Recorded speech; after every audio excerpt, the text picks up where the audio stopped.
nearly twice as many as any other driver. But today, the king of stock car racing, Richard Petty, will end his illustrious career. The largest crowd ever to watch a sporting event in the state of Georgia is gathered here to not only see the king's last ride, but to witness the crowning of a champion. It's a huge media spectacle. Davey Allison leads the points going into this event, but 5 others are mathematically eligible. Never have so many been so close this late.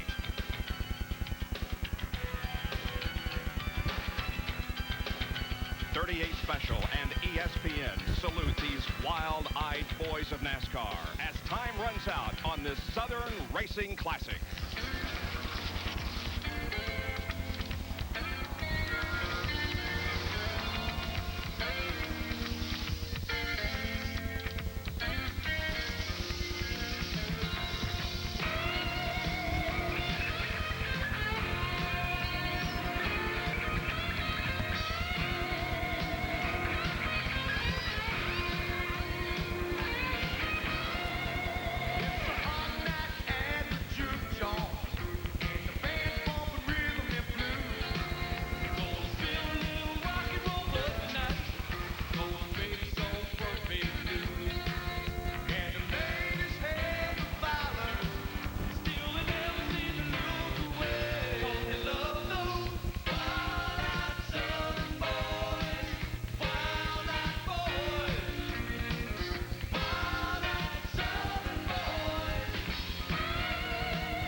ESPN, the world's leader in motorsports coverage, presents Speed World.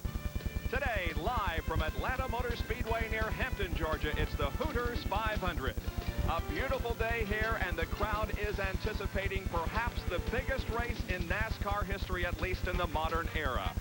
There are fans rooting for their favorite driver, as for the first time in NASCAR history, 6 drivers are eligible for the championship going into this event.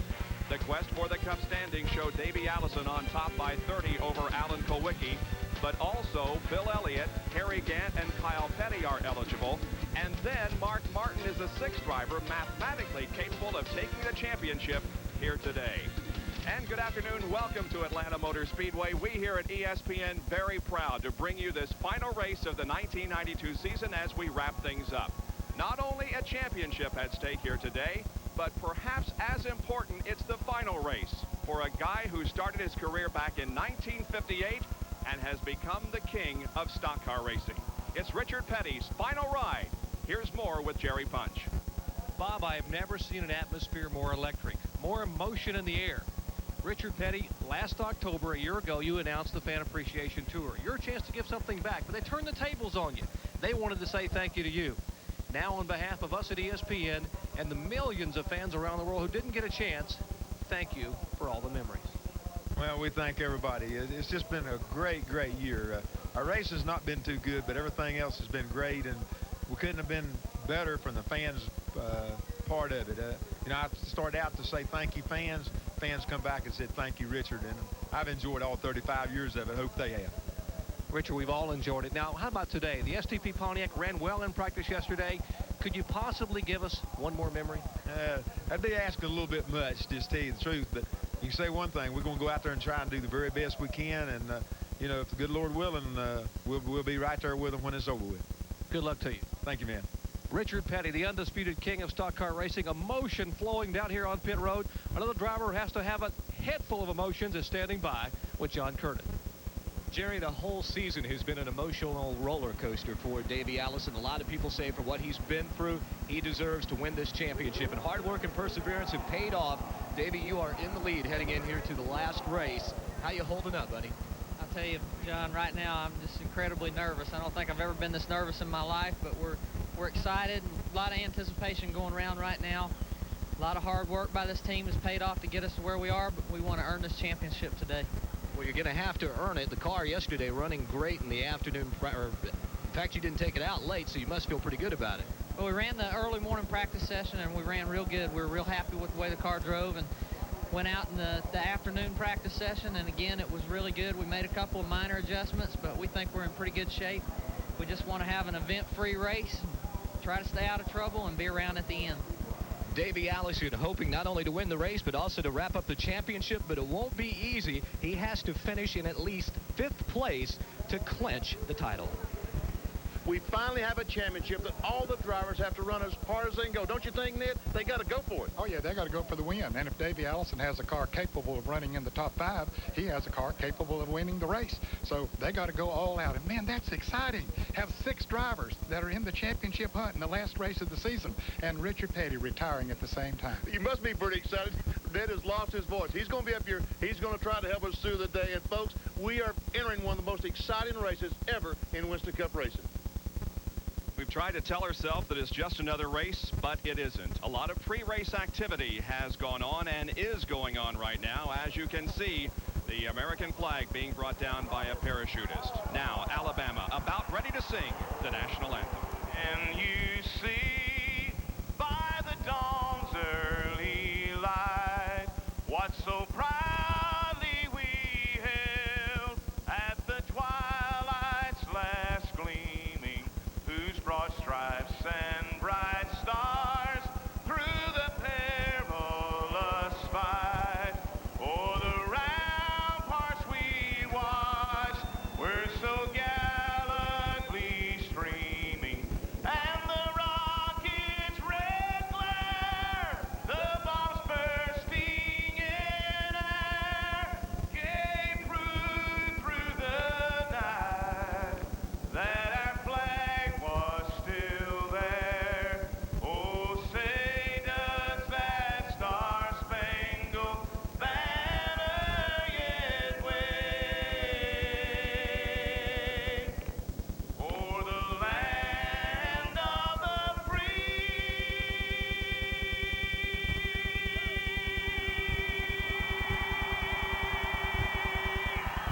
and the home of the brave.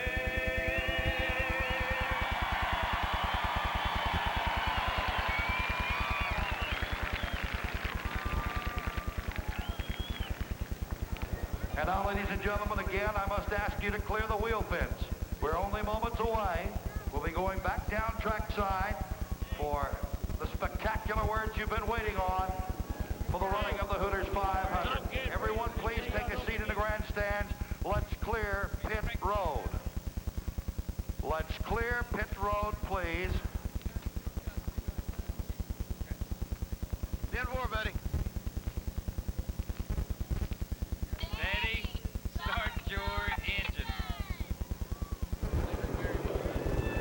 That's just a bit of rehearsal going on down there from Kyle. Well, there will be 2 gentlemen start your engines given here today. The Petty children have already told Daddy to start his engine. I'm not so sure that he heard the command because he seems to be sitting patiently in his race car. But the other 40 now competitors await the command for them to start their engine as we get set to wrap things up in the 1992 season.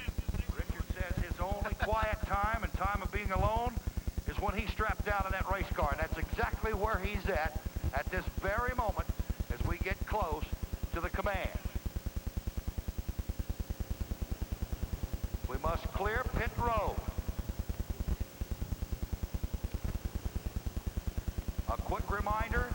You can see the tremendous crowd that has gathered here to watch this final event of the year, and there are a lot of people on pit road for the pre-race ceremonies that now must be cleared away before we can start the engines and have the cars move down pit road and then on to this 1.5-mile racetrack to begin 328 laps of competition that will make up the Hooters 500. Richard Petty says so long as a driver and hello as a car owner.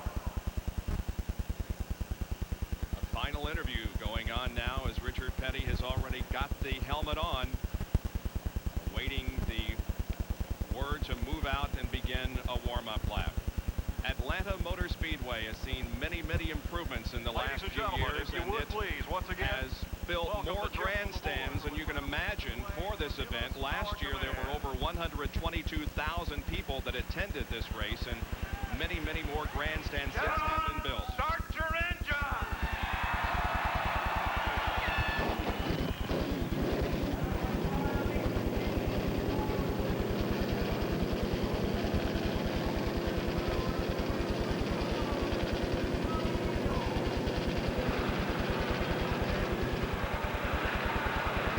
The balloons have been released from inside the pit area, flying over the main grandstand here on the straightaway, and there are some Apache helicopters that will do a flyover in recognition of this race here today. Richard Petty's final ride and the championship decided. The entire eyes of the sports world are focused here today on Atlanta Motor Speedway. And we're glad that you could be part of our ESPN Speed World coverage. Brought to you by Hooters Restaurants, always delightfully tacky yet unrefined. By Valvoline, people who know use Valvoline. And by Ford and your Ford dealer. Have you driven a Ford lately? 41 cars and drivers set to go on this beautiful Sunday afternoon, and we'll have the starting lineup right after this.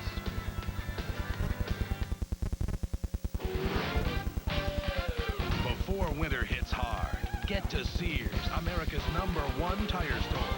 For a limited time, all Goodyear tires and all Bridgestone road handlers are on sale at Sears.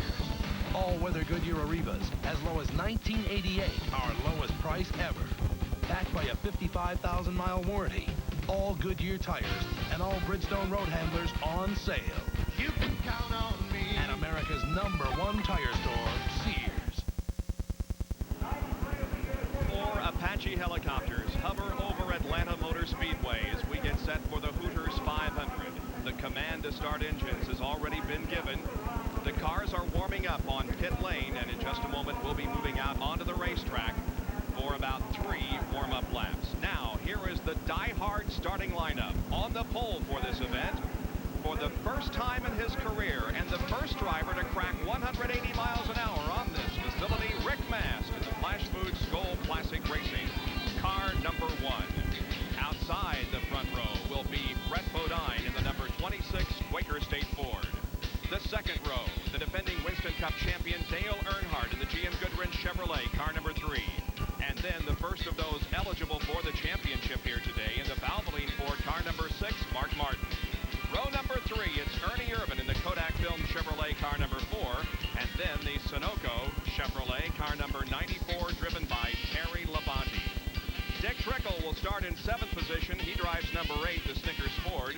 Jeff Bodine flanks him in the 4th row, and number 15, Motorcraft Ford. Morgan Shepherd starts 9th in the Citgo Ford, car 21, and then the Purolator Chevrolet, car number 10, driven by Derek Cope. Bill Elliott starts 11th in the Budweiser Ford, car number 11, looking for his second Winston Cup championship. Alongside him will be his teammate Sterling Marlin in the Maxwell House Coffee Ford, car number 22. The 7th row, Lake Speed in the Purex Detergent Ford, car number 83, and second in points, Alan Kulwicki in the Hooters Ford, car number 7. The 8th row, it's Rusty Wallace in the Miller Genuine Draft Pontiac and Ricky Rudd in the Tide Chevrolet. Davey Allison will start inside of row number 9 in the Texaco Haviland Ford number 28, and then Jimmy Spencer in the Rebestis Ford, car number 12. The 10th row, Hut Strickland, who's driving today the Kellogg's Ford number 41, and then Kyle Petty in the Mellow Yellow Pontiac. And as you look at the rest of the starting lineup, note that Jeff Gordon, who will be making his first Winston Cup start here today, will go from inside row number 11. And Jeff Gordon has been one of the fastest cars in practice. They were down here last week practicing. Jeff Gordon was fast. He's been fast Friday and Saturday. So maybe we could see something out of the 21-year-old. And I think it's fantastic that Jeff Gordon is running his first race when Richard Petty is running his last race. Yeah, as a matter of fact, in the testing that they had down here last week, Jeff Gordon did achieve a lap over 181 miles an hour, but he had a few problems in his original qualifying, took the second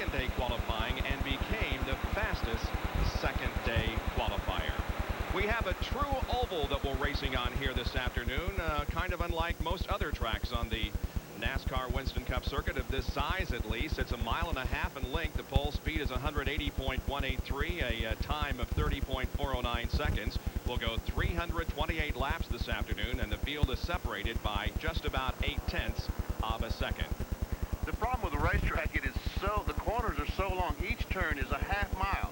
Each straightaway a quarter mile. And there we see pit road, only one pit road on the front straightaway at the start-finish line. There's turns 1 and 2. Once again, a half mile long, bank 24 degrees. Same thing for 3 and 4. So the drivers, we can see the banking at 24 degrees. The straightaways are banked 5 degrees. And Bob, this is a tough racetrack physically on the drivers because of being in the corner so much.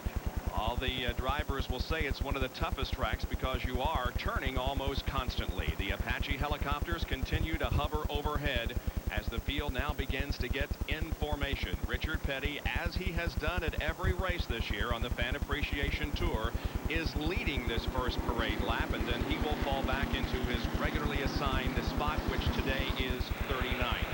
And we have an in-car camera riding with the King this afternoon on his final event. There it is, looking out the back to the other 40 starters. Jimmy Hensley will also carry one of our in-car cameras, the Phillips 66 in-car camera, as he is going through the banking in turns number 3 and 4.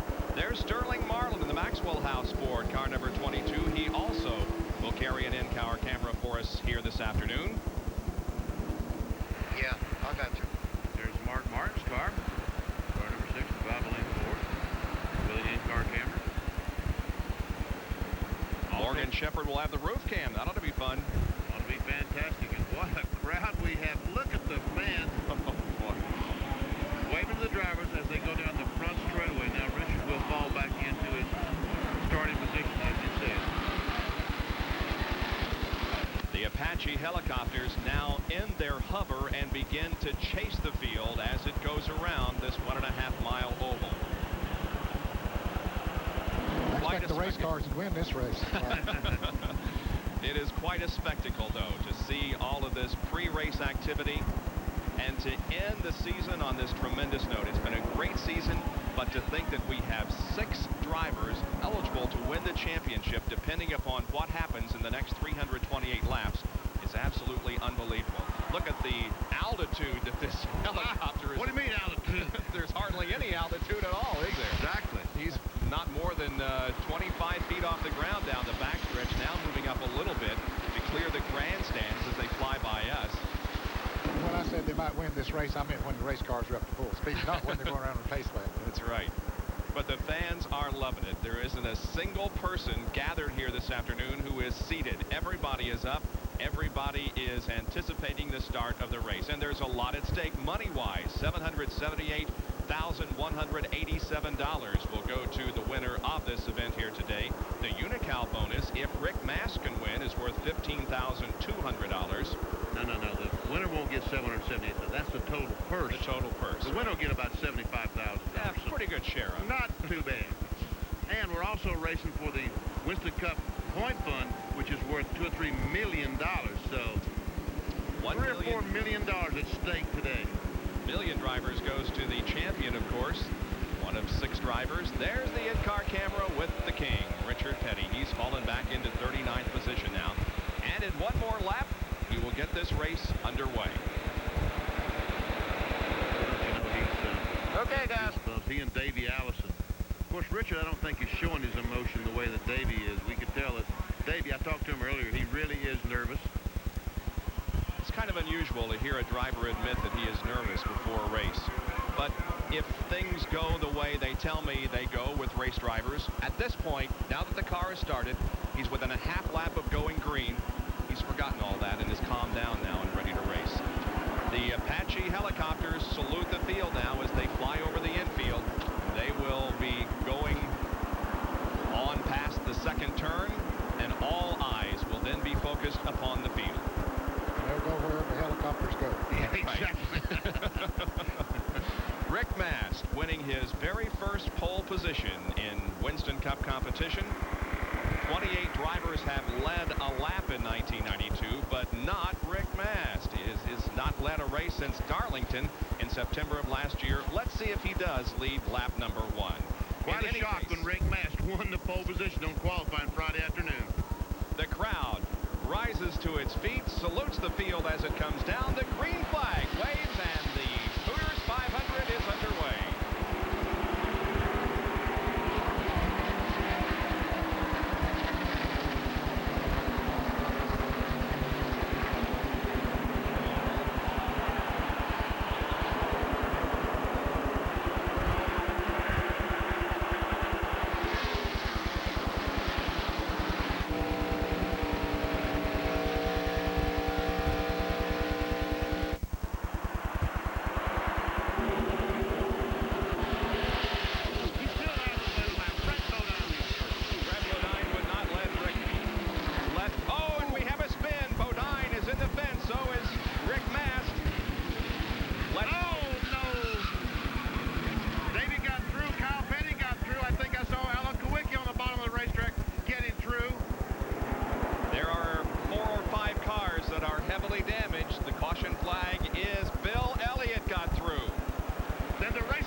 Turn number 1 after they had completed just 1 lap. Here's what happened. Bodine was in the lead as they crossed the stripe, but Rick Mast was right there on the outside, and then Brett's car got out from under him. Got out from under him. Rick Mast spins, and we see all the cars going by on the inside. And Mark Martin, what a great job he's doing saving that automobile. Quickie turned the car left. Now here comes, who is that yellow car? Is that 41? I believe it. Is that Hud Strickland in the Kellogg's Cornflakes car? We see Kyle Petty going right through the middle of that. Here's another angle. What happens is that Rick Mast on the outside of Brett Bodine takes all the cushion away, and he's not able to get any air. And Earnhardt ran right up under Brett Bodine, which took the air off the spoiler, and the cushion was gone from the outside. He didn't have anything to lean on. No, he had no air at all to lean on. From Airship Shamu hovering overhead. Good perspective of the crash and how most people avoid it. There is Hut Strickland's contact with Brett Bodine. We see sheet metal going across, and there is that Rich Bickle. Looks like Rich Bickle spinning out. And there is, looks like maybe Jimmy Spencer also. Remember now, we have seen Davey Allison, Alan Kulwicki, and Bill Elliott. There is Elliott right behind Morgan Shepherd. All 3 of those cars appear to be okay and did not get involved in the second lap accident here at Atlanta Motor Speedway. We'll be right back. Who's getting happy? Who's having fun? Who's been to Hooters? Come on, everyone, it's at Hooters. Hooters. Hooters makes you happy. Hooters makes you happy. Hooters makes you happy. Hooters makes you happy. Good times, great food, fun music, what a hoot. Hooters. Hooters. Everybody's getting happy at Hooters. You're about to see a side of Ranger you never expected. Now, all that famous Ford Ranger muscle comes in a body no one can resist. Introducing the '93 Ford Ranger. Ford Trust, the best never rest. Ranger is how tough looks today.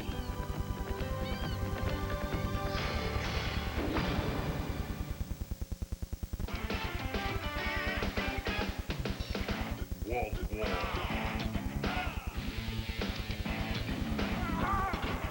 NCAA basketball action begins with tournament excitement on ESPN, the NIT.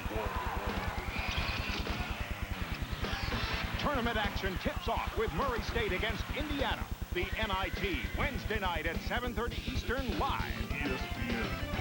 Wall to wall. ESPN Speed World today at Atlanta Motor Speedway for the Hooters 500, the 29th and final race of the 92 season for the Nascar Winston Cup Series. And we've had an accident on the second lap as 6 cars were involved in this incident. Wally Dallenbach Jr. and Rich Bickle spun. 4 others have received some damage. They are Brett, Rick, Hutt, and Jimmy Spencer. Now, the exciting Gillette Halfway Challenge is coming up in today's race. The driver leading at the halfway lap will win $10,000, and you, a fan at home, will have a chance to win a beautiful Chevrolet Lumina Z34. If you've entered the contest for this race and your entry is selected, you are called at home. You must name the driver who wins the Gillette Halfway Challenge $10,000 award to be eligible to win the Chevrolet Lumina Z34.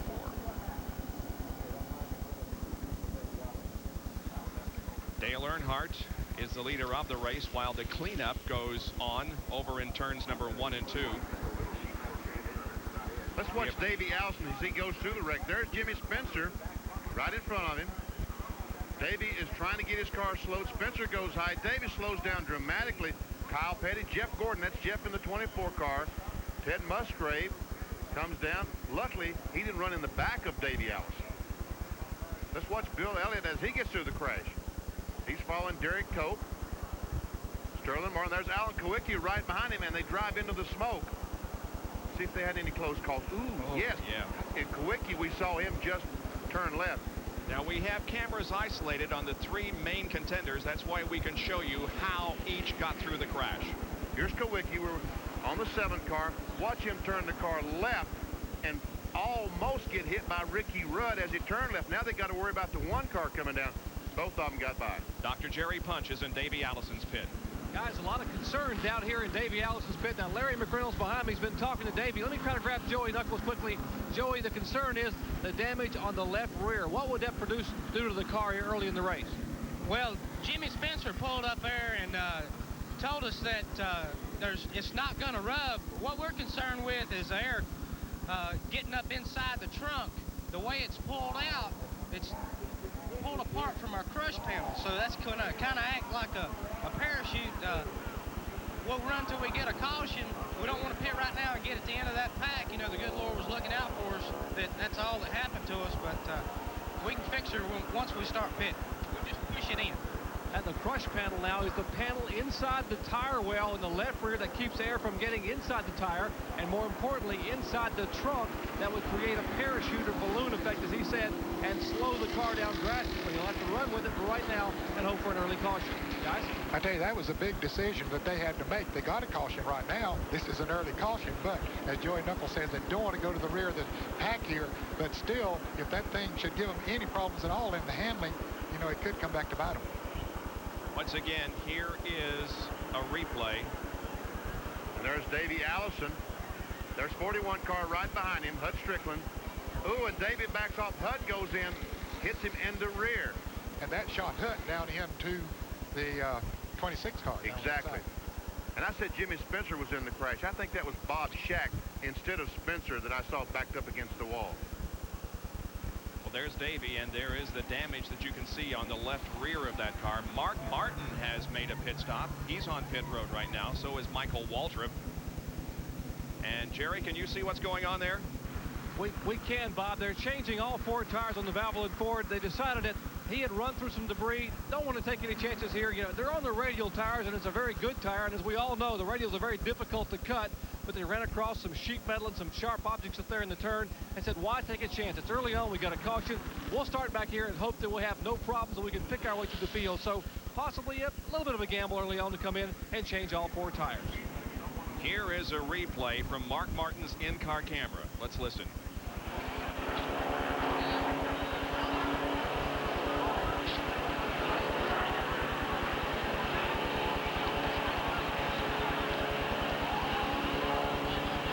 Tell you what, folks, that looked like a small wiggle, but that was no small wiggle. That was tough. Mark Martin makes it through, but makes a pit stop here in the early going.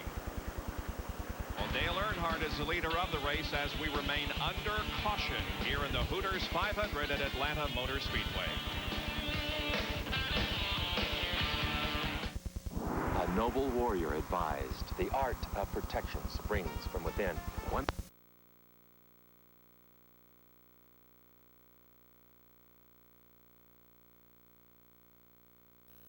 shouldn't I have to get back? And no one races in more places than Ford. We test our ideas all over the world to make driving better for you at home. Have you driven a Ford lately? We remain under caution here in Atlanta because of an accident on the second lap involving about 4 or 5 cars. Brett Bodine, the car most heavily damaged. Rick Mast, the pole sitter, also involved. There's a hot air balloon overhead carrying the number 43. And at the conclusion of this event, we urge you to stay tuned for a very special salute. The Portrait of a King, a special program devoted to Richard Petty. It is, believe me, worth staying with us for after this event. Portrait of a King immediately following our live telecast of the Hooters 500. Here's Jerry Punch. Bob, how quickly fortunes can change for a driver. Rick Mast, picking up his first career pole, is now behind the wall in the Skoal Classic Olds, and Rick still sitting in the car. Rick, what happened up there? Sure, I'm not sure. We're going the corner, you know, the first lap of the race. Going outside of Brett. I don't know what happened. You know, he got into me, but I think something must have happened to him. Somebody got into him or something. I'm not sure. You know, I was trying to stay high, just stay in one groove, so you know, it wouldn't be any problems. Boom, it's over with. We had a good car, but you know, we'll be back come Daytona. You talk about the emotion. You can see Rick Mast in the car. You can hear it in his voice. They're working on the car, but his day in the sun, guys, his pole, everything he was hoping for is gone. But we'll remember Rick Mast as being the pole sitter for this historical event here at Atlanta, despite the fact that he is not going to win the race. He was the pole sitter and the first to crack the 180-mile-an-hour barrier officially. There's Davey Allison, and again, note the damage in the left rear of that car. We don't know yet how it's going to affect the handling because we have not been under green since it occurred. We will be watching it very closely when the green flag does come out. Alan Powicki and Bill Elliott are still okay. Their cars were not damaged in that incident. As the cleanup continues down in turn number 1, we'll get some brakes out of the way so we can bring you as much action as we possibly can on this historic day in Atlanta. I like you. You do? No, we got 31 stab wounds. What was it? Ice pick. Stay away from her. You're dealing with someone very dangerous. So where's this going? What do you want from me?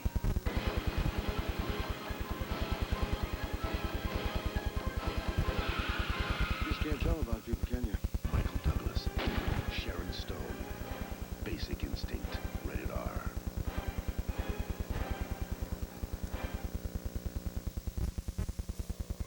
Many people in our area go to bed hungry.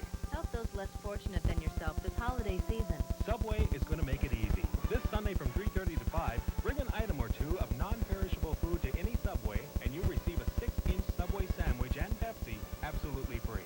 So get in the holiday spirit this Sunday at any Subway location from 3:30 to 5. Remember, a non-perishable food item gets you a 6-inch Subway sandwich and Pepsi free. Limit one free 6-inch sub per person. The year, the world's top 8 players are kicking up a storm in a battle for $2.5 million. The ATP Tour World Championship begins Friday on ESPN.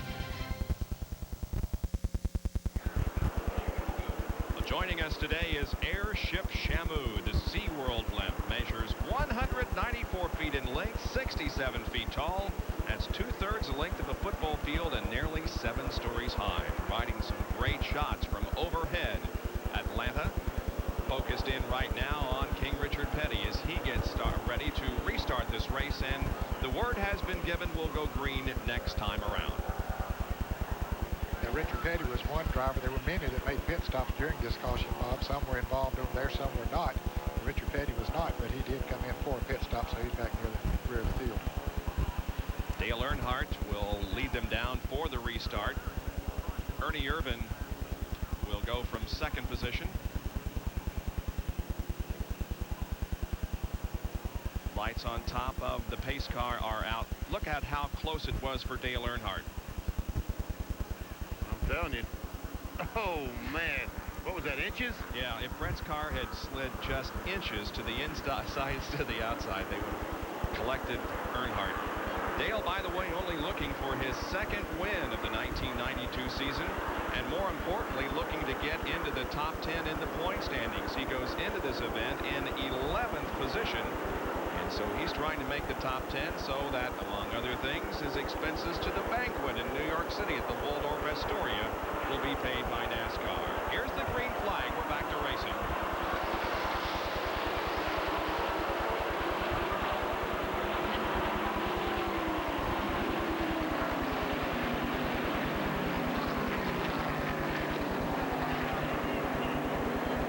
Three abreast coming off the second corner. Quickie drove up on the outside of Elliott, made it 3 abreast. Meanwhile, Rusty Wallace trying to get by Quickie.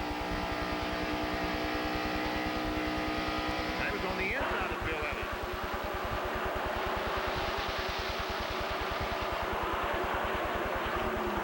First four cars actually have broken away from the rest of the field.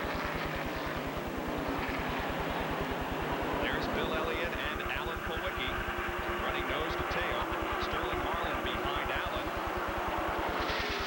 They started forming these turns at about 200 miles an hour.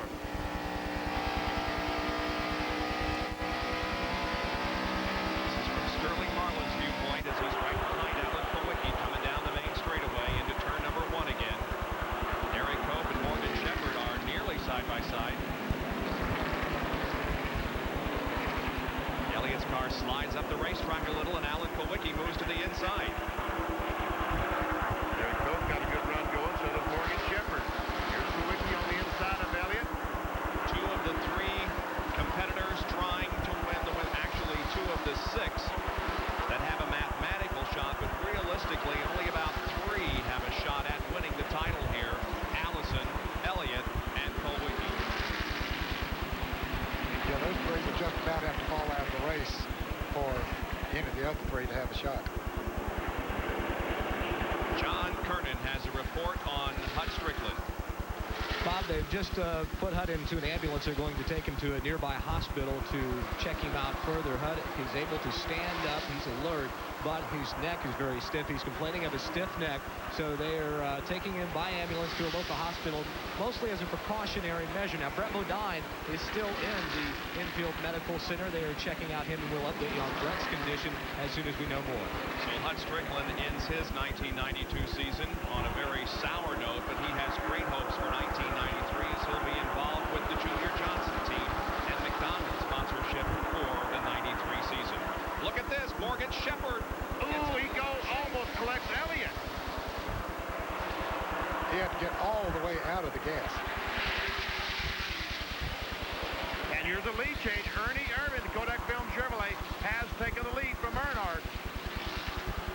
Earnhardt's crew chief, Kirk Shelverdine, has announced his retirement. This will be his final race as crew chief for the Richard Childress team and Dale Earnhardt.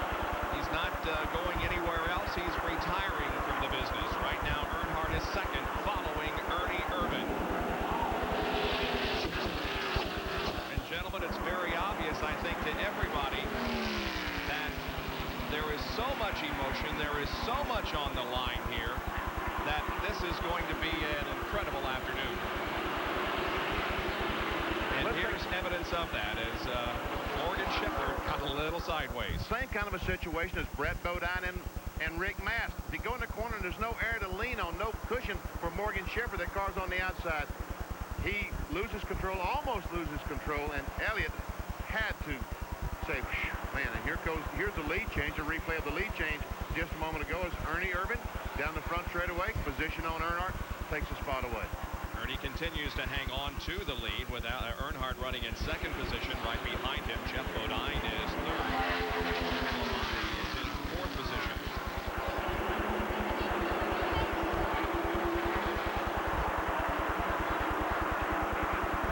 Ernie Irvin is 10th in the point standings, so that Earnhardt once. Tell you what, that red car, Jeff Bodine is gaining on the front too. Bud Moore's cars always run strong on this racetrack. Remember Morgan Shepherd, let's see, who won in his car here a few years ago? Yeah, Morgan Shepherd did. Yeah, Ricky Rudd won the here, race, yeah. and Morgan Shepherd won here. So snap of field summary, the way the cars crossed the line last lap. Jeff Gordon running in 16th position. Interesting statistic, as we mentioned, that Richard Petty is making his 1185th start in NASCAR Winston Cup competition. If the schedule remains the same at 29 or 30 races, Jeff Gordon will start his 1185th NASCAR Winston Cup race when he is 61 years old.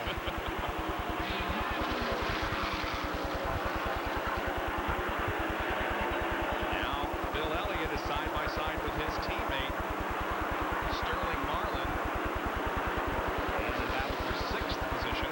And if Junior calls Sterling and tells him to back off, I don't think he will.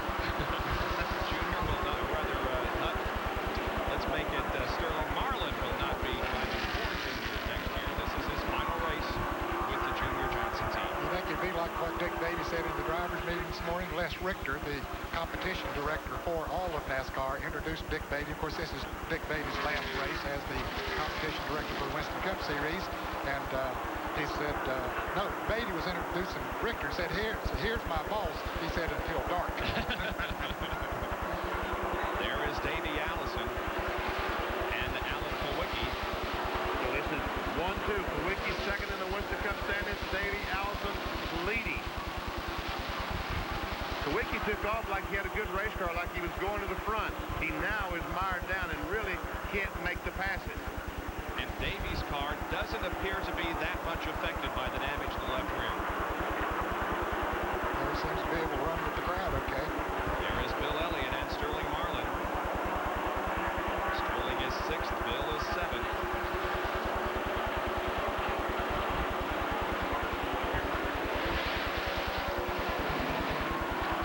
And Kowicki, we saw Kowicki, he was able to get by Ricky Rudd, so he moved up one spot.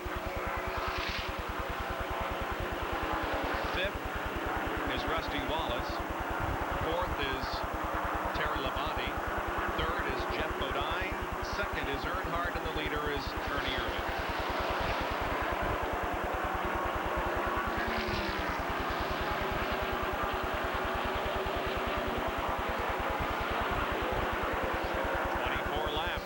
Out of 328 have been completed in the Hooters 500 here in Atlanta. We'll be back with more live coverage after this.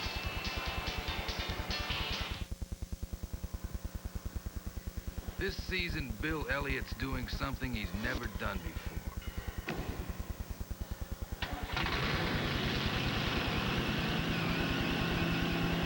He's driving the 670 horsepower Budweiser Thunderbird.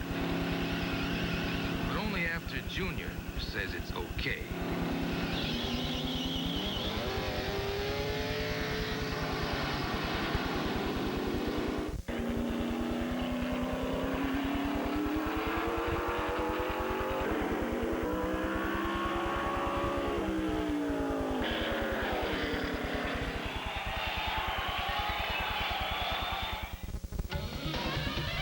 Something pure about a real sports coupe.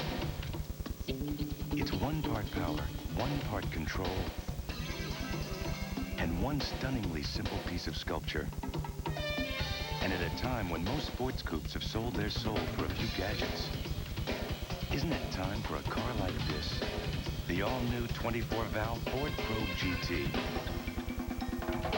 Have you driven a Ford lately? Professional service, a friendly face.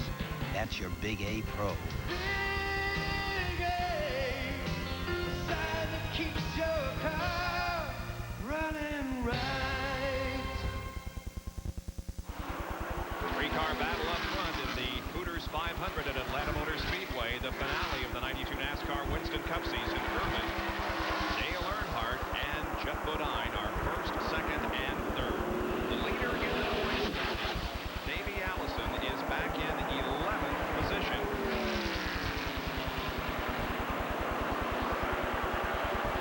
And if points were awarded right now, Allison would emerge as the champion by 20 over Elliott. As Elliott is now running in 6th, Kowicki 9th, Kyle 13th, Gant 24th, and Mark Martin 22nd, but Mark Martin is on the move. Yeah, he made a pit stop during that caution flag and was behind a lot of equipment. He was definitely on the move. Now we're riding with Mark Martin as he has chased down this pack. He started 40th. He's now to 17th. At 16th directly in front of him. Let's watch the telemetry as he goes down the corner. He's accelerating off the corner, 171. Let's just see what kind of miles per hour he'll run at the end of the straightaway. Mile and a half racetrack, 100 and telemetry's not quite right. 189 miles an hour is the maximum we saw. We'll watch the RPM. Got up to 190. This is the third fastest racetrack on the schedule next to Talladega and Daytona.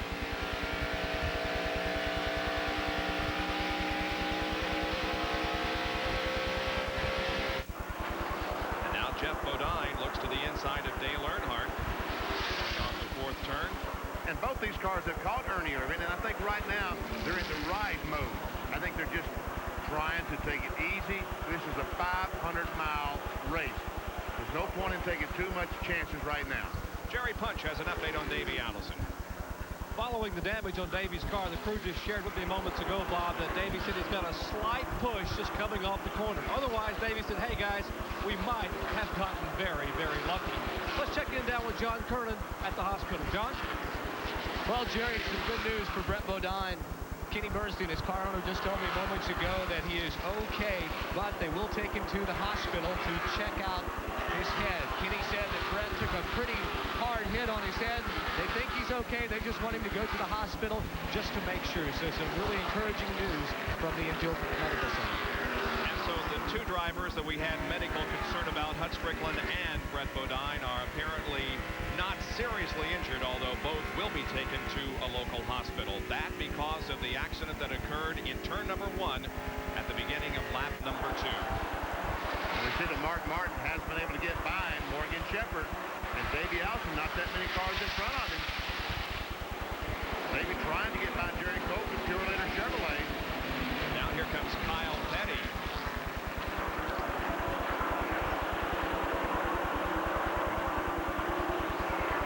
We saw the damage to the rear of Davey Allison's car that could affect his rear spoiler. Remember, yesterday in the ARCA race, part of the spoiler blew off of an automobile. I guess, who was that? That was Mickey Gibbs' car. Here comes Kowicki trying to get by Sterling Marlin, the Maxwell House car.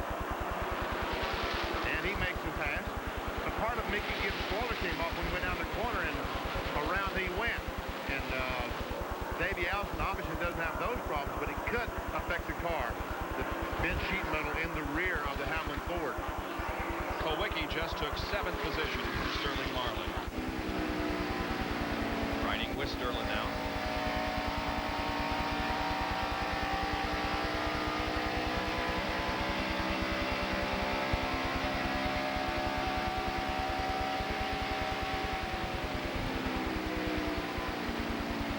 All this fellow's riding up the center to the top of the racetrack. During qualifying, the preferred groove on the bottom of the racetrack. As the tires get worn, they move up the racetrack. Looking for Davey Allison. Here he comes out of the pack to try to pass Jeff Gordon, the number 24 car. And Mark Martin has gotten by Davey Allison. He has passed him. He is marching towards the front fast in that 6 Valvoline Ford, that blue and white car. Right in the center of the screen. That's Mark Martin. Seems to have one of the fastest cars on the track now. He's jammed up in traffic, can't get by. Yeah, those cars have run side by side. Derek Cope and Kyle Petty for about 4 laps now. Mark just doesn't have anywhere to go. He doesn't know which one to follow. Kyle inches ahead now of Derek Cope in the 3rd turn, but Cope battles back on the outside. There come 3 wide. Look at Mark Martin, his car below the white line. Wow. Jeff Gordon is tucked right in behind Mark Martin, while Davey is drafting on Kyle Petty. And Davey has gotten by Jeff Gordon on the outside. That's Kenny Schrader, the white car, right in the middle of the screen. And Lake Speed also. Morgan Shepherd is in this group.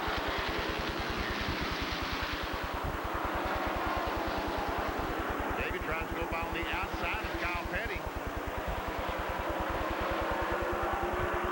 One thing about Atlanta, it's a mile and a half, and there's a lot of corner, but the turns are wide enough so you can ride 2 and 3 and sometimes even 4 wrestlers here. Yes, you can. And here goes Mark Martin. Now he's trying to get by Derek Cope. Is he going to have any more luck than Kyle Petty did? Let's see. Boy, Cope is having a good run, and maybe he has something to prove. He is back with the Whitcomb team in '93. Now this pack that we're watching is about a half a lap behind those running up front, including Ernie Irvin, Dale Earnhardt, and Jeff Bodine. Dale Earnhardt is taking over the lead now and pulled away a little bit from Earnhardt.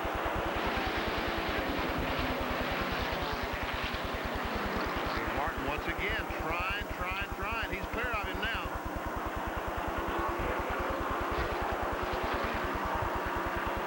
Three of those cars that you see in the top 6 in the Winston Cup point standings: Mark Martin, Kyle Petty, and Davey Allison. That's Kyle Petty, the green and black car on the bottom. Mark Martin has moved into 11th. And that's how far they are behind those that are running up front. There is King Richard Petty. About to go a lap down to Earnhardt. Here's the leader, Dale Earnhardt, directly behind Richard. We're looking out from the camera atop Richard Petty's STP Pontiac. And we see Earnhardt has pulled out to a 15-20 car length advantage on Ernie Irvin. He found that high groove about 15 laps ago, Benny, and it's working for him. The way his car is set up right now, Earnhardt just took off. So Dale Earnhardt is leading the Hooters 500 with Richard Petty down a lap now. Irvin, Bodine, Wallace, and Elliott complete the top 5.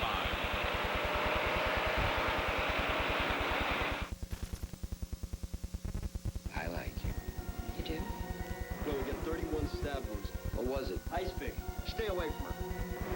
You're dealing with someone very dangerous. So where's this going? What do you want from me?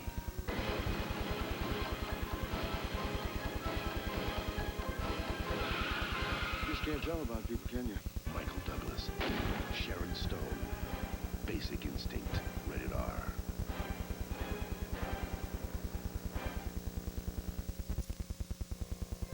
Many people in our area go to bed hungry. Help those less fortunate than yourself this holiday season. Subway is going to make it easy. This Sunday from 3:30 to 5, bring an item or two of non-perishable food to any Subway, and you'll receive a 6-inch Subway sandwich and Pepsi absolutely free. So get in the holiday spirit this Sunday at any Subway location from 3:30 to 5. Remember, a non-perishable food item gets you a 6-inch Subway sandwich and Pepsi free. Limit one free 6-inch sub per person. Explode on Sunday nights. In your face. Bob Golan. Where can I see shocking Raiders? In your face. ESPN Sunday Night NFL. Every week, it's where the best go face to face. In your face. In your face. When the moon comes out, ESPN is in your face. ESPN Sunday Night NFL. We have cameras everywhere at Atlanta Motor Speedway as we televise this final Winston Cup race of the year, watching the suspension on Mark Martin's car. It'll take the beating, though. It does take a beating. It never stops going up and down, up and down. And now on Jimmy Hensley's car. It's a rear tire here. And again, once again, it's going up and down. Never stops. We can see through the wheel. And how about Morgan Shepherd? And isn't it interesting that the sponsors have managed to find where we have our cameras and put their signature on it? I tell you what, Ned, that's a trick spring there. I've never seen a spring like that in a rear car. I didn't know Citgo made a spring. No, I didn't. The top 5, Dale Earnhardt, Ernie Irvin, Jeff Bodine, Rusty Wallace, and Bill Elliott, as 44 of 328 laps have been completed. Points as of now, look how close it is. 4 separating Allison and Kowicki. Elliott is 3rd in the points if they were to be awarded right now, but we've got a long way to go. And Ernie Irvin has caught Dale Earnhardt. Dale was several car lengths ahead a few laps ago, and Ernie now has caught up with him. Well, I think Ned pointed out that Dale Earnhardt started running the high groove and was able to pass Ernie Irvin. Irvin saw Earnhardt up there and said, hey, I think I'll venture up and see what's happening up there.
So Davey almost exactly a half a lap down.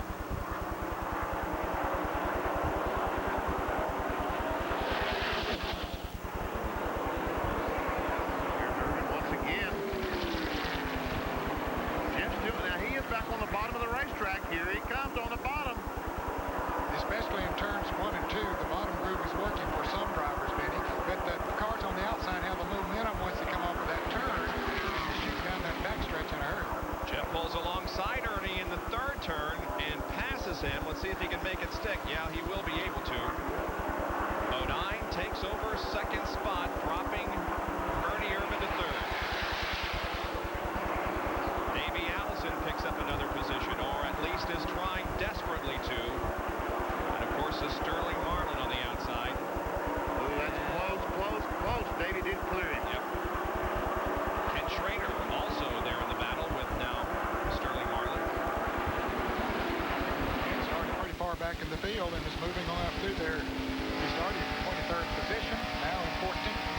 And Schrader passes Sterling Marlin. You got a shot there as Davey was close to Sterling Marlin of the damage that was sustained by the Texaco Havoline Ford in that second lap crash. Now, Jeff Bodine would like to lead this race. Drops to the inside, but cannot have the momentum to pass. Boy, running two distinct different grooves around the racetrack. Earnhardt high on the racetrack. Bodine on the bottom. They could run around this racetrack and never touch. And run almost the top speed in both cars.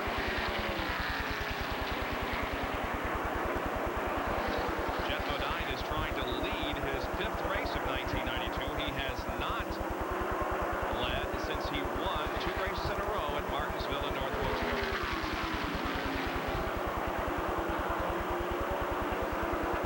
He moves up high again. Looks like it just looks like right now these three cars evenly matched.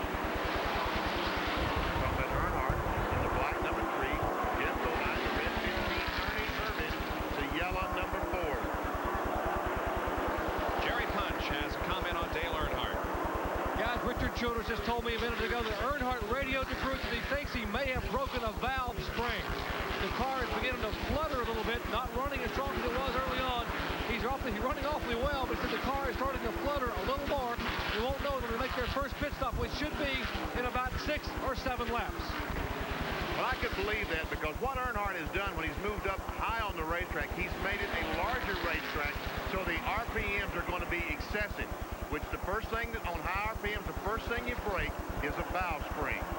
We'll watch the situation very closely regarding the driver who now leads the Hooters 500, Dale Earnhardt. We'll be back with more in just a moment at Atlanta.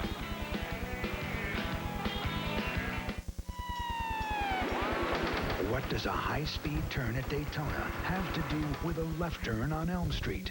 At Ford, we race more to learn more about things like safety, because there's nothing like hugging a wall at 200 miles an hour to learn how to improve crosswind stability, or racing in a crowd to learn about safer, more responsive handling. And what we learn in this rush hour traffic, you can use in yours. Have you driven a Ford lately? When Darrell Waltrip needs a part, he needs the right part, and he needs it fast.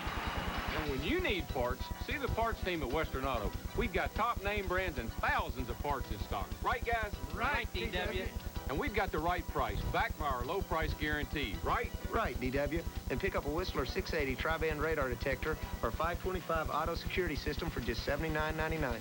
Western Auto, the official auto parts and service store of NASCAR. Right, guys? Right, DW. Al Unser Jr. knows what it's like to win the Indianapolis 500 with 0.04 of a second to spare. Mark Martin knows if he lets someone cross his wake at 200 miles per hour, his car may be doing the lambada. And Joe Amato knows that at 296 miles per hour, he must pull his chute at precisely the right moment to keep from becoming an astronaut. Apparently, it is what you know. Saturday, teams explode in a rivalry weekend.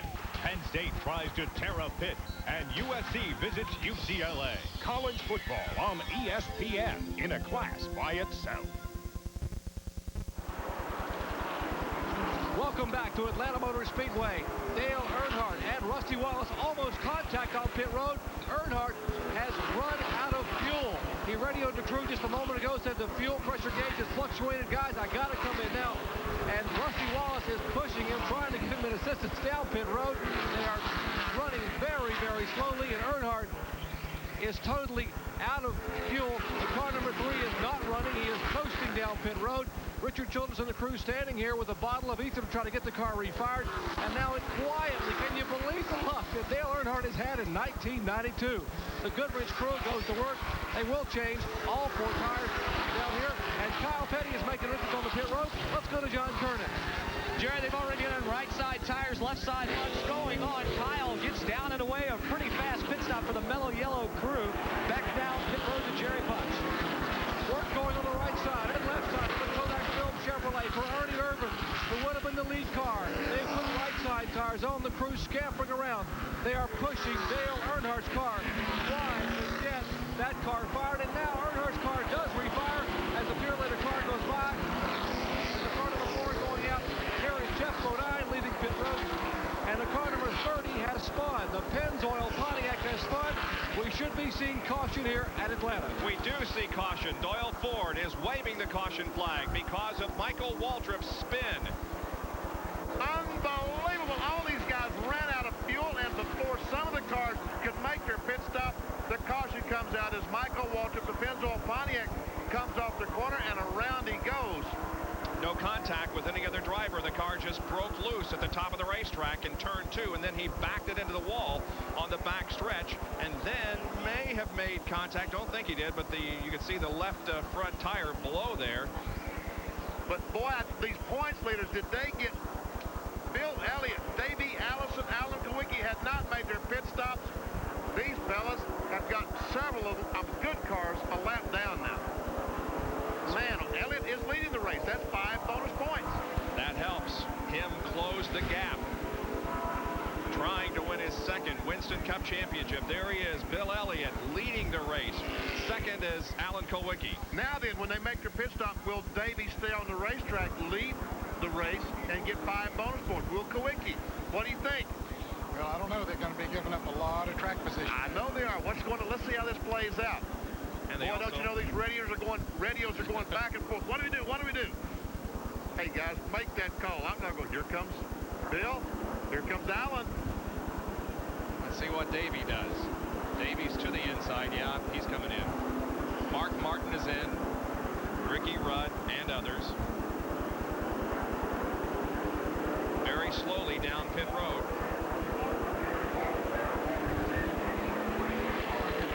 All these cars that you see coming down pit road had not pitted.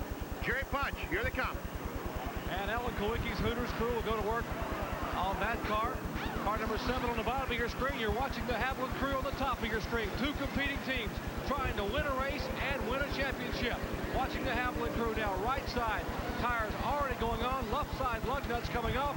They have fueled the car. They have yet to work on that body damage on the left rear of the Haviland car. Meanwhile, Alan Kawicki cannot get his car in gear.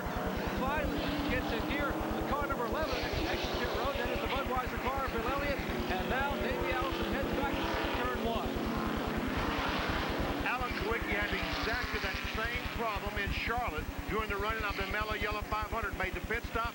When they let the jack down, he let the clutch out. The car would not move.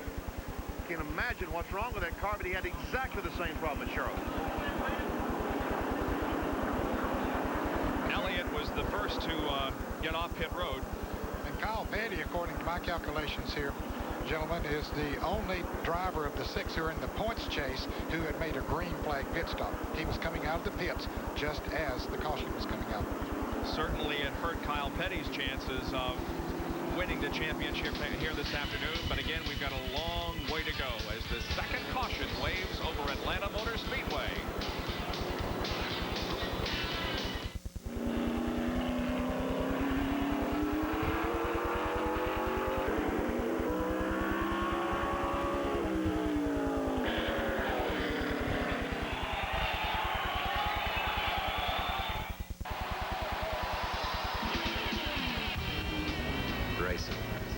explain it.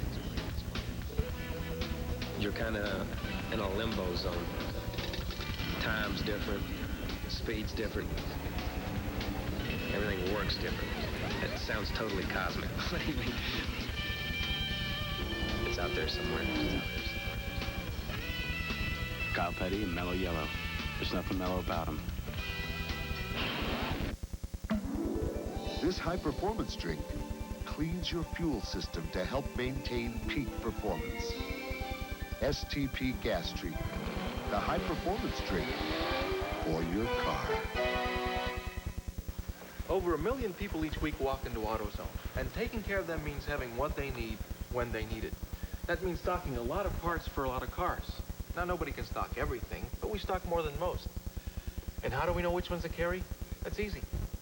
We listen to our customers, because nobody knows better about what you want than you. So the next time you walk through that door, you might think of yourself as a customer, but we think of you as the boss. Richard Petty in his final NASCAR Winston Cup race is currently in 26th position. 65 starts here in Atlanta, 6 wins, 22 top 5 finishes. And we now recall another magical moment in Richard Petty's history in this Petty memory. This Richard Petty memory is brought to you by the First Brands Corporation, makers of STP gas treatment.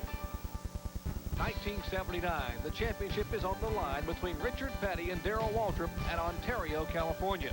But the King collects his 7th title in what may have been his most challenging crown. The most gratifying would have been the 7th championship in '79. It came down to the last race at California, at Ontario, California, and I think he was 3 points ahead of us or something like that. Where one position would have made a difference. It was a deal that Buddy Baker, I think, had set on pole, that he was up front and I was up front qualifying. And Buddy told me, he said, you know, said, we get out in front here right early. He said, I'll pull over and let you go, and you get 5 points, so you'll get back in front of the point deal. So Darrell sort of seen what we was doing then, because then he's 2 points behind. So when they have the caution flag, then Darrell stays out to get his 5 points back. Well, when he does that, then when he does make his pit stop, he gets in the back of the line. Then somebody spins out, and Darrell's got to spin the missile. He winds up losing a lap, and we wind up winning the point standing by 11 points or something like that. He's back. This time we get it. STP gas treatment cleans intake valves and fuel injectors to help engines run better. STP, the edge. Now you can own the definitive documentary on the King, a production as hard-driving as the man himself, Richard Petty, the legend. This limited edition 2-volume home video is sure to become a collector's item. You'll see all the highlights from the greatest career in stock car racing history. 7 NASCAR championships, 7 Daytona 500 wins, 200 wins in all. But you'll also see Richard Petty, the businessman and family man, including never-before-seen home movies from the Petty's personal collection. Along with your video, you'll also receive this limited edition Petty collector's car. And if you order now, you'll also receive this free commemorative poster. To order, call 1-800-547-4343 or send $38.95 plus $5 shipping and handling to Richard Petty, the legend. 805B Franklin Court, Marietta, Georgia, 30067.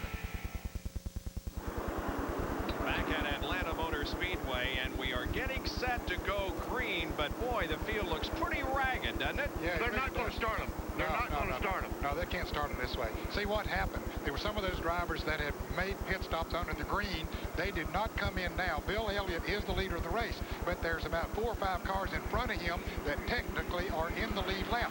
Elliott was trying to pull up on the outside. He can't do that. He's got to line up behind those drivers who are still in the lead lap in front of him. See, Earnhardt is a lap down. He's 2 laps down. He's 2 laps down. I mean, he's a lap down, and 2 laps down once the leader should go by. Does Alan Kulwicki have a problem, Jerry? Bob, let's find out. We heard Alan having trouble leaving pit road. Danny Glad, is there a problem in the transmission? Yeah, Jerry, the problem we run into is on these bigger racetracks where we have to run a taller rear end ratio. we have to run a lower first gear to get the car moving, and it's a brittle gear. They make a real expensive gear just for the application. We run it, but it's just a very brittle, it's hard on it. And we tore first gear out of the transmission. We'll have to leave the pit road in second gear, but we'll be all right. Alan Kawicki minus first gear, guys, early on. Let's take a look at the top 5 now. After 68 laps, it's Elliott leading. Kawicki is second, followed by Ricky Rudd, Mark Martin, and Harry Gant.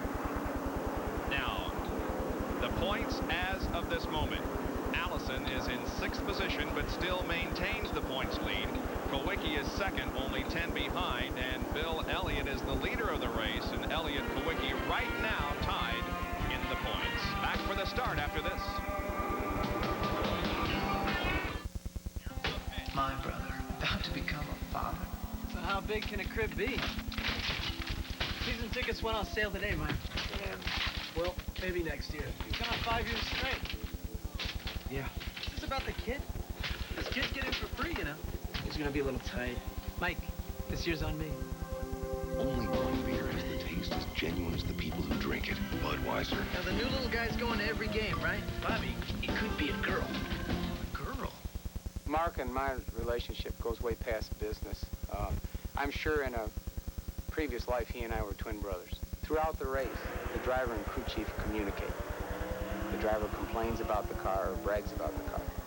It's the crew chief's job on pit stops to make whatever fixes he can to help the driver's predicament. Everyone has about the same access to equipment and technology, but the people who rub on it the most and think the most of it and think about it the most will end up winning the race. Folks in these parts think Tom Lawton is the best thing to ever turn a wrench. But back east, they'll put their money down on the guys at McClellan's. It seems in every town there's always one place that does a little bit better job fixing your car. And it seems the things they all have in common are great mechanics, great service, and Napa parts. Look for the sign of quality car repair. Napa. Bob Jenkins, Ned Jarrett, Benny Parsons, Jerry Punch, and John Kernan welcome you back to Atlanta Motor Speedway, where we are about to go green as the largest sports crowd in Georgia history looks on. Restarting the Hooters 500, the final race of the 1992 NASCAR Winston Cup Series.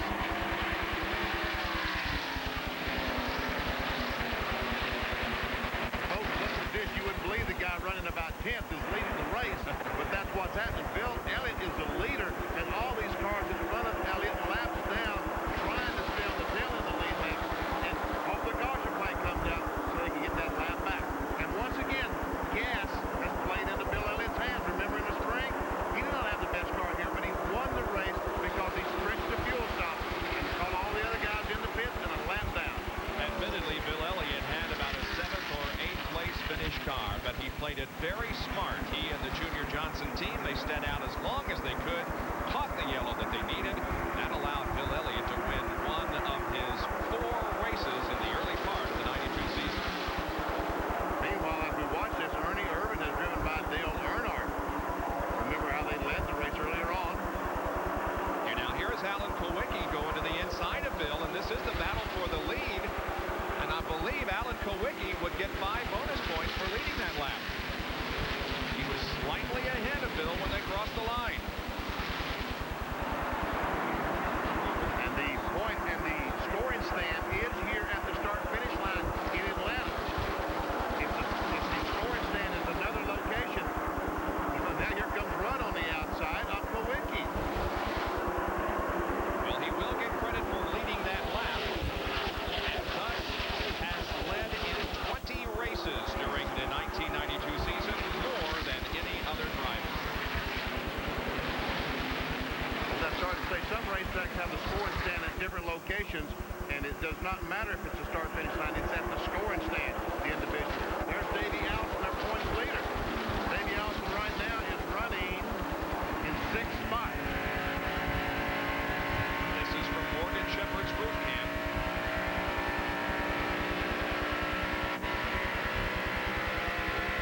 Good documentation of the damage there on the left rear of Davey's car, sustained in that second lap accident that took out Brett Modine, Hunt Strickland,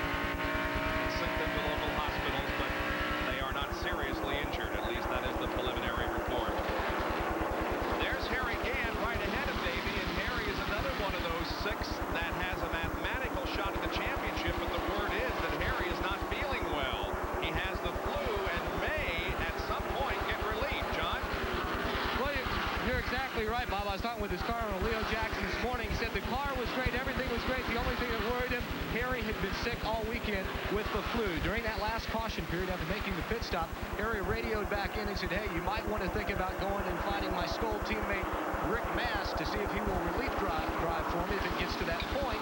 But complicating that factor is the fact that Rick has finally got his car put back together. Rick is about out there on the racetrack. So Harry's hanging with it right now. There is no relief driver yet who's reported to his pit area, but we will keep you apprised of the situation. Rick Mast is on the racetrack. He's going very slowly. He was the point sitter of this race, certainly not on pace, but just trying to pick up some points in the standings. Looking back on Davey Allison from Richard Petty's in-car camera. Davey goes to the inside of Richard and passes him.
Period of the day.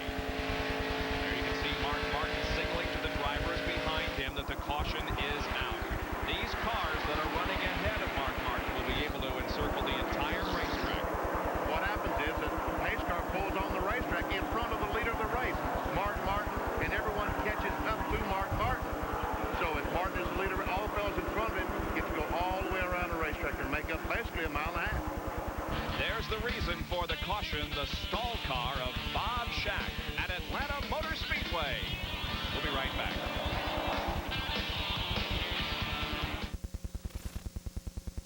Someone's building something special. A coffin for a 400-pound giant. Can Kamala survive the wrath of the Undertaker? Rest in peace. In other chilling encounters, the Ultimate Maniacs wage war with Ric Flair and his partner Razor Ramon. And newly crowned WWF champion Bret Hart defends his title against Shawn Michaels. The Survivor Series, live November 25th, only on pay-per-view.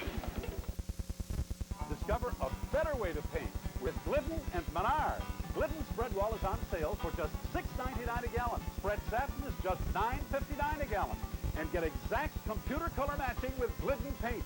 Add a warm, traditional look to your bath with oak vanity cabinets by General Marble. Choose the perfect size. On sale now starting at just $88. Give your bath a new look and save at Menards. Save big money at Menards. Come out on Sunday nights. In your face. In your face. In your face. In your face. In your face. In your face. In your face. When the stars come out, ESPN is in your face. ESPN, Sunday night NFL. The Giants battle the Broncos, Sunday night at 8 Eastern. ESPN Speed World today at Atlanta Motor Speedway for the Hooters 500, the finale of the 1992 NASCAR Winston Cup season. We are under our third caution period of the day because of Bob Shack's stalled car. And the field now on the backstretch, but this is how they came out of the pit area after their pit stops. First car we see on the end of pit road is Mark Martin. All these other cars coming in the pits. Jimmy Spencer was going out of the pits. Davey Allison comes out in first. Davey Allison is going to lead this race, Ned. And Davey Allison going to pick up 5 bonus points. So evidently they changed 2 tires or something to get him back out in front. I think they did. Well, tonight here on ESPN, it's the battle of the New York Giants against the Denver Broncos. The NFC West leading Broncos, led by strong-arm quarterback John Elway, take on the 5-4 New York Giants, who are battling to capture an NFC wild card. 8 o'clock tonight, 5 on the West Coast, the Giants and the Broncos. NFL Sunday Night Football here on ESPN. Once again, today's race includes the Gillette Halfway Challenge. $10,000 to the driver leading the halfway lap, and a lucky fan at home could win a new Chevrolet Lumina Z34. If you have entered the contest for this race and your entry is selected, and you are called at home, you must name the driver who won the Gillette Halfway Challenge $10,000 award to win the Chevrolet Lumina Z34. Now, let me tell you that the drivers that made up a lap, including Ernie Irvin, the 3-car of Dale Earnhardt, Rusty Wallace, Terry Labonte, and Jeff Bodine. And there we see Bob Shack's car. They got the car started.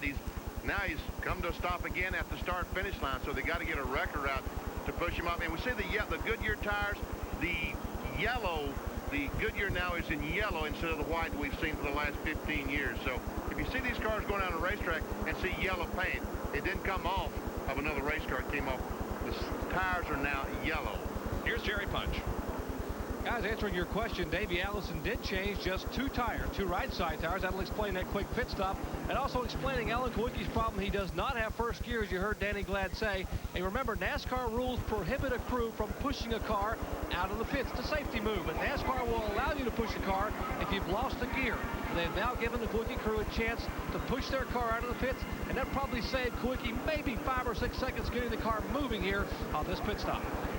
Well, they were holding Bob Shack's car at the starting line. It did not stall. They were just holding it until the field came around. So we are still under our third caution of the day, and we'll return with more live action right after these messages.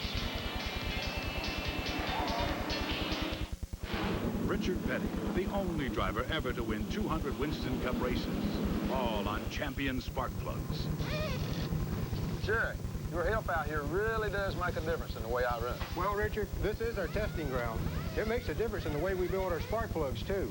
They work for me in both my cars, whether I'm racing or going home. I depend on Champion spark plugs. Champion, no matter what you drive.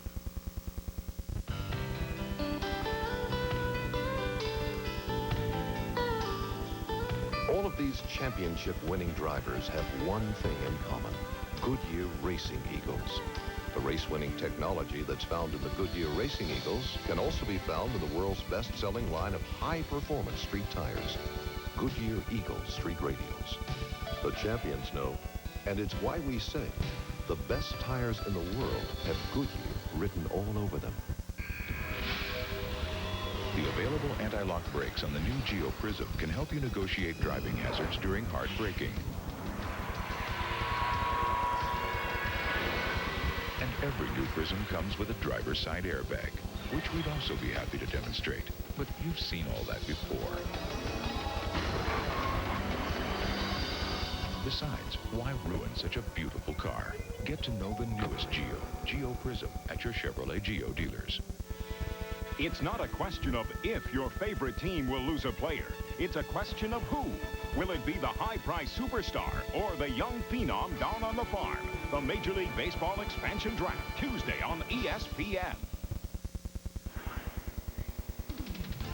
The final race for King Richard Petty and the decision on who wins the Winston Cup Championship for 1992. Here today at the Hooters 500, live from Atlanta Motor Speedway.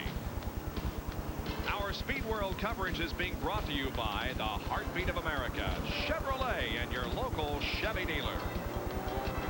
And by Goodyear, #1 in tires. Well, the number 11 car of Bill Elliott, the 7 car of Alan Kulwicki, and the 28 car of Davey Allison, the top 3 in the points, have now each led a lap, and so each has picked up the 5 bonus points. They're back where they started. They're right back where they started, exactly. Here comes the restart now. The green flag waves. Jimmy Hensley is in second place. Steve Tromp-Arting fourth. Mark Martin third, Harry Gant fourth, and Elliott is fifth.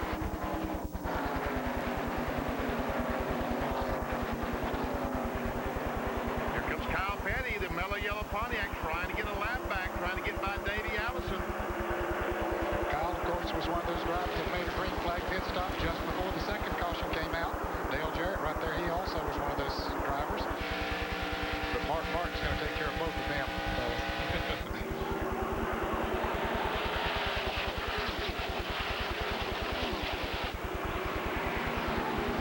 Petty now inches ahead of Davey Allison, trying to get that lap back. We're watching from Mark Martin's car as he tries to take the lead. Kyle Petty gets by Davey Allison, moves up in front of him, and now here comes Martin trying to take the lead back. Kyle Petty is 5th in points, Mark Martin is 6th in points. So they're involved in a battle of their own somewhat, although again, Kyle is now at the tail end of the lead lap, the lap that Mark Martin leads. 15 points separating the two, Kyle Petty and Mark Martin. Harry Gant now is third, just behind Davey Allison.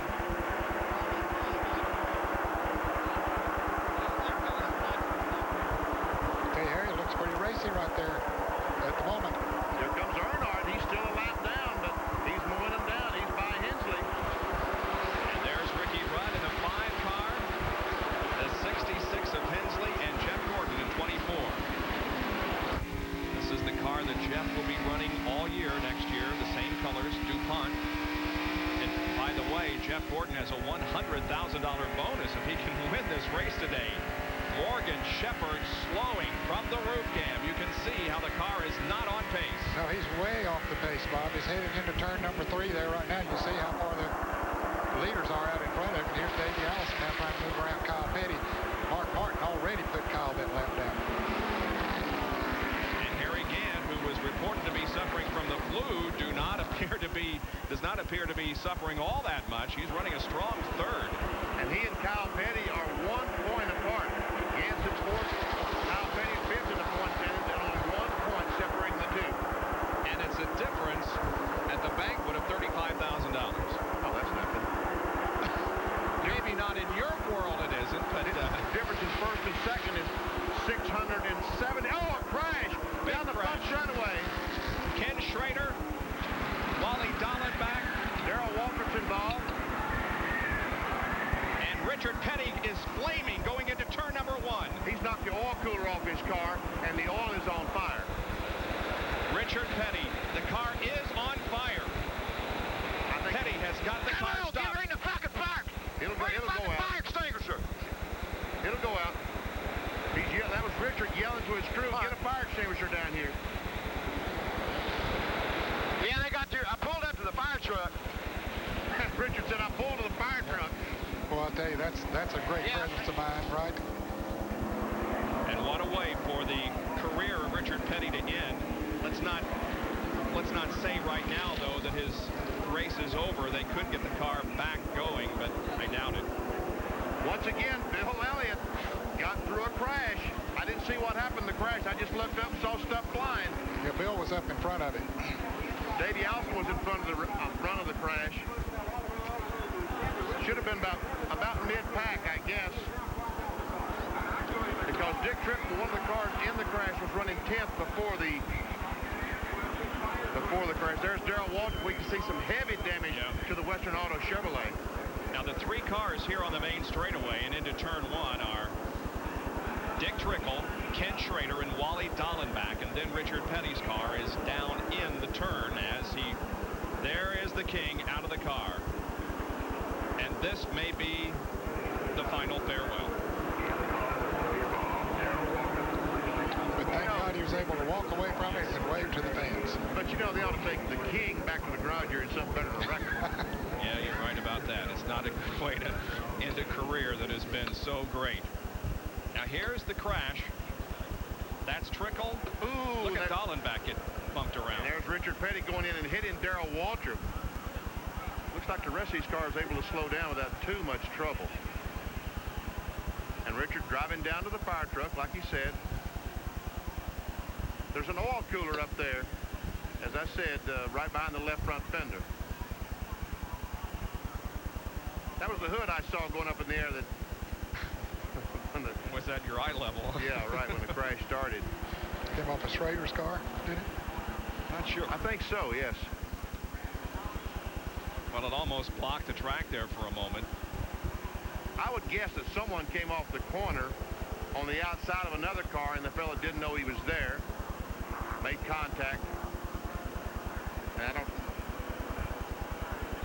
6 cars involved in the crash, and it's going to take a while to clean it up because there are a lot of damaged race cars and a lot of debris on the racetrack.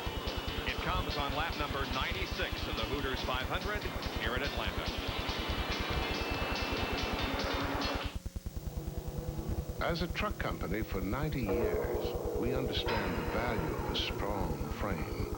A reassuring strength for towing, whether you're on road or off road.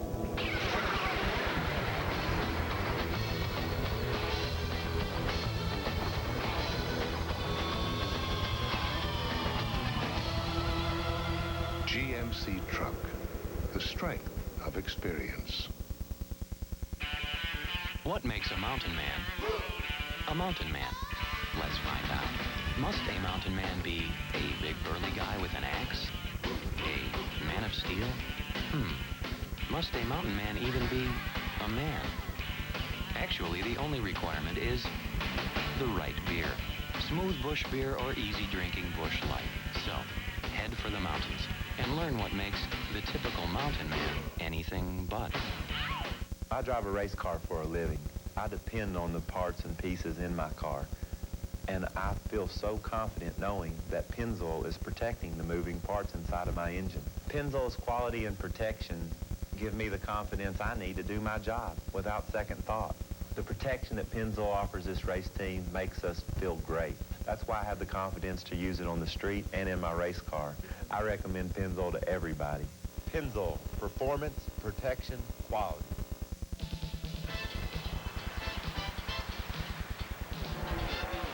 This is where America gets together.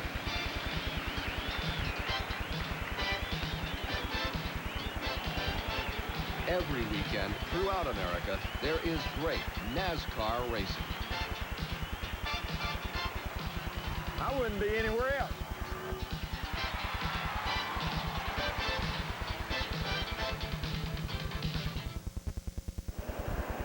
The Hooters 500 here at Atlanta Motor Speedway under the 4th caution period of the afternoon because of a 6-car crash here on the main straightaway that involved Darrell Waltrip, Dick Trickle, Ken Schrader, Richard Petty, Wally Dallenbach, and Rich Bickle. And here is the replay. There we see the Ken Schrader car, the white car, spinning. Also Dick Trickle, the dark car, spinning. As they go down the straightaway, other cars start going in the crash. There's Darrell Waltrip spinning. Dallenbach hits him. Bickle's in the mix. And Darrell and Richard Petty runs into Darrell Waltrip and knocks the oil cooler off his car. The oil goes back on the exhaust system, and there's where the fire came from. Look at that hood way up in the air off Schrader's car. Schrader spinning. He finally comes to a stop. Well, Kenny Schrader got knocked around pretty good in that crash, and here's Jerry Punch. And the good news, Bob, is Kenny is okay. Kenny, what happened out there? Trickle was right behind me, and I went in turn on top, and he was like in the middle, and I turned from the top to the middle to get underneath Dale Jarrett, and he must have been a little tight. We just run out of space coming off 4. I mean, he caught me in the left rear just a little bit, but it's real tight over there, and I was trying to get underneath somebody, and he was trying to get underneath me, and we just run out of space. Took some pretty heavy looks. Did you see Richard Petty come by? No, I just saw a lot of smoke, a lot of stuff hitting. Ken Schrader's car heavily damaged. He's okay. We might mention that Wally Dallenbach, Dick Trickle, and the other drivers, most of them have walked past here and smiled and waved, even in defeat, guys. And there's Ken Schrader's badly damaged Kodiak Chevrolet. He'll be back with the Rick Hendrick team in 1993. With AC Delco as the sponsor.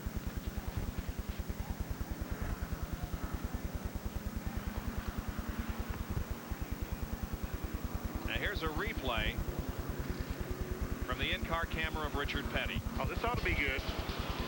There's Dallenbach right in front. Uh-oh, smoke. Oh, that's Rich Bickle he ran into. I thought it was Waltrip, too. Well, he hit Waltrip after Bickle had hit Waltrip and spun him around, yeah. And you can see the flames coming out. We'll take a look at it again here in a moment. The car of Wally Dallenbach Jr. on the rollback. He took a good knock, too.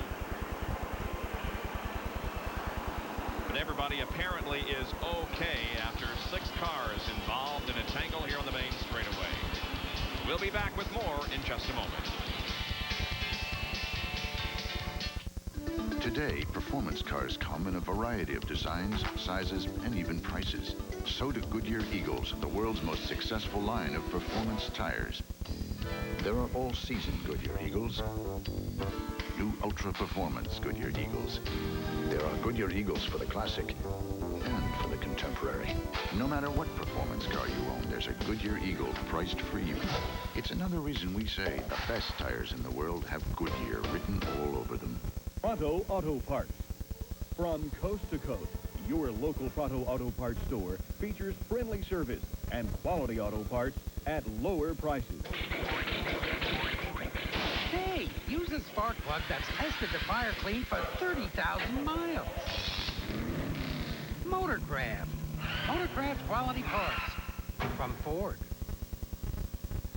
When you need to know about auto parts, ask the pro at Pronto. The biggest names in sports are on ESPN Radio. Oh, see, I didn't know that. I didn't know that. I've only hold a grudge till I die, is what most of the players say. I'm closer to 50 than I am to 20. Eating some peanuts, buying hamburgers. You can do it too. Can I get an amen? Amen.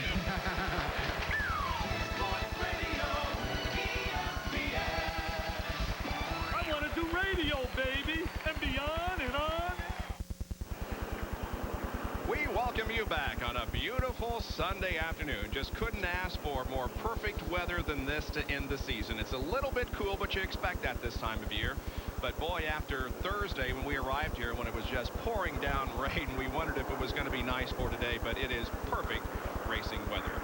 The points as of now. Allison is on top. He is running in second position. Alan Kulwicki is 5th. Elliott is 4th, Gant 3rd, Martin 1st. So you can see that the first 5 in points there, running in the top 5, and Kyle Petty is running in 15th position. So as of right now, Davey Allison still on top in the battle for the Winston Cup. There's Wally Dallenbach Jr.'s badly damaged Keystone Ford that was involved in the accident here on the main straightaway. So it's not a beautiful day for some people, Bob. Yeah, that's for sure. But the good news is that everybody is apparently okay from that crash. Again, we had an accident on the second lap that sent Brett Bodine to the hospital. Here's Jerry. Well, we've already seen Davey Allison, guys, avoid a couple of incidents. He could certainly have been knocked out already in the first 100 laps. You may be asking, does Davey have a good luck charm? We've all seen rabbit feet, we've seen Buckeyes, but guys, have you seen a good luck pumpkin? That's what's in the Haviland pits now. When they went to Phoenix a couple of weeks ago, they picked this good luck pumpkin up at a Mexican restaurant on Friday. We all know what happened. He won the race, reassumed the lead in the point championship. They painted a happy face on the front, and they painted a sad face, what's left of it, on the back.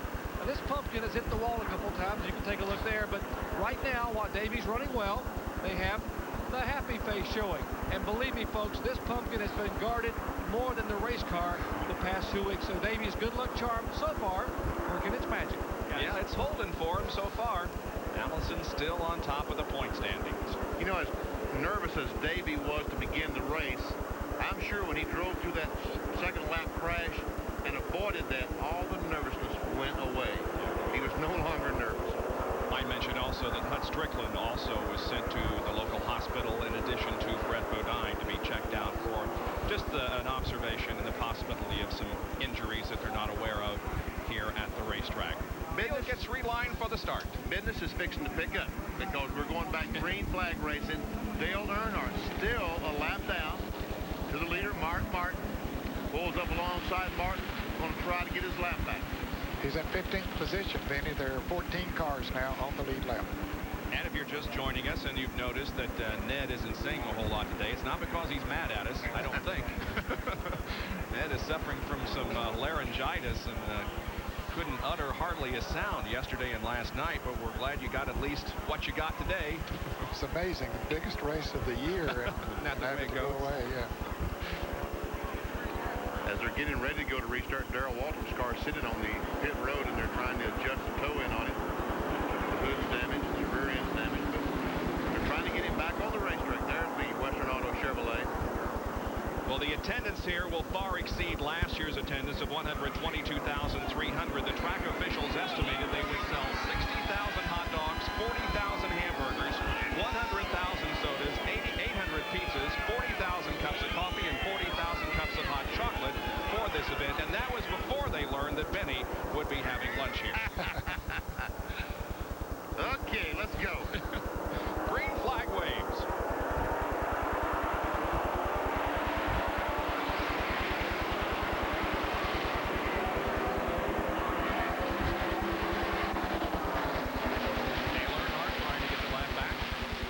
Gets in front of Mark Martin.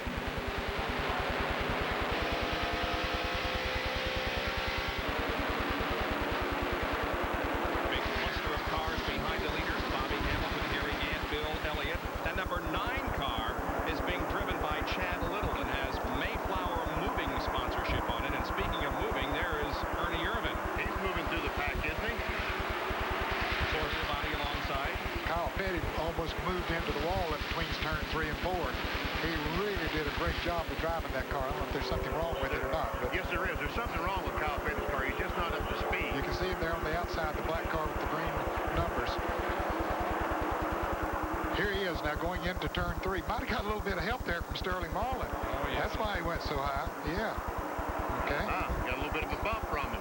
Yep. And he was still trying to get his heart beating down in turns 1 and 2 when he started slowing down.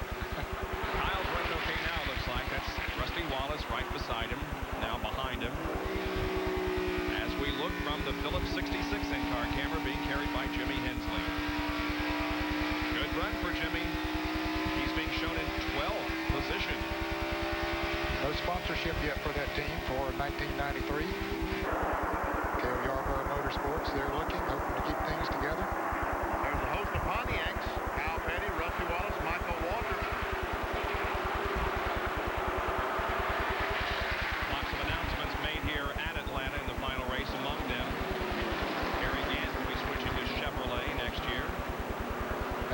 Surprised Rick Mast after he won the pole said they'd be switching to Fords. Really? Yeah. The Richard Jackson team. And also Bill Davis, remember he's the guy that owns the #1 car, the Baby Ruth Ford on the Busch Grand National Circuit. He signed a 5-year deal with Maxwell House as Bobby Labonte as his driver to run Winston Cup. 5 years. And the worst-kept secret in racing, Rick Wilson as the replacement for Richard Petty. That was officially announced on Thursday. Derek Cope very high in turns 1 and 2. Almost got the wall with the Purelator Chevrolet. Watching Harry Gant, Bill Elliott, and Alan Kulwicki. Yeah, looks like Kyle Petty's back up to speed now. We don't see him on the screen, but I said a moment ago, looked like he had a problem. I think he was just trying to get his heart pumping again, get his composure. That's why it's slowing down in 1 and 2. 2, 3, 4, and 5 right there. Allison, Gant, Elliott, and Kulwicki. The leader of the race is Mark Martin. Harry Gant, the Skull Bandit, had the best race car down here in March. Did not win the race. Bill Elliott won the race. Gant finished second, but he had by far the best race car. Now, if they get it back to that level, he might be in trouble.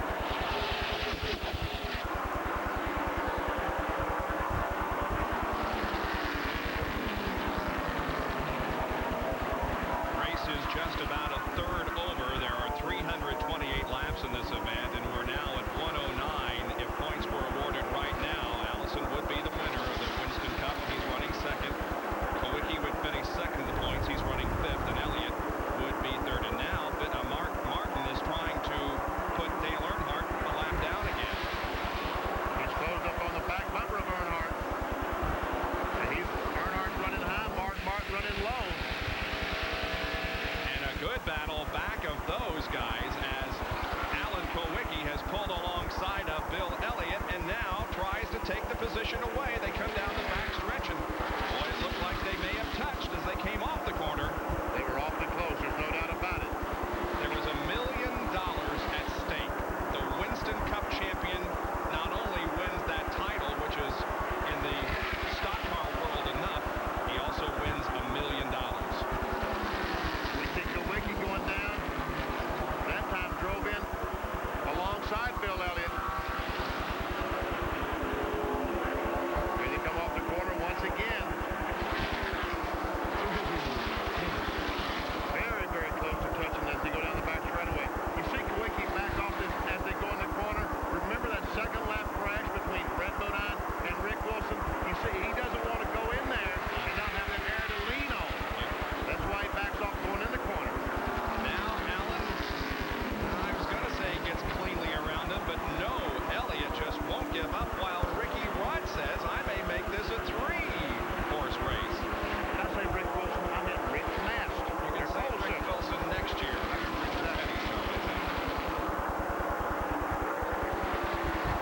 And now, Ricky Rudd pulls on the back of Kulwicki, gets him a little bit loose. He tries to take that spot away. And you'll remember a year ago at this time, Ricky Rudd was in the thick of the points battle, but 1992 has not been as good to him. He is 7th in points, and John Kernan is with the King. Well, Richard Petty is sitting down here in the garage area. Richard, they're working on the car. Apparently, you're okay, but you're going to try and get the STP Pontiac fixed. Well, we're looking to see what's going on. It busted the oil cooler in the radiator and it caught on fire, and I drove down there to a fire truck and got it put out.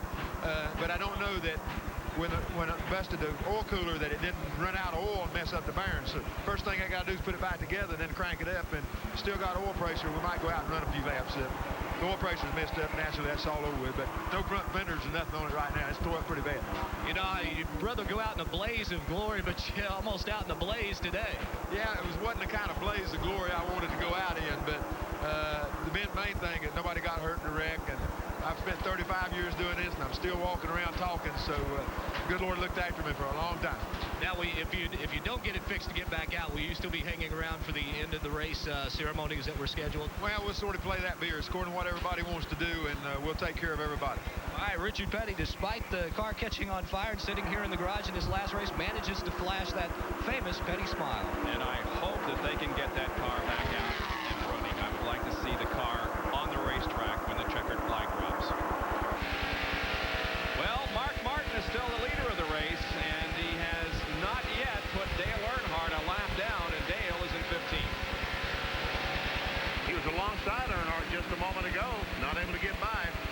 now that those tires have heated up, Earnhardt is running that high groove again, and he's been able to pull away just a little bit.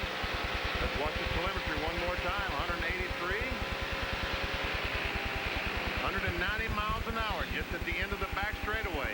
And that was just about the same as it was early in the race, as the sun will start to play a factor in this race, and in fact it is already. I tell you what, it's going to be miserable at the last 100 miles of this race. The drivers will be driving in turn 3 with very little visibility. Easy for you to say. Yeah, easy for me to say. Bill Elliott has just taken 3rd position from Harry Gant. Gant is 4th, Kawicki is 5th, and the top 5 are all in the points race. This is an incredible adventure on a Sunday afternoon for NASCAR Winston Cup Racing, and we're delighted you can join us. Back in just a moment.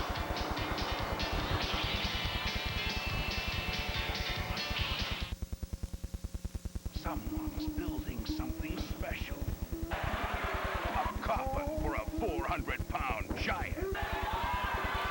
Can Kamala survive the wrath of the Undertaker?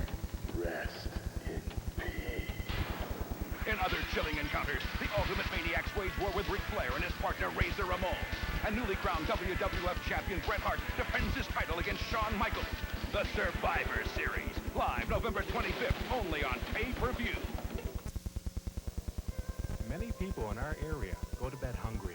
Help those less fortunate than yourself this holiday season. Subway is going to make it easy. This Sunday from 3:30 to 5, bring an item or two of non-perishable food to any Subway, and you'll receive a 6-inch Subway sandwich and Pepsi absolutely free. So get in the holiday spirit this Sunday at any Subway location from 3:30 to 5. Remember, a non-perishable food item gets you a 6-inch Subway sandwich and Pepsi free. Limit one free 6-inch sub per person. Hooters and KOs, an ESPN home video. Filled with super knockouts and blooper knockouts. Boxing bloopers and KOs. A winner. At Atlanta Motor Speedway, 120 laps are completed in the Hooters 500 with Mark Martin leading Bill Elliott.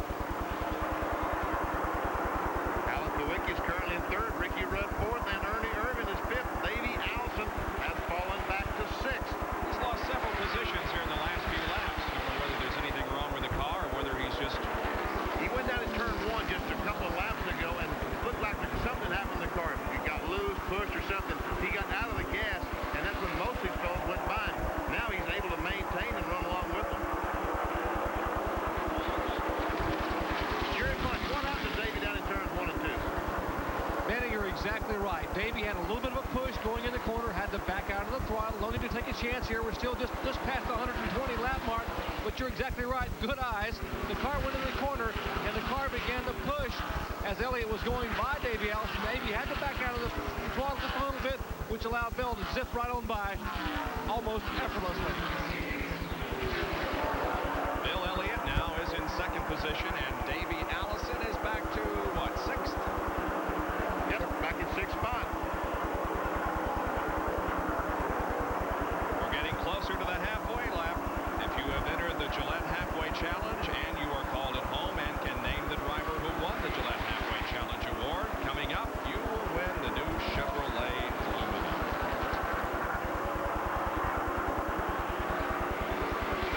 There's our leader, Mark Martin of Babylon Ford.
see how consistent Bill Elliott was. 32-1 every lap except that one, and that's when he passed the slower car, I'm sure. Now we'll show you the interval between those second and third place competitors and the leader, Mark Martin. Not very much racetrack between them. No. I tell you what, this has been a classic run for a championship. Bill Elliott, Alan Kawicki, we couldn't ask any to do any more than they're doing. Just as hard as they can go each and every lap. And I'm not a big cliche fan, and I almost hesitate to say this, but I don't know how else to make the point that the cream has risen to the top in this race, because the guys that are running for the points championship are running right up there toward the front and in the front in some cases. And Dale Earnhardt trying, he would definitely like to get a victory today, trying to salvage some of his season in 1992. Only one victory for the defending Winston Cup champion this year.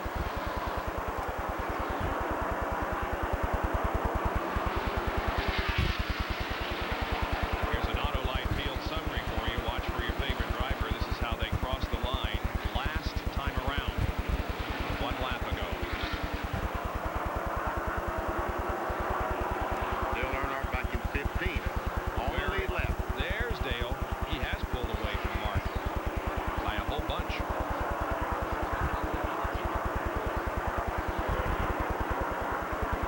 There goes Earnhardt. Nick Perkins out of the race. And Ricky Rudd is slowing. Our fourth place car slowing dramatically.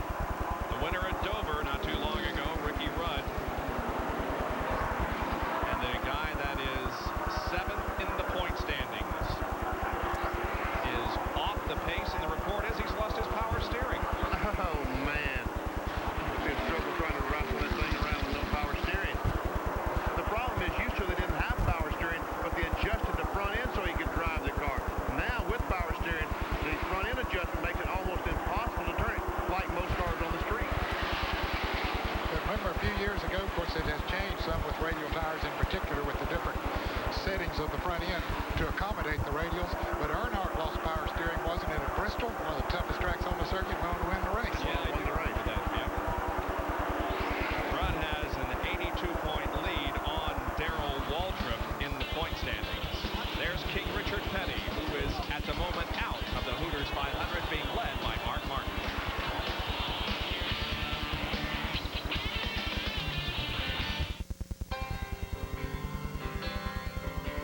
Look for the sign. Professional service. The red, blue, and white. A friendly face. It's a good sign. Your Big A Pro. Keeps your car running right. Nice to know he uses top quality Big A parts. Big A. The sign that keeps your car running right. Someone to depend on when you need to depend on your car.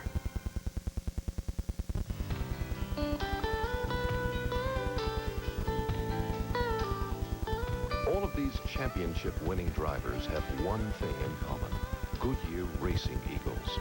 The race-winning technology that's found in the Goodyear Racing Eagles can also be found in the world's best-selling line of high-performance street tires, Goodyear Eagle Street Radials. The champions know, and it's why we say the best tires in the world have Goodyear written all over them. Okay, so these guys may know a little more than we do about Bud. It's the rice. It's the hops. It's the rice. But of course, we know a lot about other things. Hi, can I buy you something to drink? Yeah, like maybe a light beer?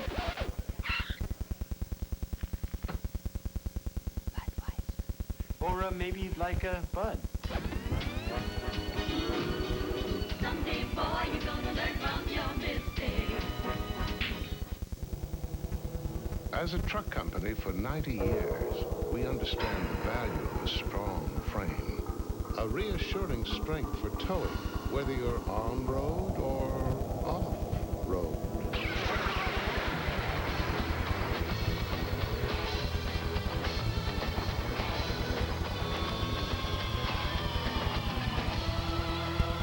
GMC Truck, the strength of experience.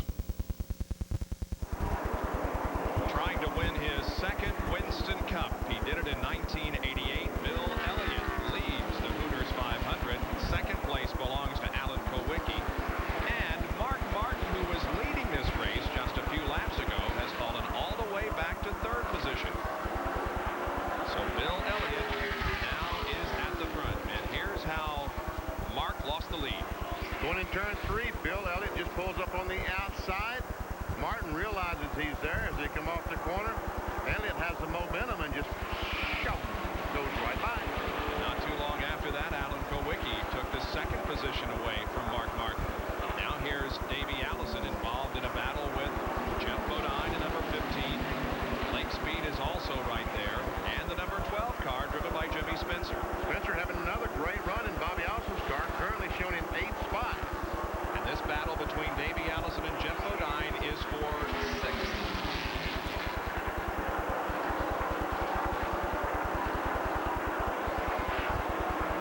So Bodine could get by, Spencer get by, put him back to 8th. Tighten up this point down, wouldn't it? It would appear to me that several of these cars need pit stops. We're going to be expecting that. Won't be long, I tell you. Another 8 or 10 laps. Looks like Bodine is able to make the pass. He has. Now Davey's back in 7th. Yep.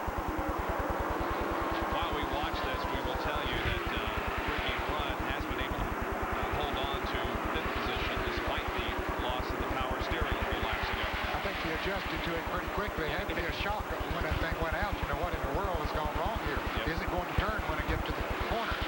But once he learned what it was, he has adjusted to it and still in 5th position. Little doubt as to who the sentimental favorite is to win this race and the championship today. It is Georgia's Bill Elliott from Dawsonville. Now there's 2nd and 3rd. Kowicki, a Wisconsin driver, and Mark Martin, originally from Indiana. Jerry, what's the problem on that car? Well, Mark Martin has radioed and told his crew the car is getting very, very loose. Steve Mills told me they will plan to bring him in around lap 147. That's about 4 laps, about 3.5 laps away. So we'll watch and see if they bring the Valvoline car in and put some fresh tires on in about 3 laps. From his in-car camera, you guys see evidence of him fighting things? No, it doesn't look that way. But okay, now if we awarded the points right now, Davey Allison would win by 6 points over Kowicki, by 11 over Bill Elliott. This thing is very, very close. It is tightening up. Whoa. 6 points. There's Davey.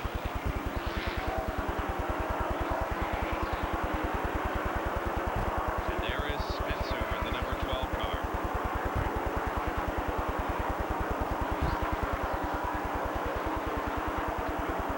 And Lake Speed. Once again, Lake a lap down to these 2 cars. His car running equally as well as Allison's or Spencer's. Just as we were talking about Morgan Shepherd, you know, slowing on the racetrack just before the big wreck happened. Well, Morgan is still out there running for his fans. He is 3 laps down, currently being shown in 27th position, but the Citgo Ford is still out there running. There we are. Morgan Shepherd inside the Citgo Ford. He's running pretty good now. I don't know what might have happened, if he had an ignition to go out or what happened, but he seems to be running fairly strong right now. Well, those 24-degree banks don't look very steep when they're running that speed, do they? No, they don't, not from inside that race car. Believe me, that's exactly the view you see from inside that seat. They look about flat.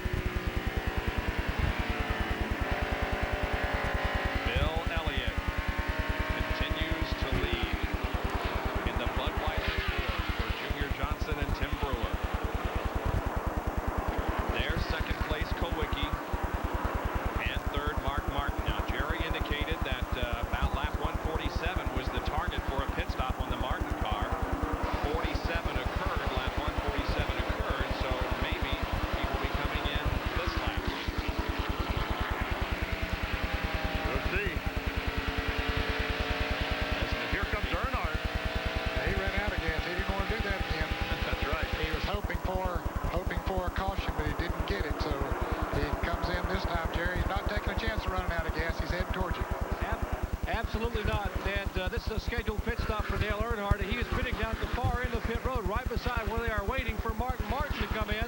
In fact, Martin should be coming in next time by. Earnhardt brings the Goodrich Chevrolet to a stop. He had come from 2 laps down. The car running very well. They think that it may not have been a valve spring, quite honestly. They now think it may have a pinhole in the header causing the car to shudder a little bit. That's why the car is still running as well as it is. They have changed right side tires. Now put the left side Goodyear Eagles on. Back with the lug nuts, fill it up with fuel, get ready to pull the jack, and Earnhardt is away.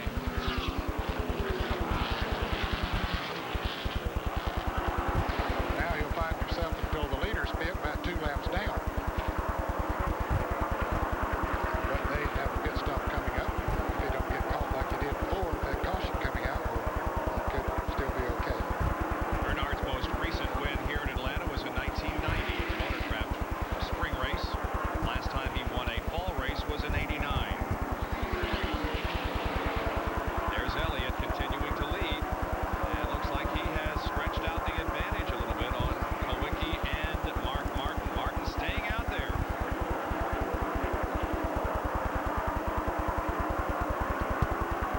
Now Martin's car seems to be running. Now he's coming in now. He's coming in the pits this lap. Down off the banking. Making sure he observes the speed limit on pit road, which is 55 miles an hour. Jerry, from the roof cam, we see him headed toward you.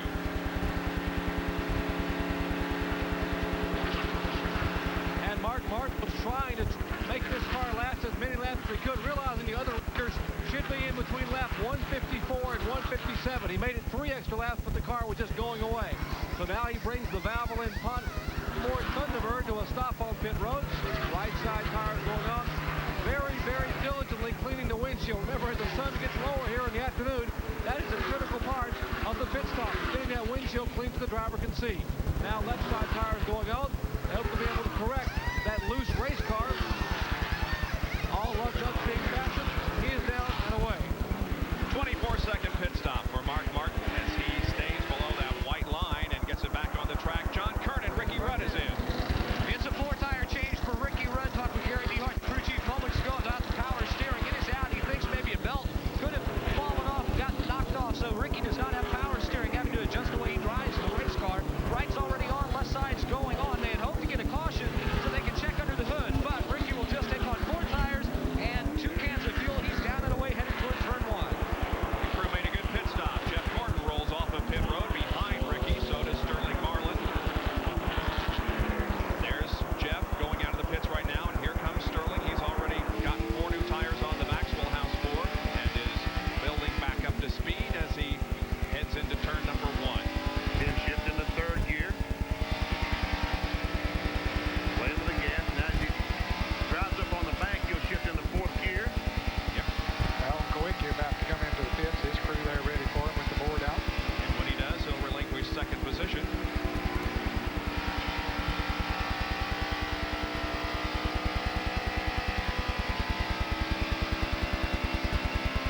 Inside Sterling Marlin's car. 189. There comes Alan Kowicki towards the pits, and Jerry Bunch coming towards you. And remember, Benny Parsons, he does not have 1st gear. NASCAR has allowed his crew to push the car off of pit road, so we'll watch to make sure the car doesn't stall. That could cost him some valuable time, maybe even a lap, if the car were to stall. Here's Kowicki bringing the car number 7 in, hoping to pick up a win and a championship. Paul Andrews and the crew now. Danny Glad, go to work. We would expect to see a routine 4-tire change. Right by Kowicki, Davey Allison brings the Haviland Ford Thunderbird. They are pitting nose to tail here on pit road. 7 on the bottom of your screen, 28 on the top. They have already put the left side tires down on Kowicki's car. He gets an assist. The car does fire and pulls away. They are still now working on the Davey Allison Haviland Ford Thunderbird. Our point leader getting left side tire. Crew very, very deliberate to make sure every lug nut is fastened. Davey puts it back in gear, spins the tires, and he's away. Allison moving back out. Others are making stops now. Terry Labonte brings his car into pit road. There is Terry in the Sunoco car. John Kernan right there. This will be another 4-tire change, making sure that they get the windshields clean. Paul Beckett, the PR man out there, actually doing windshield service today. Right side's already on, left's going on. Jimmy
running.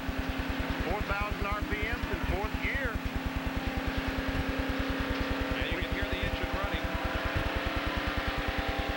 He's trying to accelerate, but he'll only turn about 4,400. Jerry, what's the problem? We're walking along beside Steve Mills. Steve, what's wrong with the car? All right, quit running. Fan quit turning over. It popped a little bit of smoke out of the pipes coming in the first turn for a couple laps, and he said it shook real bad up the backstretch and figures it broke a crank or something.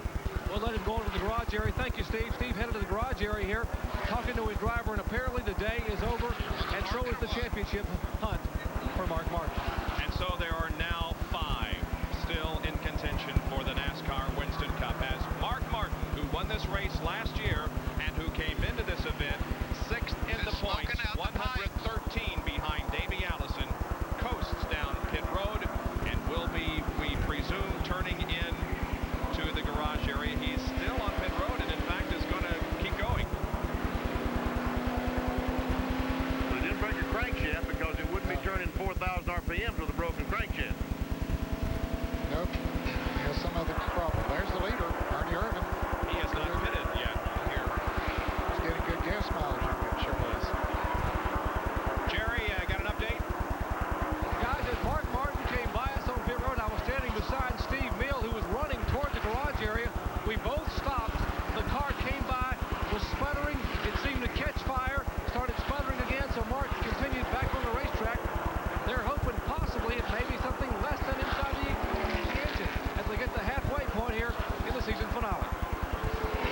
And while all that was going on, we get a better indication of why Ernie Irvin stayed out on the racetrack as long as he could, because that halfway lap has arrived. And Ernie Irvin is about to pick up $10,000 as the leader at the halfway point and winner of the Gillette Halfway Challenge. There the cross flags.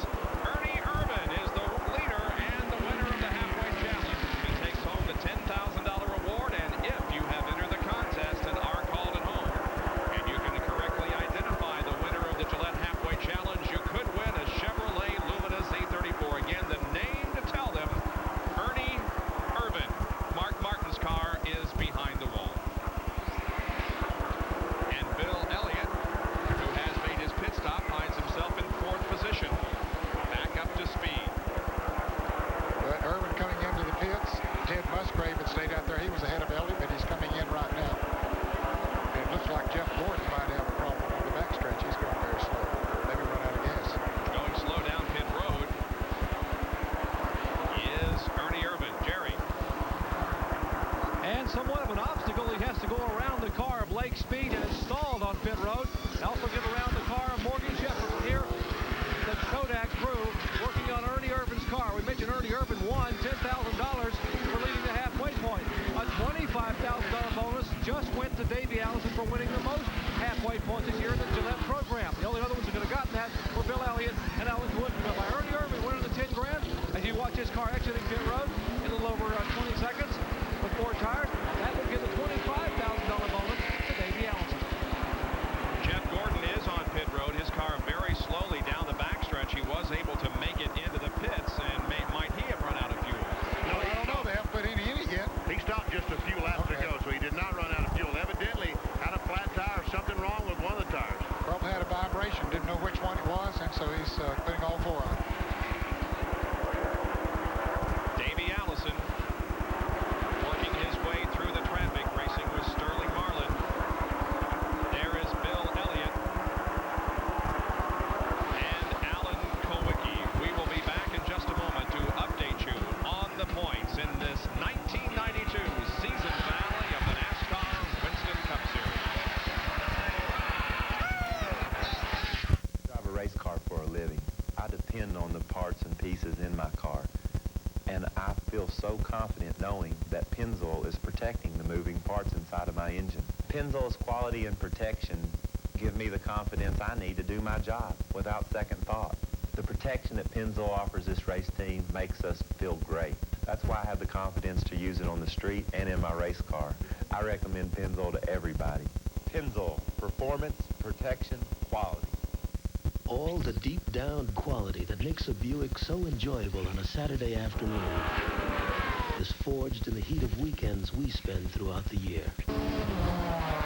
So while you're considering the ownership of a bright new Buick, rest assured that Buick engineers are out at the nation's racetracks, racing to make your new Buick even better. Buick, the new symbol for quality in America. Over the years, I've made a lot of trips back and forth to Vegas. So how's it going this trip, George? The odometer was broken for over 50,000 miles, so I say we've got 300,000 miles on this car. Hi, George. I've had a longer relationship with this car than I've had with any woman. Hi, George. How are you? This beauty's a living example of what can be done with proper maintenance and AC Delco. Hi, George. AC Delco parts. It's like buying time. If points were awarded right now, Davey Allison would be the NASCAR Winston Cup champion. He is currently 7th. Alan Kowicki, who is 3rd in the race, would finish 9 points behind Alan. Elliott is the leader of the race. That's 11 points. Jenkins. Oh, man. And Gantu is 10th. Would be 4th in the points. Kyle Petty, 15th in the race right now. Would be 5th. Mark Martin out of the race. He should hold on to his 6th in the point standings because he came into this event 168 ahead of Ricky Rudd. Let's see, 9, 10. Yeah, by golly, you're right, Benny. Nice as that. There's the leader, Elliott, and Jerry is with Mark Martin. John Kernan is with Mark Martin. Like I've told you many times, we sure look alike, Jerry and I sometimes. Standing here with Mark Martin in the garage area. And, Mark, we can see on the telemetry your RPM's just cut right now down to about 4,000. Do you know what happened? It acted like it burned a piston or something. Started smoking out the pipes. And, you know, the 42 and the 33 were at full song. There wasn't much we could do. We could have tried to run 60, 70 miles an hour around the racetrack and offended NASCAR and everybody else, but we weren't going to be able to do anything about the situation. But, you know, just park it. And I'd have to just say I'm awful proud of Jack Roush and Steve Meal and this whole Valvoline team. And I want to thank Goodyear for putting us on the greatest radials I've ever driven on here, and thank Folgers for hanging in there with us this year. We've had a real good year, and we've got a lot to look forward to next year. That's right. They certainly do have a lot to look forward to. In fact, Steve Meal says they're already working towards 1993. Bob?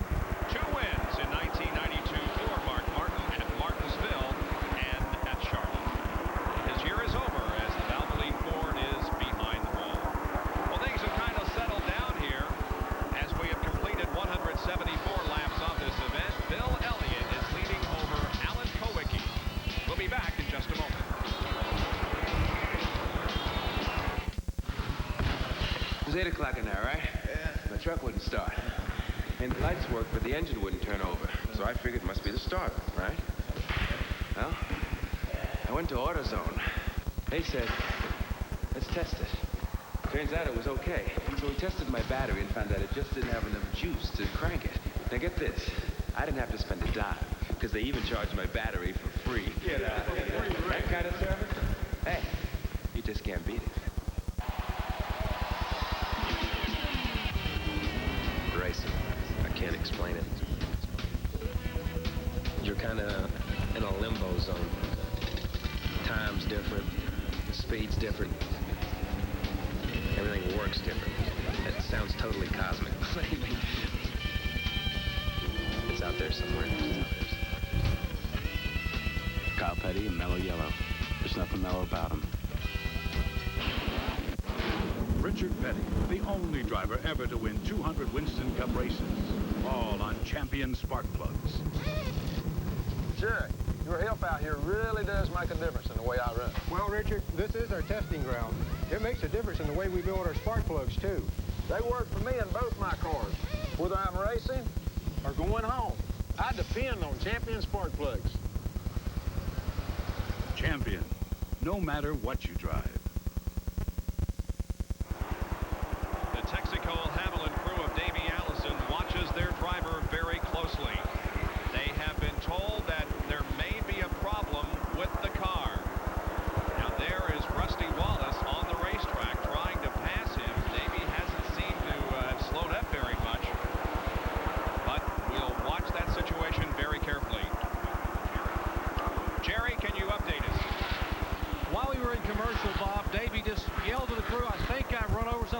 track and cut a left front tire. They all scampered up to the pit wall with tires.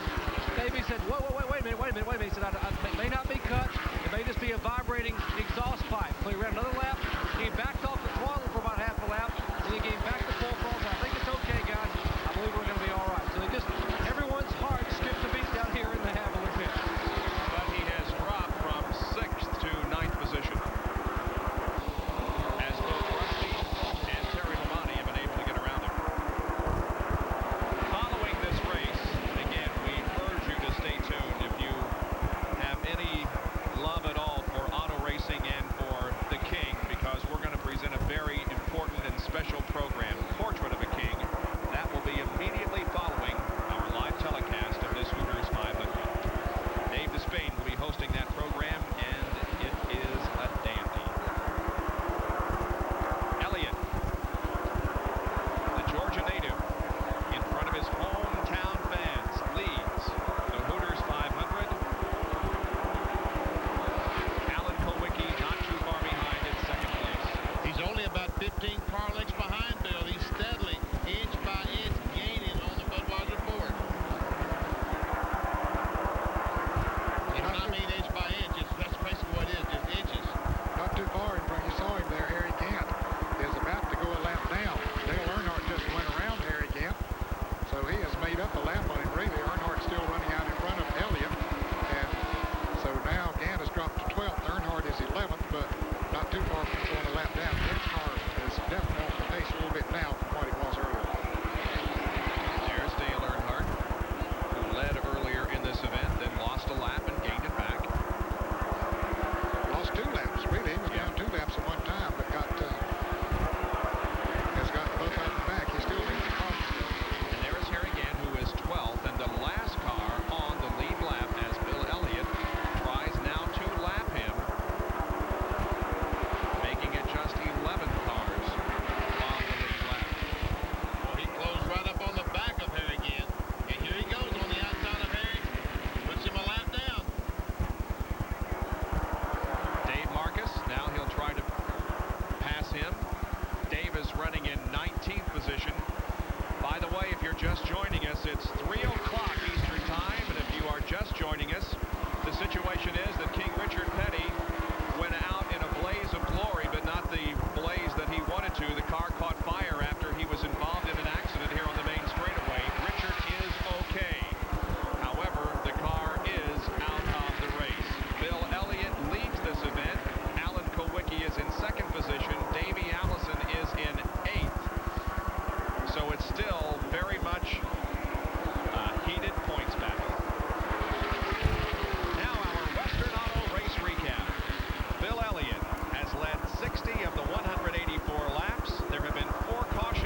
was developed by Bob Lappert, who actually helped develop the current point system way back in 1975.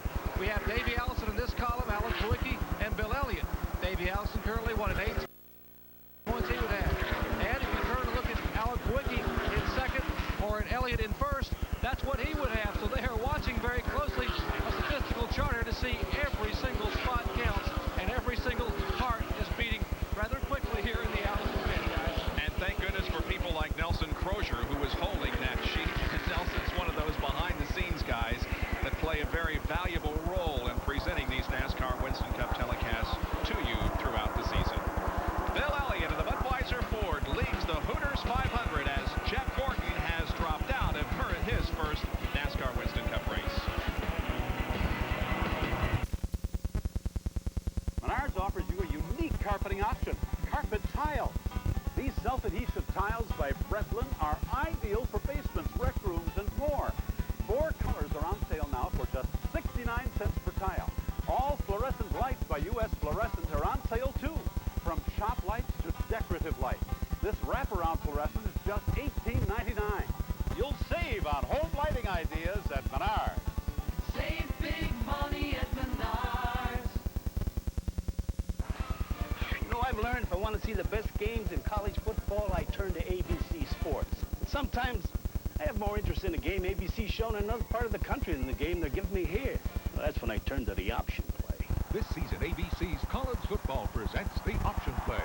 Now, in addition to the game on your local ABC station, you can order extra ABC games live on pay-per-view cable TV. Call your local cable company for more information on this unprecedented offer. It's football that's in your face. When the moon comes out, ESPN is in your face. ESPN, Sunday Night NFL.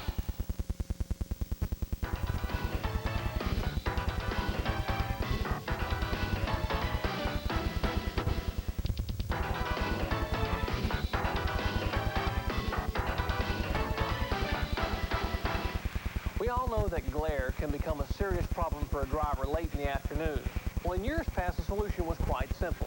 You merely tint a major portion of the right side of your windshield, thereby minimizing the glare from the setting sun across the turn. See, NASCAR thought this may be a safety hazard because a driver following behind Richard Petty in his STP Pontiac might not be able to see through this heavily tinted area to a car spinning or maybe a blown engine up front. So in 1992, they said no more tint across the bulk of the windshield. You basically have been limited to a factory tinting job. The upper 5 inches here is all you can tint. This increases visibility for cars and drivers following Richard Petty. They can see through the front of his windshield to a possible problem up front, but also they can see inside the cockpit now, as Richard may decide to use a hand signal to wave and say, hey, I've got a problem or I'm slowing down. Both cars in front and behind can see that. So a new 1992 NASCAR rule to improve safety on the racetrack. And that's a very important piece of information because of the sun that becomes a major problem here in the late afternoon, and we are just about to that point. It's no problem now. We're going down to turn 1. But watch this. If we can stay with it until he gets to the back straightaway, you're going to see just what a problem it can be. We're only about halfway of the race. It's a little over halfway. It's going to get worse every minute until the end of the race. Now it goes into turn 3. We can see as he drives into the sun, and as I said, it gets worse every lap. Morgan Shepherd right now, Bob, is one of the fastest cars on the racetrack. The Citgo Ford is really running fast, but he's 3 laps down, unfortunately. But whatever the problem was, they got it fixed. Yeah, he is in 22nd position, but back up to speed. Here's an Autolite field summary for you. Watch for your favorite driver. Another great run for Jimmy Spencer up in 3rd spot, and look at Davey Allison back in 8th. 11 cars are on the lead lap. The last car on the lead lap is Dale Earnhardt. Here again, now 2 laps down. Bobby Hillin in the 90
Indeed, it is going to be very, very critical this summer. Let me show you what's going on here in the Davey Allison pit.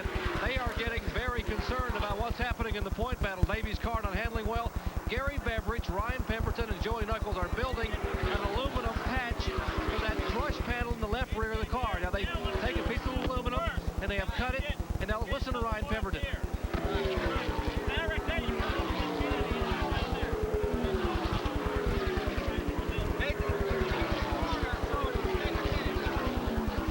They're saying the car catches wind going in the corner and pitches to one side, causing Davey to lose a lot of time. And they're going to try to come in on the next scheduled stop, pull the left rear fender away, put this aluminum patch in, and hope that it works.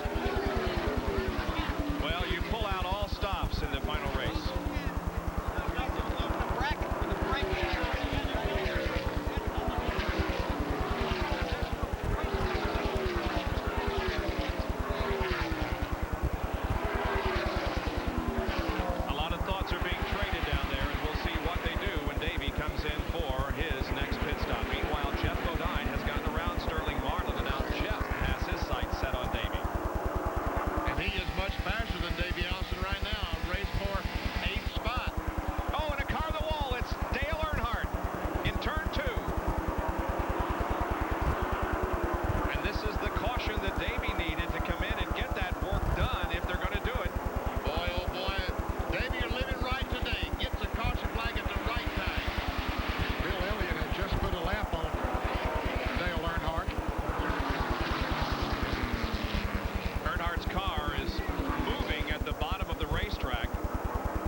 Away from the conclusion of this race. Joey Knuckles wearing the crew cam, waiting on Davey to come in. We see Larry McReynolds, that's Larry, the crew chief, talking to Davey, telling Davey what they're planning on doing when he comes in the pits.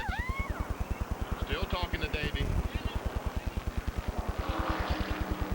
Now the pace car has picked up the field, so the next time they'll be coming in the pits. The pits will be open. There's the pace car with the field in tow, coming through corner number 3 now as Davey Allison catches up to the rear of the field. You think you've seen confusion before? Just wait till he gets to the pits and they start trying to drill holes and pop rivet and tape and... Man, oh man. I wish I was there just to watch it. We see it's got some damage on the left front of that car. Something's hit the left front. Well, Elliott, Kowicki, Spencer, Irvin, Rudd, Rusty Wallace, Terry Labonte, Allison, Jeff Bodine, and Sterling Marlin all are on pit road. Jerry, Davey is coming to you. And pit road is extremely busy right now. Here is Davey Allison in the pits, and the crew now going to work on the left front air dam. We're on the crew cam. Now you watch Joey Knuckles rip off that right front tire. Put the right front tire back in place. Meanwhile, the crew now hustling around, trying to pull some of the air dam out of the front of the car. And now they are 11 and 7 now both. And Elliott and Kowicki have exited pit road. Still working there on the Davey Allison car. They have pulled some of the sheet metal away. They're beating the air dam out of the front of the car and replaced all 4 tires. Now using a major sledgehammer on the left rear. And you see on the crew cam they are fixing the front of the car. You're watching Joey Knuckles as he is trying to bend some of that front air dam away. Ryan Pemberton now and Knuckles working in unison, putting some tape on the car. Let's listen in.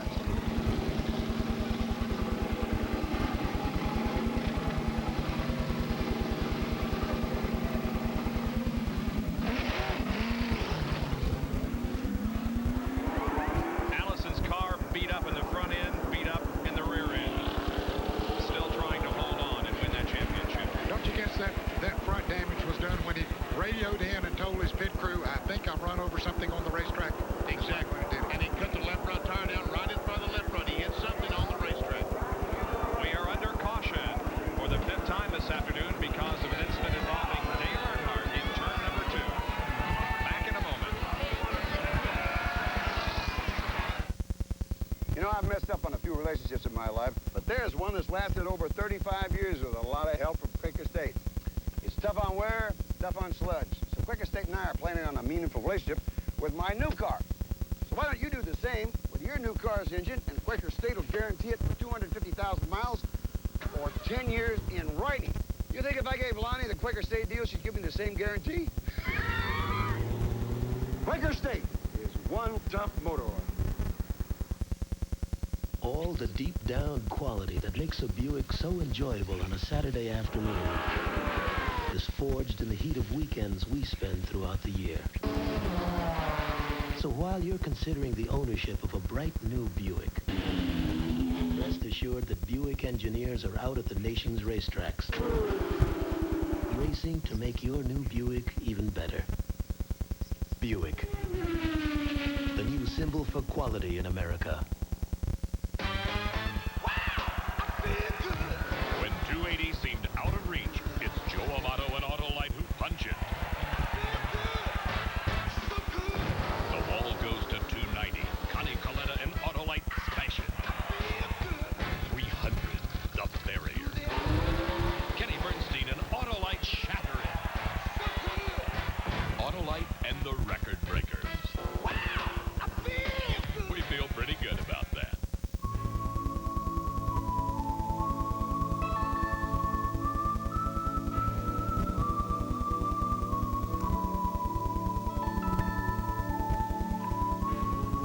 I was sure this year's father-son picnic was on Saturday, but they said no, it was definitely on Sunday.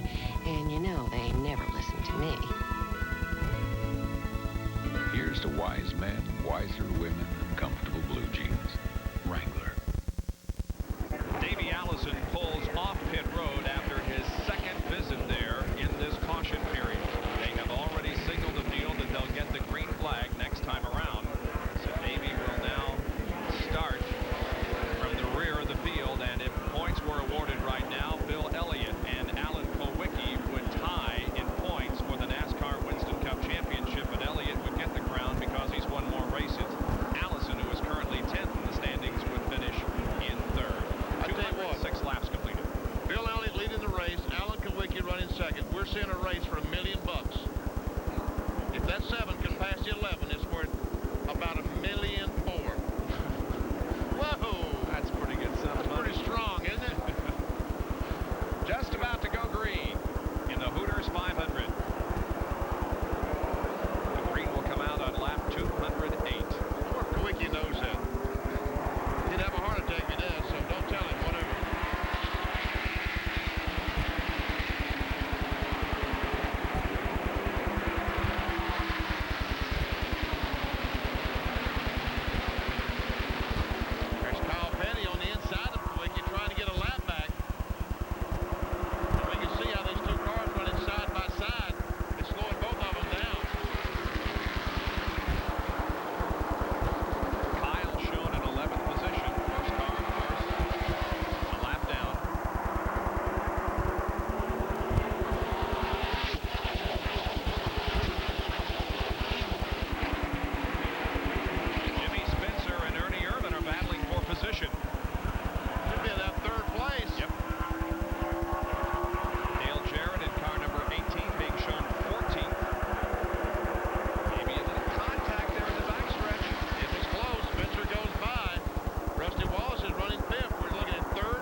makes your oil filter your engine's most vital organ.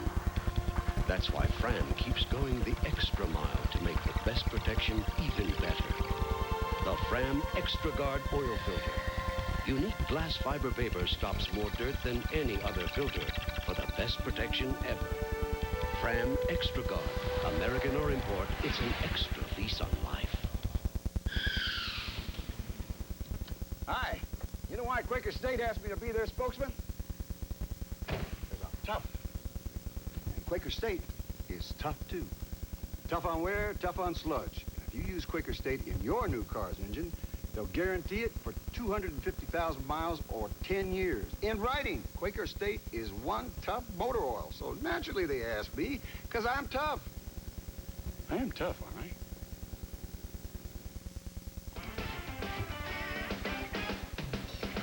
Wall to wall.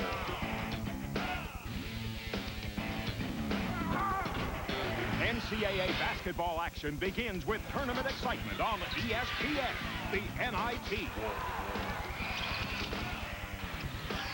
Tournament action tips off with Murray State against Indiana. The NIT, Wednesday night at 7:30 Eastern, live. ESPN, wall to wall. The grand finale of the NASCAR Winston Cup season for 1992, the Hooters 500, live from Atlanta Motor Speedway in Hampton, Georgia. We're delighted you can be with us. Our Speed World coverage is being brought to you by Autolite Spark Plugs, guaranteed for 2 years, no matter how far you go. By Wrangler, the most comfortable jeans known to man. And by Quaker State, the big Q is one tough motor oil. Well, a whale of a view comes to us from Airship Shamu. The blimp represents SeaWorld parks in Florida, California, Ohio, and Texas. Get it? Whale of a view, Benny?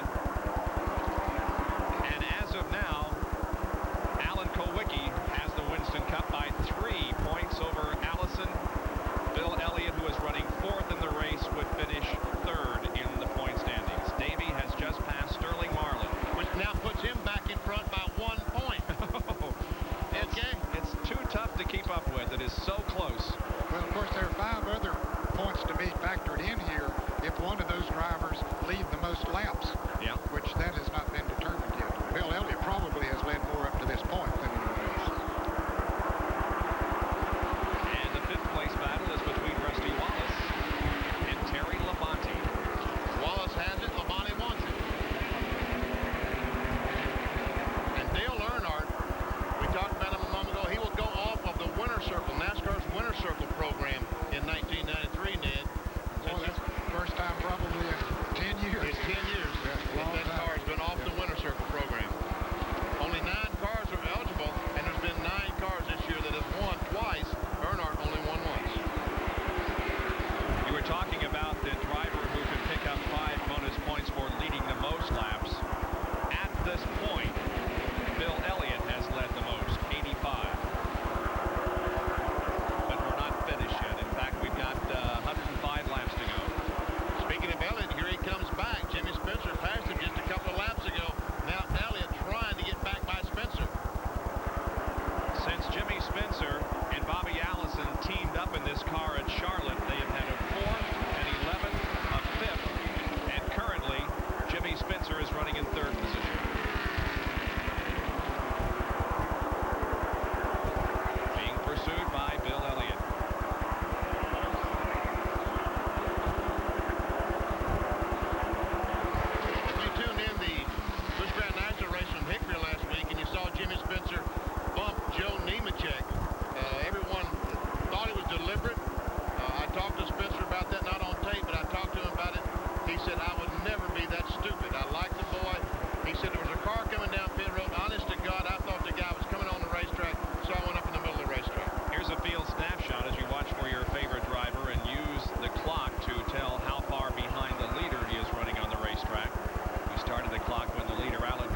up unless it takes a spot away. I believe this set of tires might have been a little bit tight on Elliott's car. Now that they're getting heated up, it seems to be coming back in a little bit. Elliott is in third. Kowicki is the leader. Davey Allison running seventh. As the points battle has boiled down to these three drivers, Mark Martin is already out of the race, if you're just joining us. And Richard Petty also retired from competition, and not the way he wanted to. He was involved in a crash. He's okay, but out of his last Winston Cup race. Back in just a moment. You know, I've messed up on a few relationships in my life, but there's one that's lasted over 35 years with a lot of help from Quaker State. It's tough on wear, tough on sludge. So Quaker State and I are planning on a meaningful relationship with my new car. So why don't you do the same with your new car's engine, and Quaker State will guarantee it for 250,000 miles or 10 years in writing. You think if I gave Lonnie the Quaker State deal, she'd give me the same guarantee? Quaker State is one tough motor oil. Who's getting happy? Who's having fun? Who's been to Hooters? Come on, everyone, it's at Hooters. Hooters. Hooters makes you happy. Hooters makes you happy. Hooters makes you happy. Hooters makes you happy. Good times, great food, fun music, what a hoot. Hooters. Hooters. Everybody's getting happy at Hooters. Oil. It's the lifeblood of your engine. That makes your oil filter your engine's most vital organ. That's why Fram keeps going the extra mile to make the best protection even better. The Fram Extra Guard oil filter. Unique glass fiber paper stops more dirt than any other filter for the best protection ever. Fram Extra Guard. American or import, it's an extra lease on life. It's the Budweiser Pit Stop with Bill Elliott. Hi, I'm Bill Elliott. Safety is a major concern for everyone associated with NASCAR. In recent years, we've made some big strides. For instance, this suit is fireproof. It has 3 layers of insulation, will keep flames off a driver for at least 15 seconds. During a race, I also wear fireproof gloves and special fireproof shoes. Then there's my helmet. The inside is high-quality, shock-absorbing foam material. Drivers wear a lot of protective clothing during the race. Like they say, it's better to be safe than sorry. Welcome back to Atlanta Motor Speedway, where Alan Kowicki in the Hooters Ford leads the Hooters 500. And the average speed of the race at this point is a little over 131 miles an hour. Bill Elliott is on the move. He has taken over second place from Ernie Irvin. And 2 from the front-running cars and made pit stops. Jimmy Spencer just came in. Looked like he just topped the gas tank off. That doesn't make sense. What was that all about? I don't know. And Sterling Marlin was just in. They changed tires on his car. All kinds of interesting things going on here. And it has been an interesting race to this point. It got off on a very bad note because as they completed lap number 1, we had the first crash of the race. It involved Brett Bodine in number 26 and the pole sitter Rick Mast. Bodine with hard contact on the outside wall. Hut Strickland came along and hit Brett very, very hard. Both of those 2 drivers have been sent to a local hospital. During the fracas, it was Hut Strickland who hit the left rear of Davey Allison's car, upsetting the car somewhat. However, Davey has not let it bother him too much. Then, later in the race, another multi-car tangle as Dick Trickle and Ken Schrader came down. Also involved, Darrell Waltrip, Wally Dallenbach Jr., and King Richard Petty. You can see flames from a car in the middle of the straightaway. He took the car down to the inside of the racetrack and, in fact, parked it near a fire truck. But Richard Petty ended the final race of his 35-year career in that way. Richard was not injured, but it was a spectacular way to end a long and illustrious career. And this is how it looked from Richard Petty's perspective. He hit Rich Bickle in the back end, also made contact with another car, and then the flames became evident from the left front of the race car.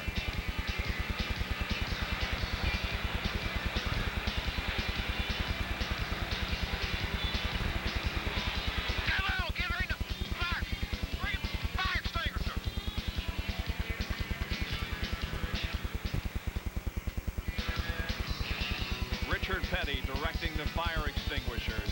And now we move to more recent activity as Alan Kulwicki was able to pass Bill Elliott just a few laps ago and take the lead of the Hooters 500.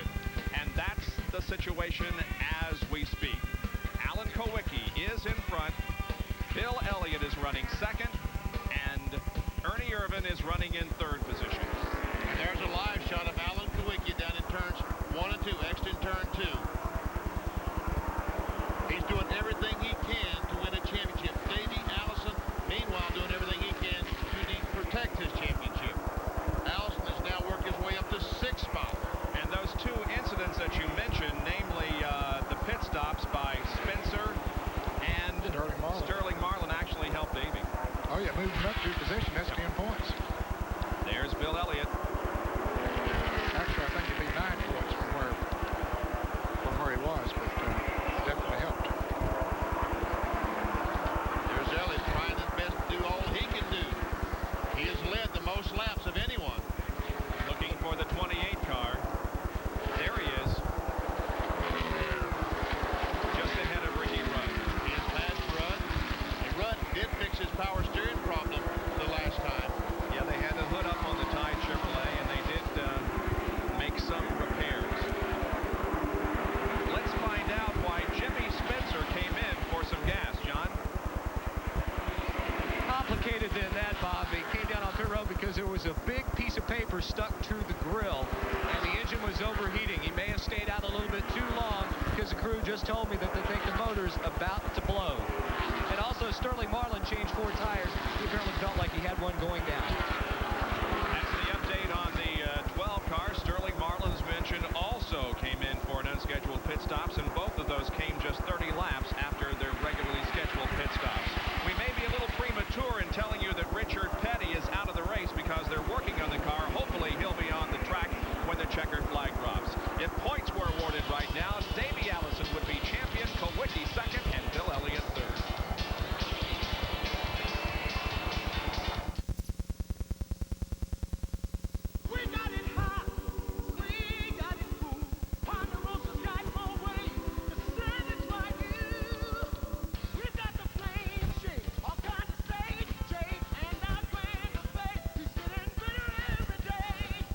Now, our all-you-care-to-eat shrimp dinner is just $5.99 and includes our grand buffet with over 80 items like garden fresh salads, fruits, soups, and more, plus our no-stop in the top-end Sunday bar.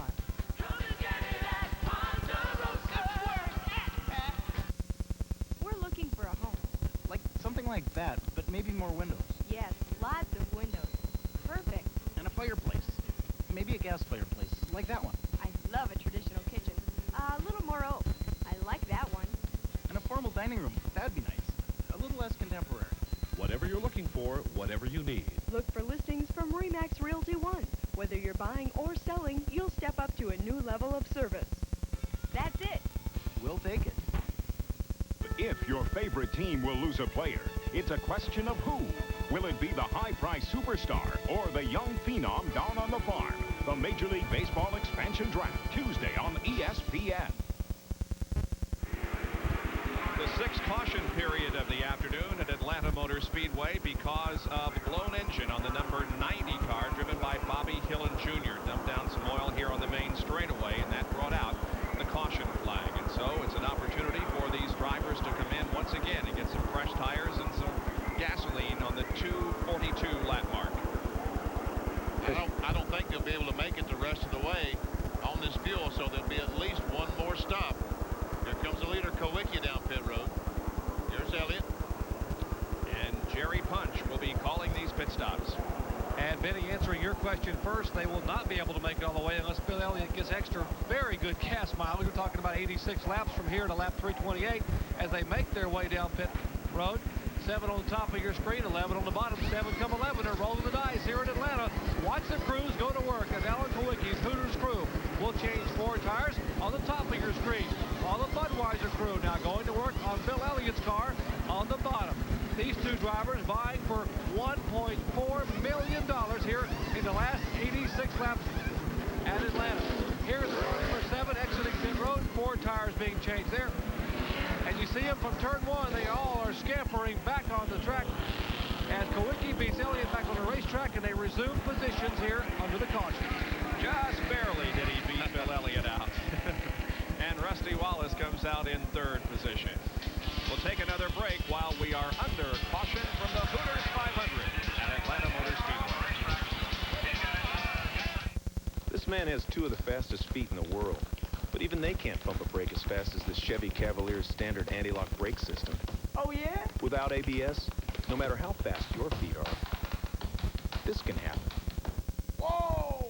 But to help you stop and steer on slippery surfaces, Cavalier's anti-lock brakes pump on and off up to 15 times a second. Yeah, but can they do this? The safety of ABS. What else would you expect from the heartbeat of America? When 280 seemed out of reach, it's Joe Amato and Autolite who punch it. The wall goes to 290. Connie Coletta and Autolite smash it. 300, the barrier. Kenny Bernstein and Autolite shatter it. Autolite and the record breakers. We feel pretty good about that. Hey, Warren, where do the stars come out on Sunday nights? In your face. In your face. In your face. In your face. In your face. In your face. In your face. When the stars come out, ESPN is in your face. ESPN, Sunday night NFL. The Giants battle the Broncos Sunday night at 8 Eastern. Still under caution. Here are the top 10. Alan Kowicki leads. Bill Elliott, Rusty Wallace, Ernie Irvin, Terry Labonte. 6 through 10, Davey Allison, Ricky Rudd, Jeff Bodine, Jimmy Spitzer, and Kyle Petty. Beautiful overhead view of Atlanta Motor Speedway as a record crowd has gathered to watch this event. If points were awarded right now, Davey Allison would win the Winston Cup. Kowicki would finish second, then Elliott, Kyle Petty, Harry Gant, and Mark Martin. Davey Allison sixth, Kowicki is the leader, and Elliott is second at this point. Now tonight on ESPN at 8 o'clock Eastern Time, 5 o'clock Pacific, it's the New York Giants against the Denver Broncos. Don't miss it. NFL action tonight on ESPN, the Giants and the Broncos. We'll have more of our live coverage from Atlanta Motor Speedway after this. We've had Old Blaze for 16 years.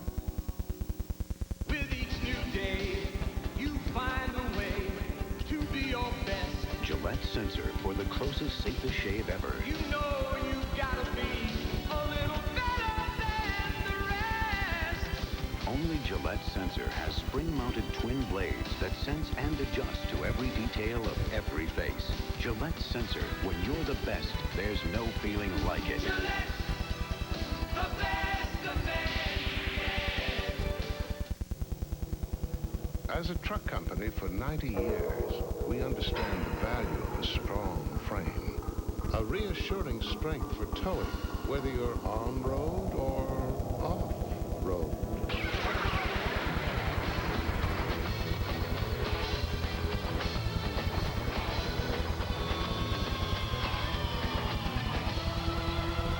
GMC Truck, the strength of experience. Under our sixth caution of the day at Atlanta Motor Speedway, and our congratulations to Kenny Henderson, 41-year-old from Cleveland, Alabama, who knew that Ernie Irvin was leading at the halfway point and won a beautiful Chevrolet Lumina in the Gillette Halfway Challenge. We congratulate Kenny Henderson. He'll be tooling around the streets of Cleveland, Alabama in a brand new Chevrolet Lumina Z34.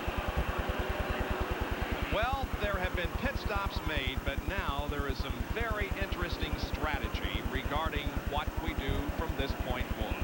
Jerry Punch with an explanation.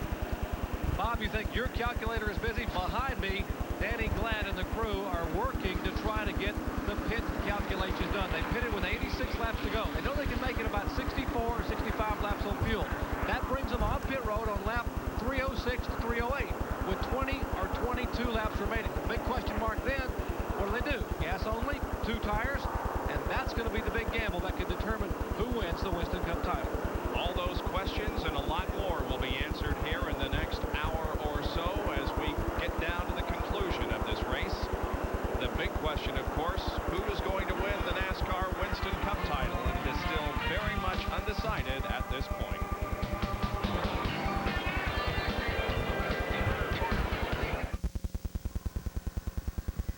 This season, Bill Elliott's doing something he's never done before.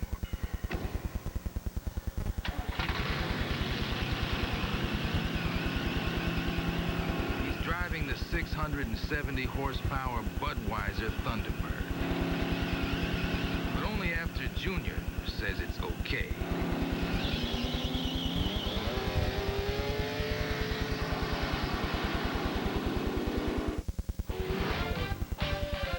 Before winter hits hard, get to Sears, America's #1 tire store.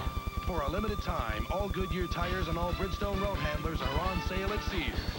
All-weather Goodyear Arrivas, as low as $19.88, our lowest price ever. Backed by a 55,000-mile warranty. All Goodyear tires and all Bridgestone road handlers on sale. You can count on me. At America's #1 tire store, Sears.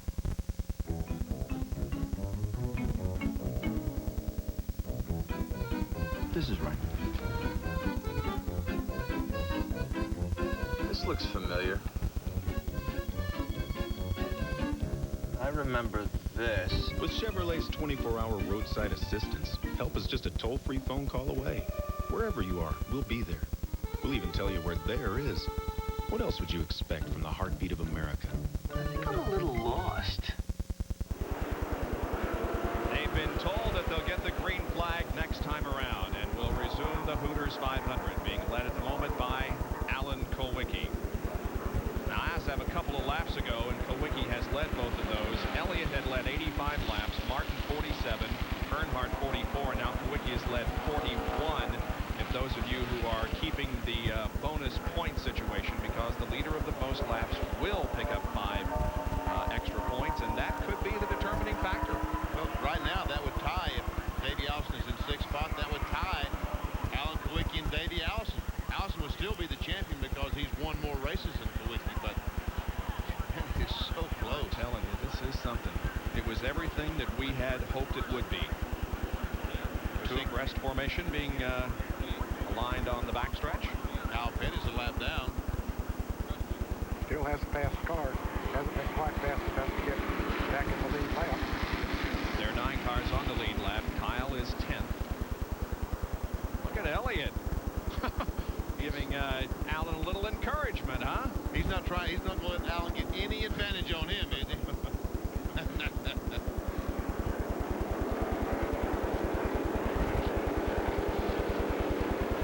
Saw Davey Allison. Pace car comes in. We're set to go green once again on lap 250. Look at the crowd here, and they're loving every minute of it. Green flag waves. Here we go again.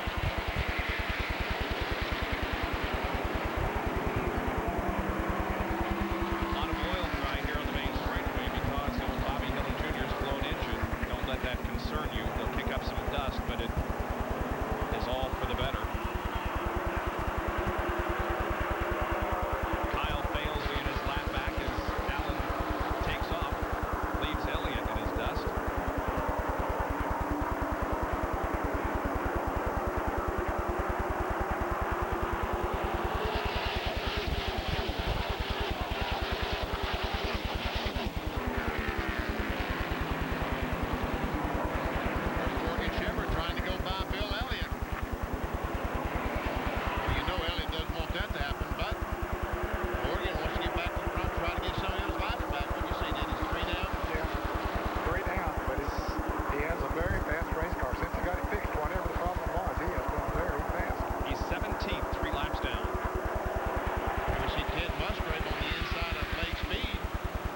lap back. He beat Alan Kowicki back to the start-finish line. Davey desperately trying to get the car to turn, but it won't happen. The car will back up, but he cannot turn the car and move it ahead to clear Ernie Irvin. He's broken a tie rod on the right front. Like I said, when he turns the steering wheel, the right front tire won't turn. And now it's going to come down to 2. Will it be Alan Kowicki or Bill Elliott? Davey Allison's long, tough, emotional season has come to an end. And folks, I hope you don't think that I'm pulling for Davey Allison or Alan Kowicki or Bill Elliott. I just hate to see it because we had everything going so much. Their Ernie goes up high. We see the 4 car, and all of a sudden the car just goes around. He loses control. When he saves it, he comes back right in front of Davey Allison. I think that was the only 2 cars involved in the crash. So often we're criticized for showing partiality to one driver or another. I really have no concerns as to who wins the championship. The best man will win it. But I'm glad to see the Davey Allison's out of the car okay. Yeah, he knows his it's over. Championship hopes are over. But there will be other years. There's no question about that. And I'm sure, as Davey will tell you, if we do have an interview with him, he waves to the fans as he gets in the ambulance that regardless of what has happened here, he's had a tremendous season. Once again, we'll watch Rusty Wallace. Ernie goes by. When he gets the car sideways, Rusty gets by. But comes back across the racetrack right directly in front of Davey Allison. Jerry Punch. Guys, obviously the mood here in the Davey Allison pit is quite somber, but let me tell you what Larry McReynolds said. You talk about a competitor. Now, Larry McReynolds is the crew chief for Davey Allison. He turned and said, guys, the championship may be over, but we're going to fix this car and still fight for 3rd, 4th, 5th, somewhere in the points. We're not going to quit. And all they took running up pit road to try to wait for the car to be pulled in. So, believe me, there is no quit here in this Havoline team. And only for the 2nd time since 1979 will the points leader going into this final race not win the Winston Cup Championship. Davey Allison's Texaco Havoline Ford is on the record, headed back toward the garage area. Davey Allison is in the ambulance. He'll be checked over at the infield medical center, but he was okay when he got out of the car, waving to the fans as they saluted his attempt to win the Winston Cup that has come to an end here near lap 254. We'll take a break and be back with more from Atlanta Motor Speedway.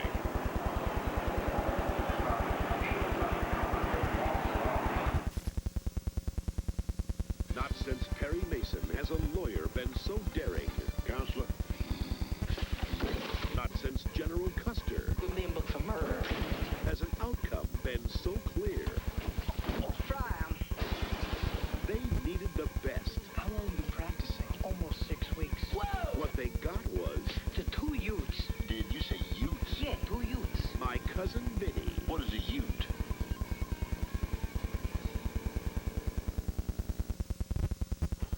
Save up for a rainy day. You'll appreciate it more if you save for it. You know, good things come to those who wait. Wrong! You wait, you don't got it. You want it now? Don't wait. Get to Best Buy. Get 0% for 1 year on everything. This thing, that thing, these things, those things, everything. You get it now without the interest, and that's saving. So what are you going to do? Wait? Yeah, right. With 0% for 1 year on everything, you're going to get to Best Buy. Get it? Got it? Good. It's football, that's in your face. When the stars come out, ESPN is in your face. ESPN Sunday Night NFL. Damaged car of Ernie Irvin now is removed from the front straightaway right at the start-finish line here in Atlanta as the 7th caution period remains out because of the accident involving Ernie and Davey Allison, whose championship hopes are now over. This is how it happened. Watch Ernie Irvin, whose car is up high on the racetrack. Right in the center of the racetrack, the yellow car. He loses control. Comes across the racetrack. When he saves it, it goes back across the racetrack right in front of Davey Allison. And again, that was the only 2 cars involved.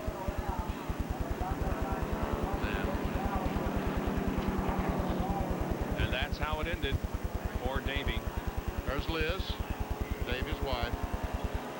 Brian Vandercook there, who does public relations for Haviland, Texaco. You can see that Liz obviously is very disappointed.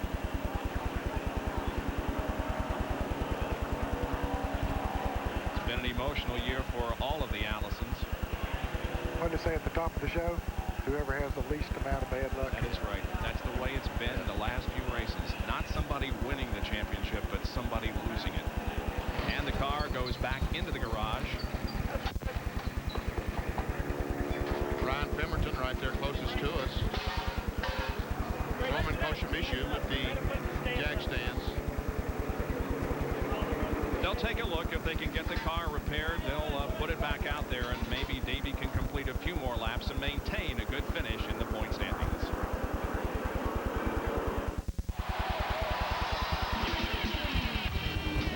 Racing. I can't explain it. You're kind of in a limbo zone. Time's different. Speed's different. Everything works different. It sounds totally cosmic. Believe me. It's out there somewhere. Kyle Petty in mellow yellow. There's nothing mellow about him. When Darrell Waltrip needs tires, he needs the right tires, and he needs them fast. And when you need tires, see the tire team at Western Auto. We've got major brands and over 26 tire lines to fit your car, van, or light truck. Right, Junior? Right, DW. And we got the right price, backed by our free ride guarantee. Right, Rusty? Right, DW. When you buy tires from Western Auto, try them for 30 days or 1,000 miles. If you're not satisfied, they'll exchange them. That's why I take our car to Western Auto. Right, Dad? Wrong, DW. Stevie takes your car to Western Auto. It's impossible to watch all the NFL action on Sundays. Right? Wrong. See every bone-crushing hit, every big score, and every key play from every game in just 60 minutes of non-stop excitement. Football's fastest hour when you're hungry for action. NFL Primetime. Sunday night at 7 Eastern, right before the Giants and the Broncos collide on ESPN. NASCAR Winston Cup points as of right now. Alan Kulwicki on top by 10 over Bill Elliott. Davey has fallen to third. Right now 19th in the serial scoring. Kyle Petty is 8th. Harry Gant 17th. And Mark Martin is already out of the race. And by the way, being factored into those point standings are the number of laps being led. Now, the green flag comes out and we resume our competition with Alan Kulwicki leading Elliott. It's down to a shootout between those two drivers. We're watching from the roof cam, Morgan Shepherd. That smoke out of Oh, Benny. What was that? Well, Morgan is moving to the inside of him. Ooh, look out, boys. Don't have another one right here.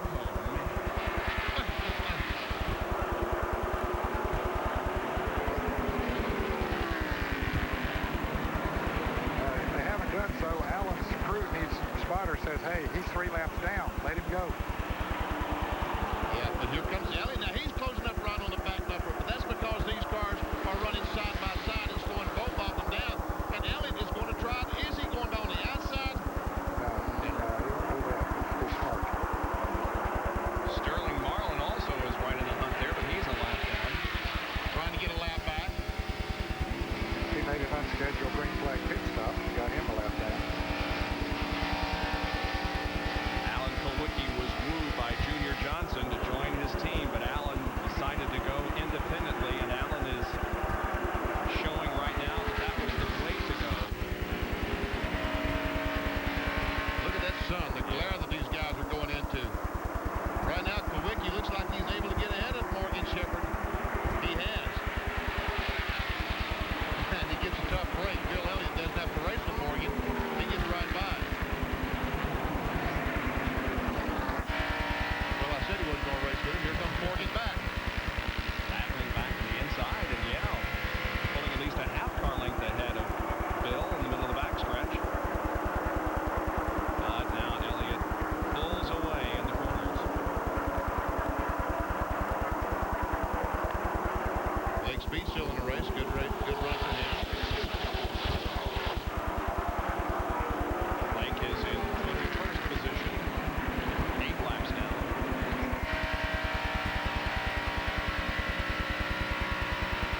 Medical Center.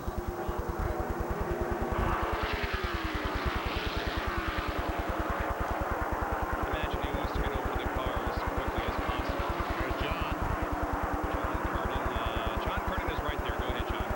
Well, Davey, you're okay. But, man, I'll tell you, what a way to end the championship hunt. Well, John, you know, that's just the way it goes sometimes. We had some troubles, and we're trying to work our way back up there, just trying to run a smart race, and ran over something in turn 3 earlier in the race, and we had to come in and repair the car from that. We caught a lucky caution flag, and I thought, all right, we're going to be okay now. And then I saw Ernie get loose over there in 4, and, you know, we just ran out of room. You know, I hate it for all of them guys in the garage area. Everybody at Robert Yates Racing deserves a lot better than this. And, you know, they deserve to win that championship this year, and we didn't get it, so we'll just go back and we'll get ready for next year, and we'll come out and try again. It just wasn't meant to be. Yeah, but Davey, with the up and down year you've had, you've certainly showed a championship heart. Well, we appreciate all the support everybody has showed us, and you know, the fans have been great. All the letters of encouragement, the phone calls and everything have been fantastic, and you know, we want to tell everybody we appreciate that, but this wasn't our year. Davey Allison carried a great deal of momentum into 92 from the 91 season, and I think he'll keep that momentum going as we head for 1993. Didn't win the championship, but gave it everything he could. We'll be right back. You've seen it before. The ones who run with the herd, and the one who always seems to run alone.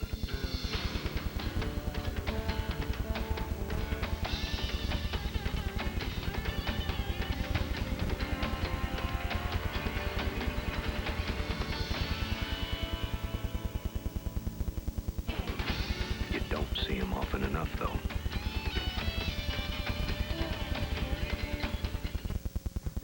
Oil. It's the lifeblood of your engine.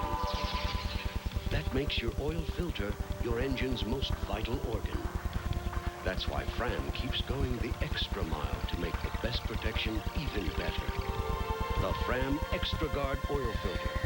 Unique glass fiber paper stops more dirt than any other filter for the best protection ever. Fram Extra Guard.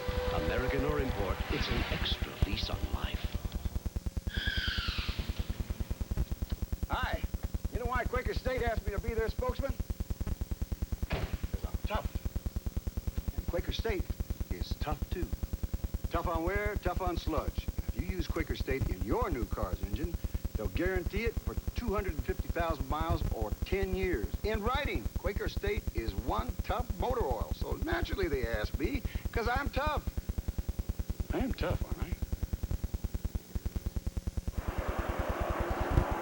ESPN Speed World presenting the final race of 1992 NASCAR Winston Cup Series. It's the Hooters 500 being led by Alan Kowicki. Second is Bill Elliott. Just a little after 4 o'clock Eastern time if you're just joining us.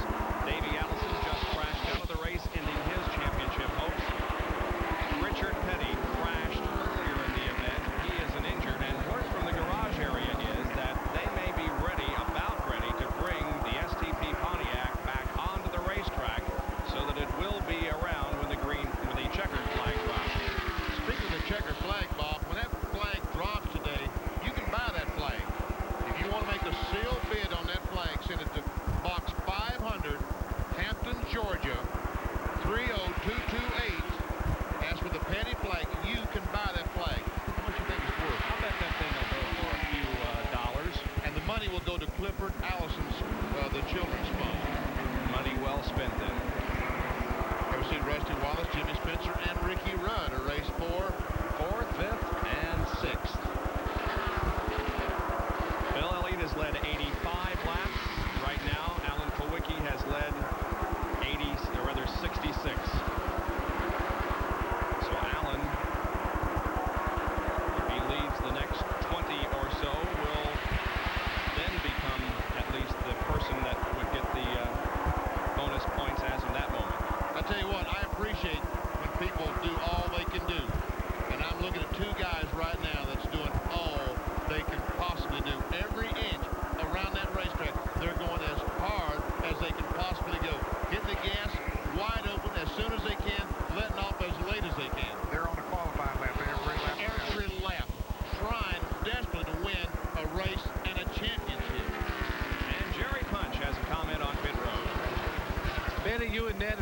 exactly right. Bill Elliott has been told that he needs to pass the 7 car. Well, what he's trying to do every lap with every ounce of horsepower that Budweiser Ford will muster. Alan Kawicki has been told by Danny Glad and the crew he must keep the 11 car behind him because if he gets past, he may not lead the most laps and he may lose the race and the championship. So these guys are running wide open these last few laps. This is what a championship is all about. It could come down to the 4 races that Bill Elliott won in the beginning of the season. He had an incident at Daytona. He was very much a contender in that race, but then after Daytona, he won 4 in a row. And it could come down to the number of races won this year if the points are tied when the checkered flag drops. You see a piece of tape on the grill? Here's Earnhardt going a lap down. Another one. Laps led today. Bill Elliott has led 85. Kawicki has led 70. If Allen can lead 30 more laps and give him 100, Bill Elliott could lead the last lap, could win the race. Kawicki could still win the championship by 5 points. It isn't over yet, fans. Stay with us. The championship is still to be determined between Alan Kawicki and Bill Elliott.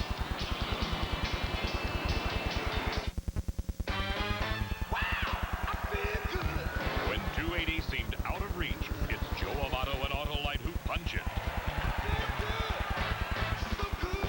The ball goes to 290. Connie Coletta and Autolite smash it. 300, the barrier.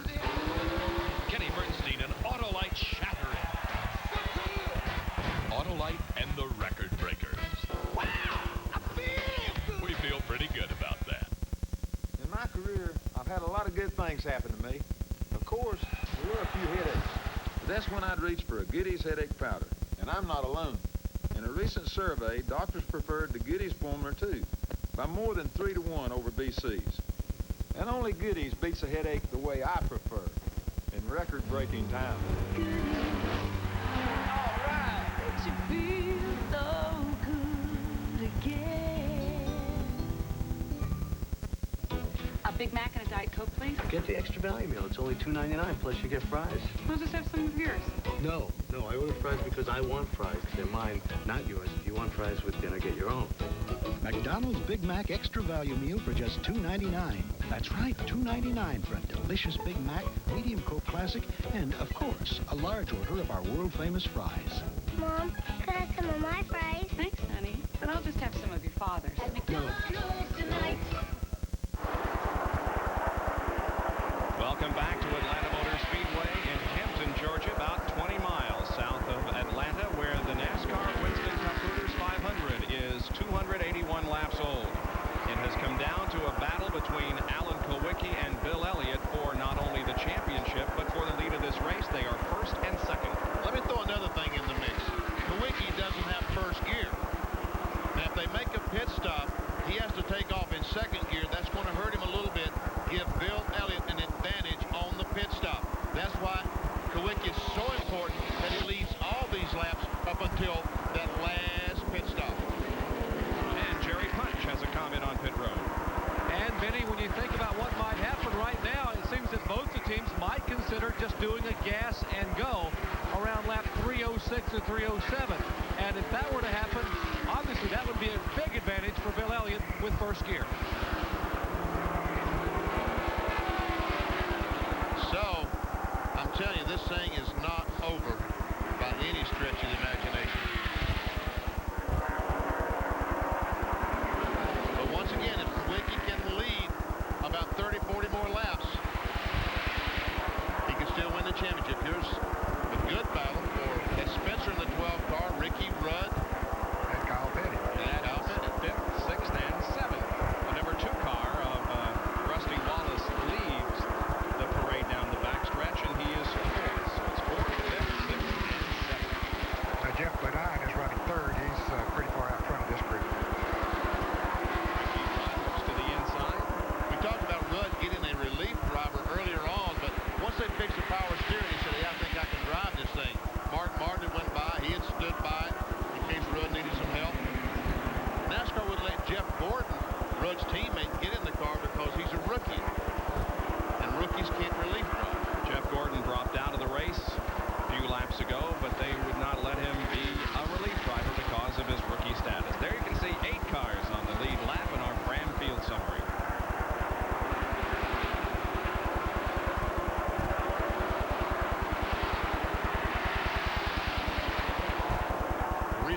watching the lead because right now Bill Elliott just can't catch Kawicki. Kawicki's pulled out to about a 10-12 car length advantage. This is the best race on the Speedway.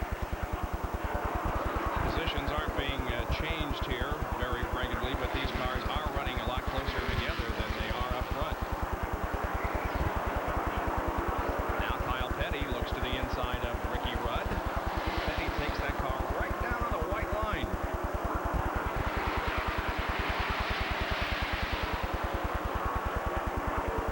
You know, it's strange that Kyle Petty would run his car so low on the racetrack as he does at most racetracks. At Rockingham, he runs on that white line all the time, and his father was famous for running so high on the racetrack. Richard always said the higher you ran on the racetrack, the less distance you had to travel to the wall. So his selection of racetrack is not in the genes. It's primarily the way that race car is set up. Mike Wallace moves up right in front of Spencer. And the interval now between that group of cars and the leader, Alan Kawicki. Comes up to lap Dave Marcus once again. Now Alan Kawicki is only 5 behind Bill Elliott in number of laps led. And 5 bonus points could very well spell the difference between who wins a championship and who doesn't, because the driver who leads the most laps gets 5. Right now, Alan Kawicki has about a 10-point lead on Bill Elliott because Elliott has led the most laps. Kawicki is one position in front of him. If Kawicki moves up in front of Elliott in laps led, that's another 5 points that he would get. That would put him 20 points in front of Bill Elliott. He was already at 10 when the day started. He's one position in front of him, and he would get 5 extra for leading the most laps. A total of 40 points in front of Bill Elliott. Yeah, he is. I'm impressed. But Benny has been there racing for this championship, so he knows. Yeah, Davey Allison asked me this morning, said, "You've been there, what do I do?" I said, "Son, don't ask me. It was a long time ago when I tried it." Points as of now. This does not include the 5 bonus points for leading the most laps. Kawicki on top by 10 over Bill. And No, that does include Elliott leading the most laps. Yes. okay, right. But it isn't the final. Yeah, right. If Kawicki goes in front the most times, then that would make it a 10-point swing for the 20 points that I talked about. Yep. Eddie Bierswald. Kawicki came down, got a little bit close to him. We see Junior and Tim Brewer talking about things, trying to figure out, are we going to just gas only, tires, what are we going to do? John, what are they going to do down there? Well, Tim, whenever he went to tell Junior what he wanted to do, he turned away from the camera, put his hand over his mouth, covered it so I couldn't even read his lips. So you know how Tim's such a poker player, but I think it's going to come down to, I think you'll see both of those guys duck on pit road at the same time and follow each other's lead, wouldn't you think? Well, I'm going to predict that Bill Elliott, no, he has to make a pit stop, doesn't he? Yeah. So whoever does what first will determine what the other one does, I guess. I was thinking that they came in topped off. They talked about coming in topped off during that last caution, but they didn't, so they do have to make a pit stop. And Bill Elliott, that fuel mileage he gets, you're surprised he did not come in the last time and put some fuel in the car, but he chose not to. Now that both these cars will have to make a pit stop. We were talking about Benny being involved in championship battle. Let us not forget that Ned was involved in 2 of them. There have only been 11 drivers who have won the NASCAR Winston Cup more than once, and Ned is one of them. That's pretty good company, and Davey Allison goes back out onto the racetrack. Doesn't look much like a NASCAR stock car. That looks like a modified. But he's back out there trying to maintain a good finish. Jerry Punch is with Paul Andrews.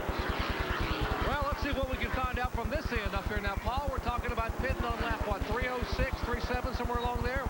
Yeah, something like that. You know, it would be crazy to put tires on. We're probably just going to gas and go. And it's, anything could happen. This is not over yet. We over that checkered flag drop. So right now, it looks real good, though. We're real happy. We'll see what happens. The Hooters Fords are doing, run real good. Alan's done a heck of a job running all day. Now, wait a minute. You've got no first gear. No first gear. It may be a gas and stop. Right. Transmission's broken. The first gear went out on the first pit stop, and he's been nursing it. We've been helping him out a little bit, get going. That's all it is.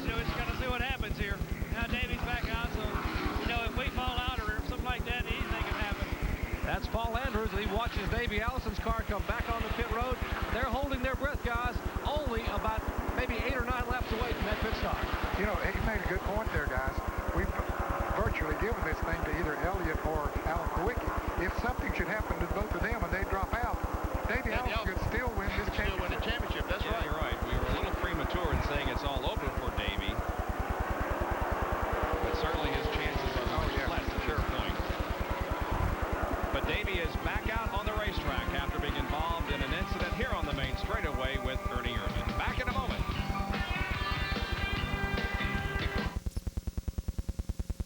Someone's building something special. A coffin for a 400-pound giant. Can Kamala survive the wrath of the Undertaker? Rest in peace.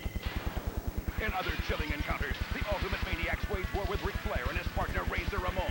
And newly crowned WWF champion Bret Hart defends his title against Shawn Michaels. The Survivor Series, live November 25th, only on pay-per-view.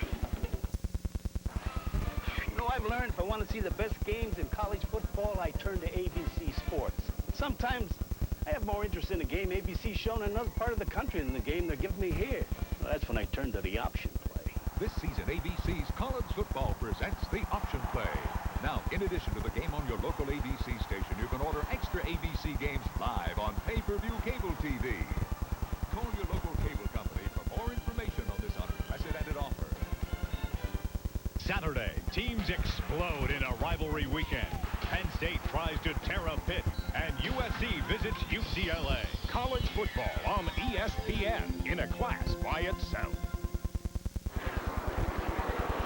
Alan Kowicki continues to lead the Hooters 500, and he has now led the most laps today, but has not yet clinched the 5 bonus points. Bill Elliott is running in second position as we are near the 300 lap mark. 299 have been completed. There is Elliott in second position. Running in third spot is Jeff Bodine. Fourth is Rusty Wallace, and fifth is Jimmy Spencer, and the average speed of the race is near 130 miles an hour.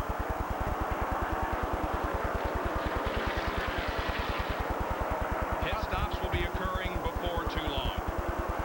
They must pit for gas to have enough to go the distance. Ed, you remember Connie Saylor, don't you? Bluff City, Tennessee? Yeah. He's got some medical problems. He's resting up there in Bluff City. We just want to say hello to Connie and hope you get well soon, buddy. Yeah, good race driver. Yep. Prayers are with you. Now, Michael Waldrop sees Allen approaching quickly in the rearview mirror, and Michael heads for the inside of the racetrack to allow a clear path for Kowicki. Darrell Waltrip also being lapped in the number 17 Western Auto machine. He currently is 24th, about 19 laps behind. He was involved in that crash. It took out Richard Petty, among others. Ricky Rudd looks like he's run out of gas again. He's coasting down the back straightaway. Yep. Going in turn 3. I don't see any smoke out of the car.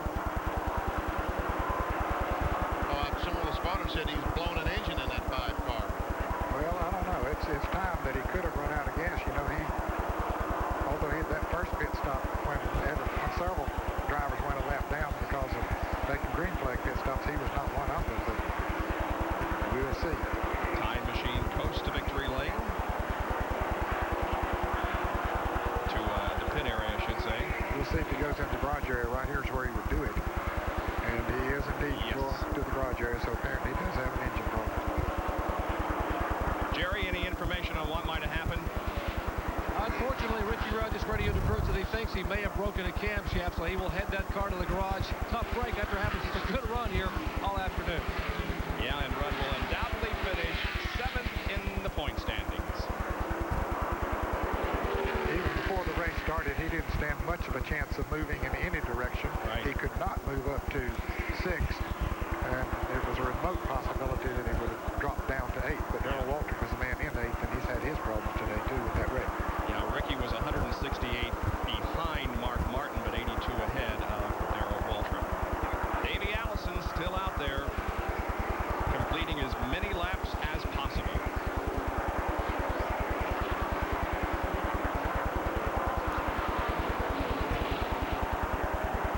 There's Davey Allison. Richard Petty getting ready to go back on the track. I knew that the STP Pontiac would be back out on the racetrack if at all possible. And it looks like, although we're only about 24 laps from the end of this event, that Petty, with helmet on, is ready to go back out there and be around at the checkered flag. Changing left sides on the 15 car. I guess they feel like they need enough gas to make it the rest of the way. They can change left sides while they're putting the gas in, so at least they get that many tires on the car. Bodine gives up fifth position to come in for the pit stop. That's pretty good strategy, man. They can change those left side tires in about 10 seconds, and they need to put that much gas in it, so. Yeah, because they don't have to go around the car to change the right side. That takes 3 or 4 seconds extra. As we near the end of the race, we would like to, as per usual, thank all the NASCAR officials that have been so cooperative and helpful to us in our presentation of their events. Bill Friends, Les Richter, Dick Beatty, who's retiring at the end of this race. We wish him well in his retirement. Chip Williams, all the NASCAR people who are very helpful to us. I would just like to say to Dick Beatty, buddy, you have been one of the best things that ever happened to Winston Cup racing. We all love you dearly. We know that when you made a decision, it was a fair decision. And here's a decision about to go down the... Kowicki, we understand, is just trying to conserve fuel, maybe. That's why Bill is closing in. Jerry, is that right? That's exactly right. Now, by calculations, Kowicki would be really close at lap 307. But right now, guys, hey, it's lap 307. So we are told that possibly Kowicki will try to make it to 308, 309, maybe even to 310 if he can make it. The car number 12 on pit road, Jimmy Spencer, and we're awaiting the arrival of Alan Kowicki and Bill Elliott. Jerry, it's hard to understand why they would even gamble. When they got to stop anyway, why would they gamble on going 2 or 3 more laps? I guess they're just terrified that a caution flag might come out and put them a lap down to 4 or 5 good race cars. But if they only take on fuel, they won't lose the lap. Those cars running up front. I don't know. We'll have to see just how long it takes them to go down pit road with the 55-mile-an-hour speed limit. Jimmy Spencer relinquished 4th position, came in, got right side tires and gas, and is back out there. Rusty Wallace now on pit road, giving up 3rd position. Wiki once more goes by, does not come in the pits. It'll just be gas for Rusty. Well, Kyle Petty might. Kyle Petty just blew an engine. I believe the car was smoking going into turn 1. He's right by the leaders. And Rusty must have been out of fuel. They finally get the car pushed off, and away he goes. Rusty also, we understand, does not have 1st gear like Allen. Let's see, is Allen going to come in this time? I believe he's going to. Well, I thought so. Elliott is way up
special for my birthday.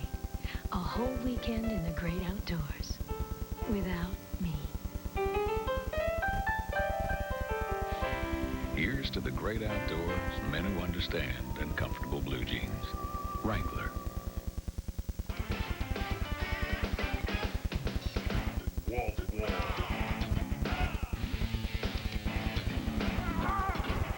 NCAA basketball action begins with tournament excitement on ESPN, the NIT. Tournament action tips off with Murray State against Indiana. The NIT, Wednesday night at 7:30 Eastern, live. ESPN. Bill Elliott leads the Hooters 500 with 9 laps to go. Well, that speculation we did on Terry Labonte, he came in while we were away on the break for fuel, so that all went out the window. He was not going the rest of the way, or couldn't. So Bill Elliott is the leader of the race. Alan Kawicki is running second. He's the leader of the Winston Cup right now. Now, if Bill leads the rest of the way, he will have led 103 laps, and Alan would have led 103, and Bill 102. Points are awarded right now. Look at this. Kawicki would be the champion.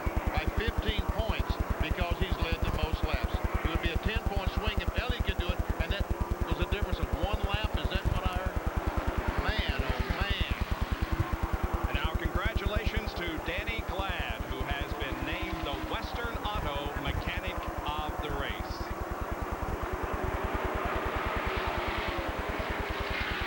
No one has left their seat. Everyone is standing.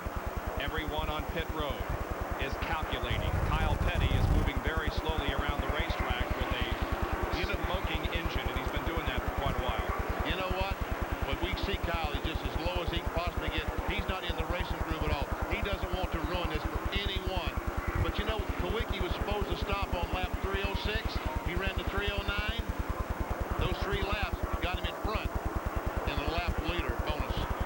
Okay, that was the reason for staying out there. That was the reason, I guess, he chose to stay out. Yeah, I questioned it. You know, if you're going to have to stop anyway, but, you know, they knew exactly what they were doing.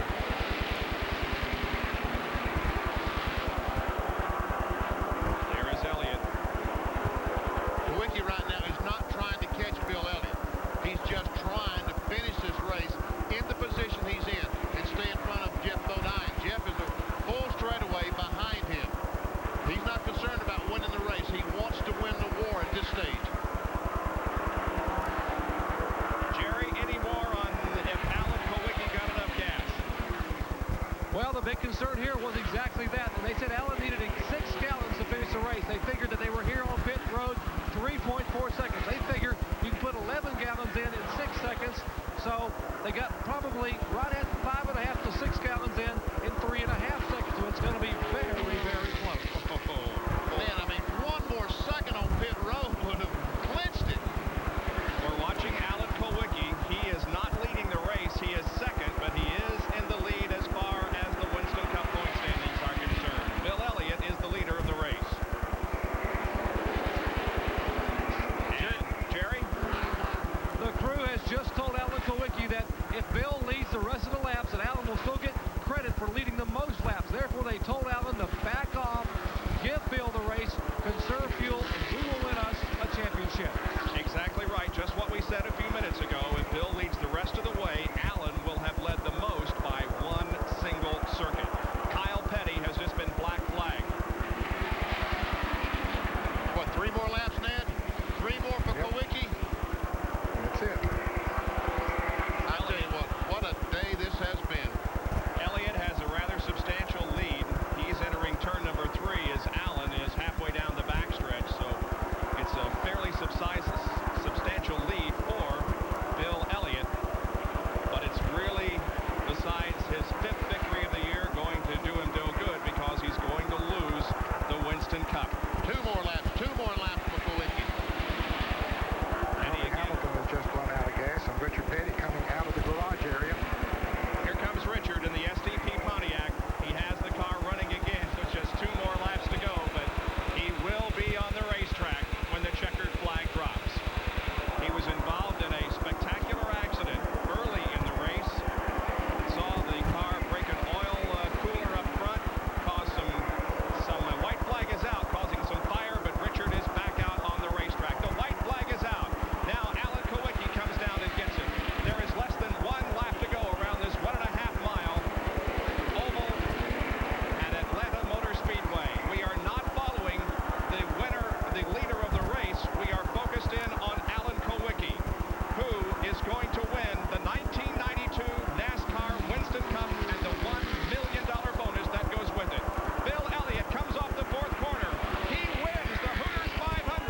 full year of Winston Cup competition.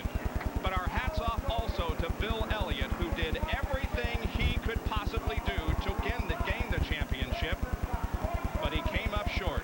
And Richard Petty is taking one final lap around this racetrack as the fans salute him, and his career comes to an end. Here comes Kawicki down the front straightaway. He and Richard will probably collide because I'm sure Kawicki's going to do something spectacular. Let's see. Remember his first win at Phoenix? He took what he called, and these are his words, a Polish victory lap. Yep. And guess what? He's going to do it again.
Glad you could have joined us for our Speed World coverage.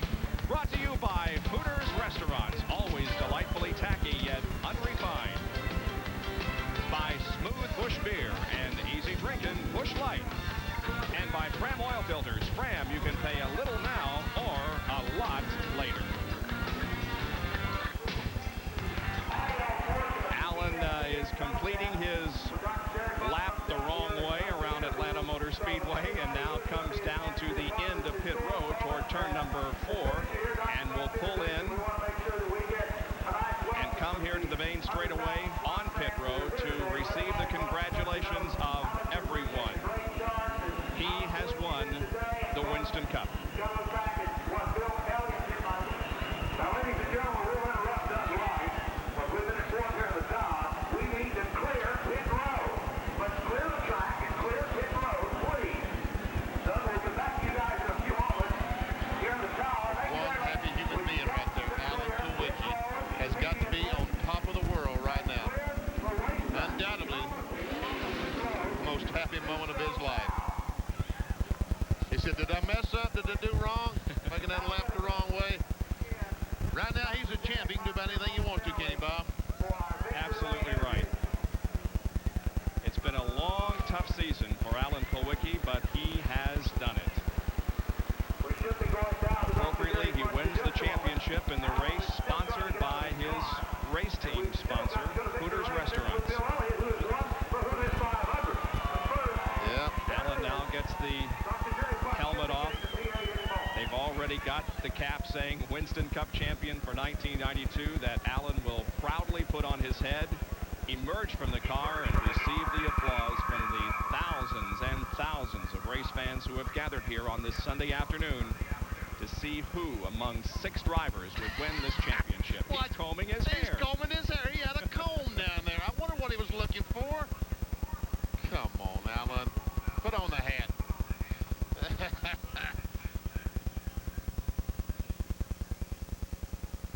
Well, what else we lost down there? Well, I think we're about ready. Here he comes. And let's listen.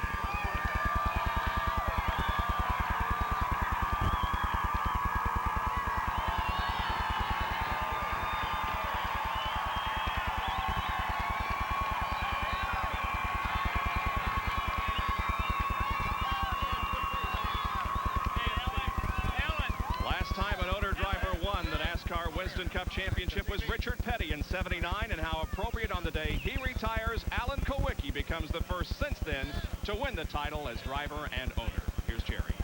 And Bob, there were those that questioned his sanity 2 years ago when he turned down the likes of Junior Johnson and Bud Moore and Rick Hendrick to do it yourself and Alan today. it had to be all worthwhile. Congratulations. I'll tell you, man, this is like living a dream here. The car ran great. Our engine was fantastic all day, and car handled real well. And the Goodyear tires, this is the fastest we've ever run at this track and the longest the tires have ever lasted. The Goodyear radials work great. I got to thank my sponsors, Hooters Restaurant, Naturally Fresh Salad Dressings, Classic Mixers, and Ford Motor Company. This Ford Thunderbird's been a great car for us all year long. We ran great. I led the most laps. I knew how far I had to go in a race to lead the most laps, and at that point, you know, there was no way that he could beat me. I was a little bit safe coming down pit road, and we lost first gear in the transmission on our first pit stop. So I had trouble getting out of the pits all day long. You know, I think that's probably where he made up a little bit of time on me was, you know, getting in and out of the pits because we were having transmission trouble. But at that point, I knew where we were. You know, I wanted to win the race because we had led quite a while, but there'll be other races, but this championship's what I wanted. And I just, you know, thank God for the fortune to be here and to be in America and compete on the Winston Cup circuit, man. When I moved down south years ago, this was my dream. I came in a pickup truck and a trailer, and I want to thank all the people that along the way in ASA and everywhere in my career have helped me. And, you know, I said that we nicknamed this car the Underbird today. We're going into this race, the underdog, and we ran good. I'm really proud of the whole team. Paul Andrews, Danny Glad, Ron Vaccaro, Randy Clary, the guys in the engine shop did great. There's more Gary Preziosi and Shane Parsnow, Tony Gibson, Pete Jackson, Jeff Weiss, Tom Mount, on it. You know, if I forgot anybody, I'm sorry, but it was a team effort. We got a great team, and I'm really proud of them. I couldn't have done it without them. It's, you know, I said, this is a long answer to one question. Cut me off whenever you're ready. That's fine, Alan. I know you're going to catch your breath. Let us just congratulate you again on becoming the 1992 Winston Cup champion. Congratulations. Thank you. I mean, this is just a storybook ending, having Hooters sponsor the race, and my dad's here, and just really wonderful. Alan Kulwicki, how appropriate here in his 7th year of driving in Winston Cup that he would drive car number 7 to the Winston Cup Championship. The last one, the legend, the man, the king, Richard Petty, will say goodbye to all the millions of fans who have adored him for many, many years. So on your feet, wave and say goodbye, your special way to King Richard Petty.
few minutes. I think probably the most emotional was when Doyle Ford dropped the checkered flag as Richard went by there, signifying the end of the career.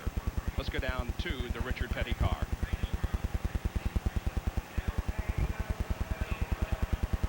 Richard Petty still sitting inside the car as Robbie Loomis comes over, and there aren't many dry eyes down here as Richard Petty for the final time will climb out of the STP Pontiac. Drivers, crew members from the garage area.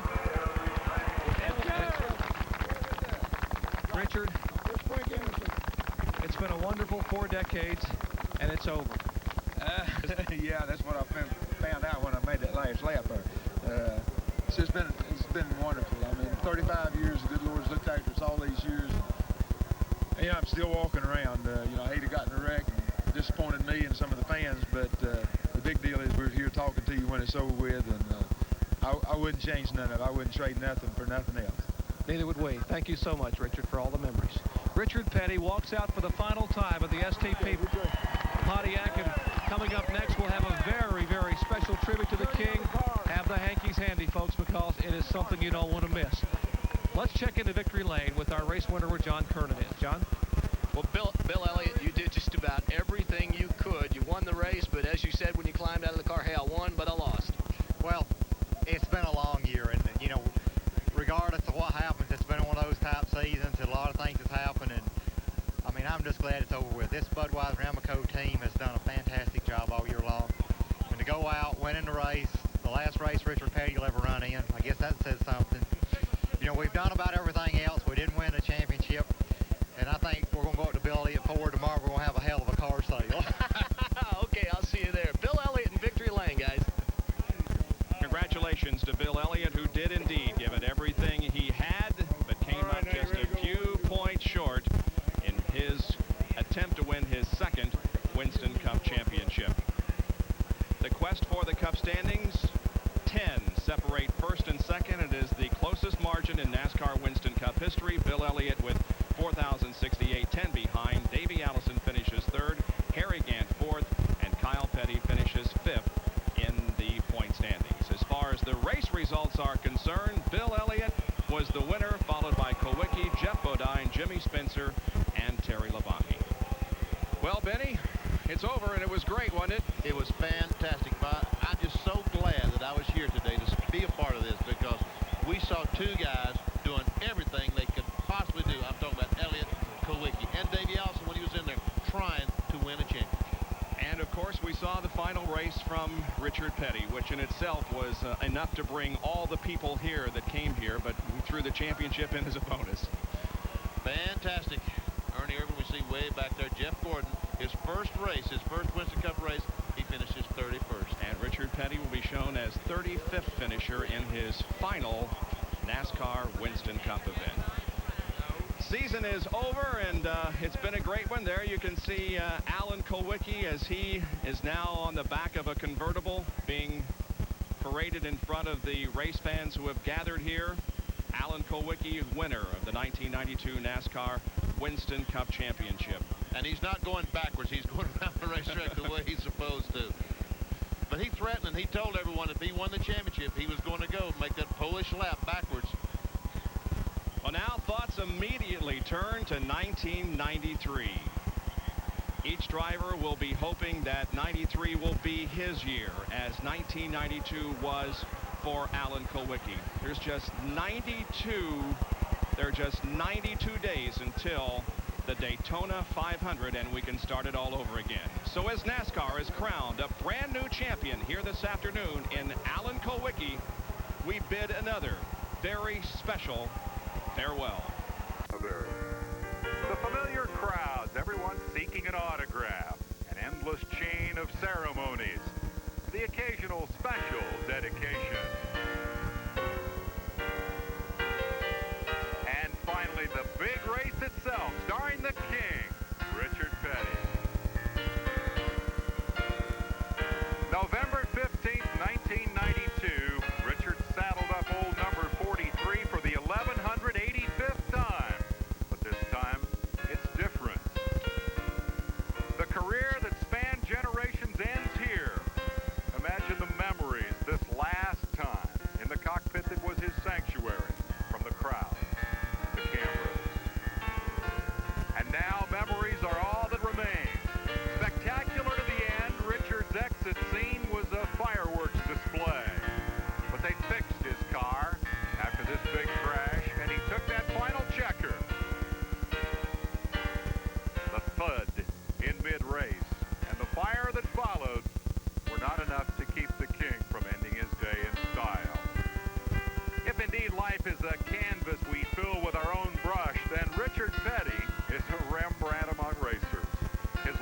very an intricate and colorful masterpiece. Its title, very simple. Portrait of a King is presented by the First Brands Corporation.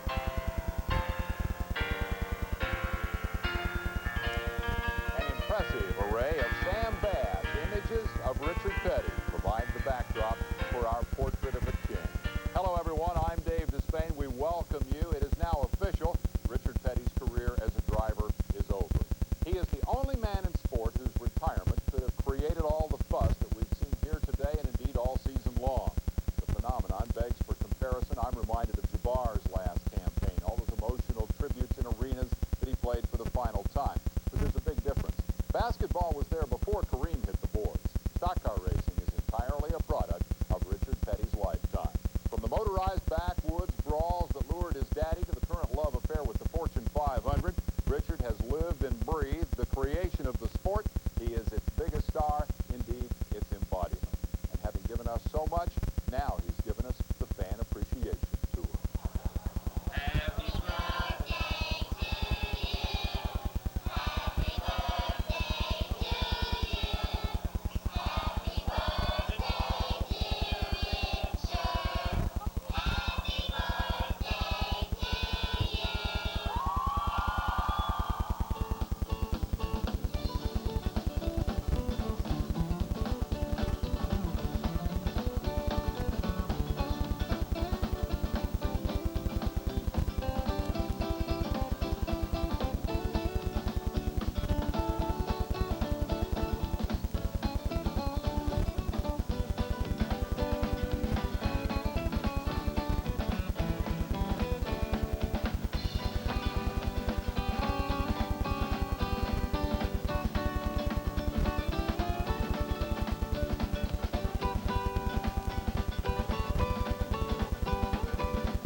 And so we have reached the end of Richard Petty's driving career.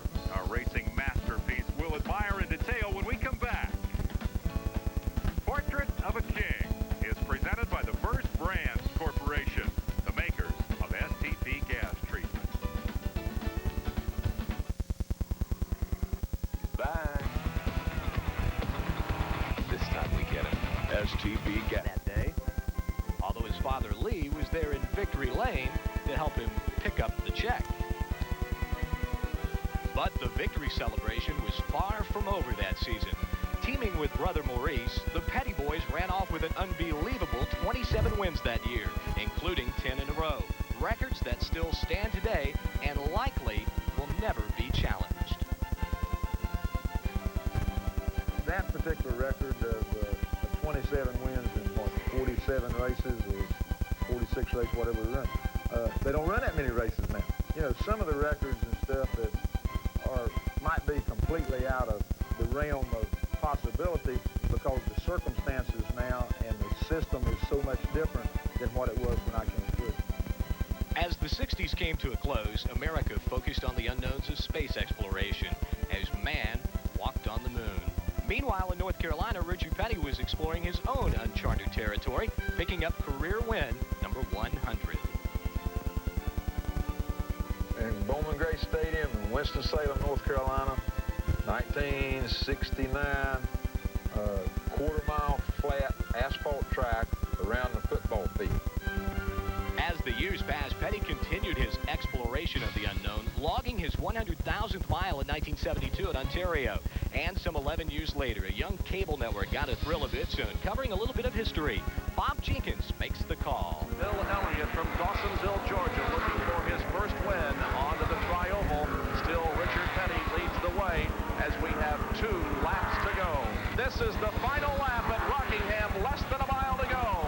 Here they come toward the 4th turn, and the start-finish line coming up. Bill Elliott will make one desperate attempt as he goes to the inside. Richard Petty holds him off, and Richard Petty picks up a victory at Rockingham, North Carolina Motor Speedway, his first since 1981, and the crowd celebrates with King Richard. It's been a long time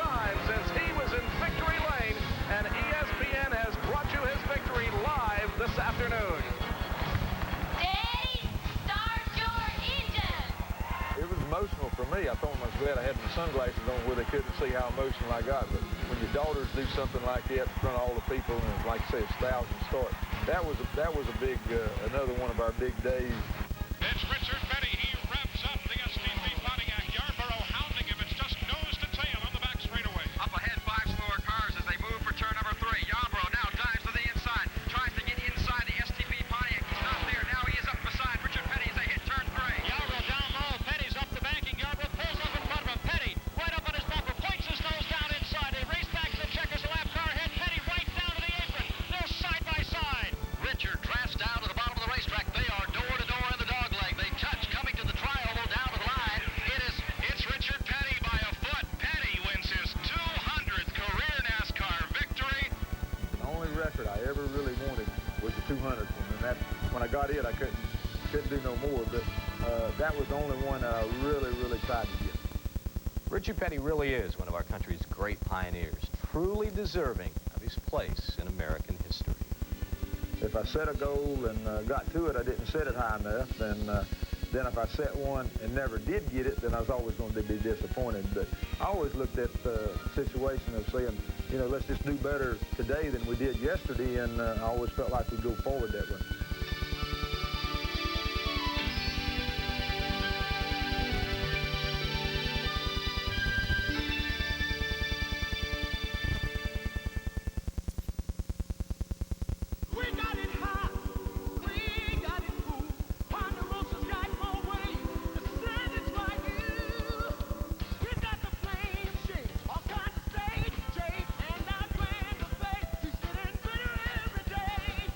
Now, our all-you-care-to-eat shrimp dinner is just $5.99 and includes our grand buffet with over 80 items like garden-fresh salads, fruits, soups, and more, plus our no-stop in the top-end Sunday bar. Come and get it at Ponderosa. Save up for a rainy day. You'll appreciate it more if you save for it. You know, good things come to those who wait. Wrong. You wait, you don't got it. You want it now? Don't wait. Get to Best Buy. Get 0% for 1 year on everything. This thing, that thing, these things, those things, everything. You get it now without the interest, and that's saving. So what are you going to do? Wait? Yeah, right. With 0% for 1 year on everything, you're going to get to Best Buy. Get it? Got it? Good. The stars come out on Sunday nights. In your face. In your face. In your face. In your face.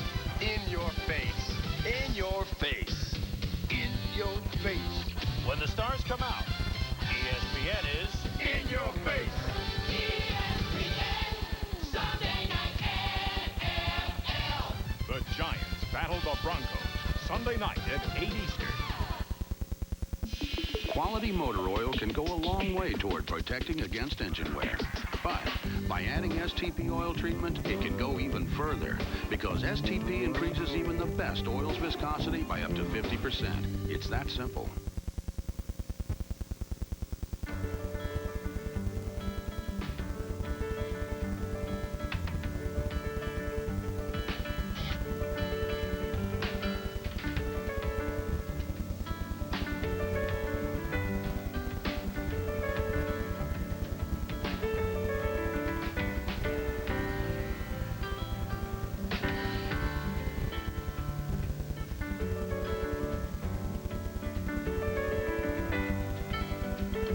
A little bit of blue that was left over from the 55 Dodge, and I had some white left over from a 57 Chevrolet. And, you know, if we mixed it together, it was going to be enough paint to paint the car. So we mixed it together, and we probably had a gallon of paint, a gallon and a half, whatever it took to paint the car. Had enough paint to paint the car. We got through and said, hey, man, that's pretty. The sunglasses came about, when we used to run a lot of dirt tracks and stuff. I wore those bubble goggles, and they kept getting sweaty and to get dust in behind them and stuff. And, you know, again, my eyes were always sensitive to light, so I got to wearing sunglasses. And then I got to wearing them in the race car. And I got this particular kind that was wrapped around that, you know, the wind would go around them and you didn't sweat in them anyway. They'd get dirty, but you wouldn't sweat. And then the hat and stuff, I guess it came about probably in early 70s, somewhere along there. Just got in the habit of wearing a cowboy hat. It was one of those deals where if I had a STP hat on, I was talking to the Pontiac people, or if I was talking to Pontiac people, I had a Goodyear hat on, or talking to Goodyear people, I had a Goodies hat on, so, you know, it just kind of messed up stuff. So I just got in the habit of wearing a hat, and kind of worked out good. Works out good if the sun's shining, or it works out good if it's raining. We got with STP in 1972, and, you know, up until then, I was real fortunate that most of the time we had factory backing, so we'd send a car on the Riverside, and myself and Dale Inman and my brother Maurice went by Chicago to see Andy about a sponsorship. Now this is like 3 days before the race, before the season started. I mean, that's how business oriented we were. You know, everything worked out. An STP paint job, a pair of shades, and a cowboy hat. We could add to that list and find here in Sam Bass's paintings the rag between the teeth, boots in place of fancy driving shoes, and of course that big number 43. Forget the crown and the scepter. The reign of Richard Petty is marked by symbols unique to this particular king. And there's one more stock car icon synonymous with the Petty name. Just as Yankee Stadium became the house that Babe Ruth built, so too did the most famous track in Richard's sport emerge as his personal domain. Let's go there now and hear from Dr. Jerry Punch. In IndyCar racing, it's the Brickyard. In stock car racing, there is no more hallowed ground than Daytona International Speedway. Many drivers will complete their careers without ever once visiting Victory Lane here at the World Center of Racing. One man and one man only has won the Daytona 500 7 times. We're talking about the king, Richard Petty. So who better to name an achievement award for accomplishments here at Daytona than this man? You know, millions of fans have enjoyed his accomplishments week after week, but it takes a fellow competitor to really understand how difficult those achievements actually were. In 1964, I was in my 5th year of stock car racing, and Richard was entering his 7th. And what took me 16 years later to accomplish, Richard Petty did that February. When he won that Daytona 500 in 1964, that's when it, and under very adverse conditions, that's when I thought, hey, this guy's got something. And despite having a lot of tire trouble and having to make an extra pit stop, he kept his cool and won the race. In 1966, Richard won his 2nd Daytona 500 in a rain-shortened race. He would go on to win the Daytona 500 6 times before I'd end up in victory lane. But one of my best early shots at victory came when I was teammates with Richard in 1971. Richard Petty, Randall, North Carolina, has won the Daytona 500 for the 3rd time. Richard Petty wins the Daytona 500, the first man to ever win it 4 times. And the STP cheering section turn 1 goes wild. Richard Petty has just won the Daytona 500 for Andy Granatelli. All right, Petty is coming around to take the checkers in the battle for the 2nd place. We'll go all the way around the speedway one more time. Here come those cars fighting for 2nd across the line. There's the checker round, and the STP Dodge of Richard Petty has won the Daytona 500. They're out of turn 2. They're down the backstretch. Here goes Cale on the inside. Cale makes the move. He's down very close to the grass. Down he tries to shut him off. Cale's in the grass. Cale loses it. He tries to pull it back. Down he side by side. They make contact. Both head toward the wall. They hit the wall. In turn number 3, we'll have a new leader. Here they come to the stripe. Richard Petty's STP Oldsmobile. Waltrip dives to the inside. Petty almost put him off in the grass, and Richard Petty will win the Daytona 500. 1980 was finally my year at Daytona. But in 1981, the man who challenged Richard was Bobby Allison. In 1978, I won my first Daytona 500, while in 1980, I finished 2nd to Buddy. So in 1981, I was ready for victory number 2 in the 500. But Richard was looking for his 7th. And when it was all over, it came down to pit strategy. The team leaders were telling me, you know, we got to run easy, we got to go easy. And I was saying we need to go ahead and go when we ran out of gas. Richard Petty was sitting there, pitted at the proper time, and coasting around that racetrack out of gas is what cost the race. In this Richard Petty's final year of competition, racetracks all across the country have added thousands of these seats. And even that wasn't enough to accommodate the millions of fans who wanted their chance to say farewell to the king. Ironically, many of those fans weren't even born when Richard Petty won his first of 7 Winston Cup championships. The year was 1964. Lyndon B. Johnson was president, but a youthful Richard Petty was about to establish himself as the king. Over the next 11 years, the victories mounted and the championships followed. But it was his 7th and final title, won with an incredible comeback over a young Darrell Waltrip that remains his most cherished. That was a dramatic situation, coming back from not doing good the year before and then coming back all the way that year and then winding up winning the championship. So it was a very gratifying championship. In many sports, stardom is flickering.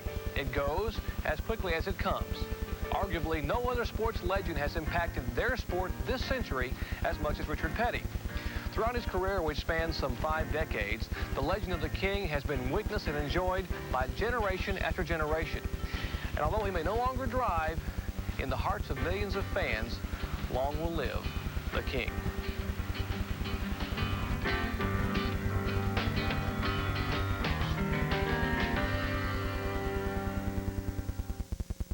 Where to find the mountain man.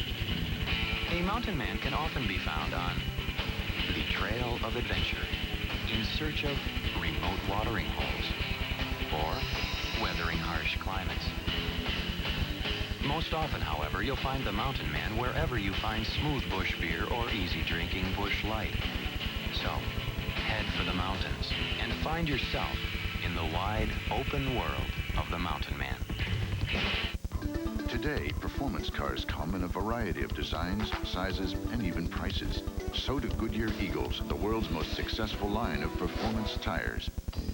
There are all-season Goodyear Eagles, new ultra-performance Goodyear Eagles.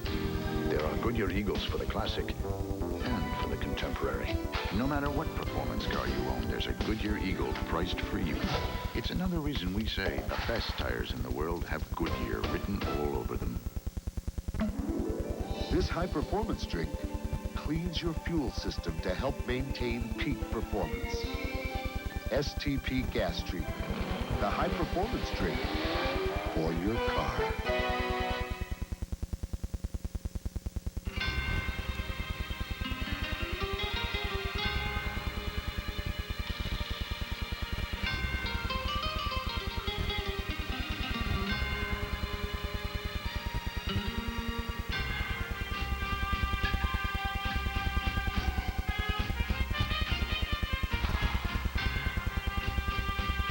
During his farewell season, Richard Petty's career has been recounted, undoubtedly embellished, and his presence has been endlessly hyped.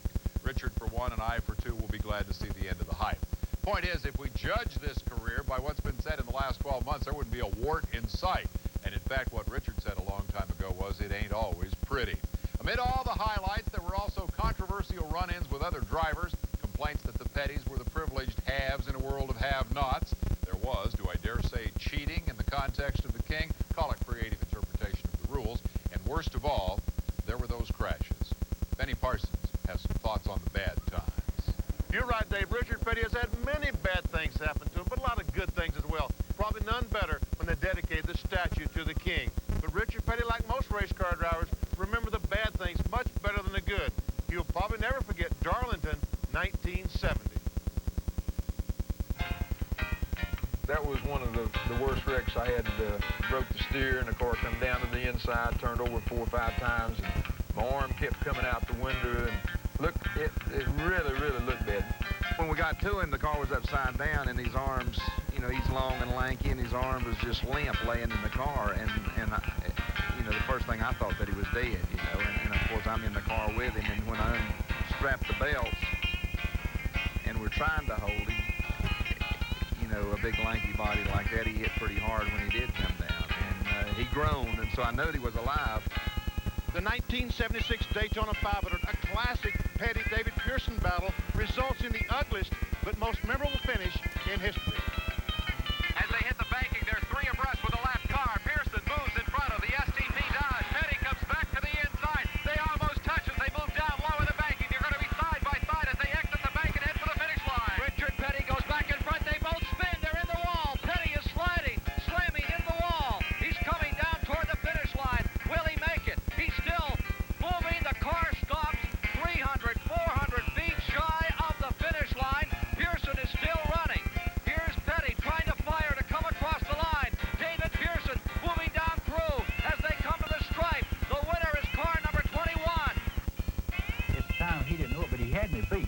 hadn't come over and you know, and we hit. People want to know if I was mad, and I said no. I remember exactly what I said. I said, no, I'm not mad. But if I hadn't won the race, I believe it would have been, you know. After Pierce and Richard's biggest rivalry came with Bobby Allison. There were times when he wanted to run on the same part of the racetrack that I wanted to run on.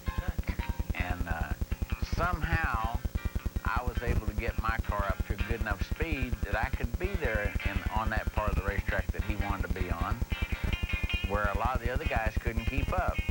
And, you know, that did put us at each other frequently, you know, almost constantly. One of the enjoyments that I've had along the way is being able to be a pain in the neck to Richard Petty. There were younger challengers, including Darrell Waltrip, who learned some hard lessons from the King fast. Well, you can see it happening right before you. They're coming to turn 3. 2 more turns to go.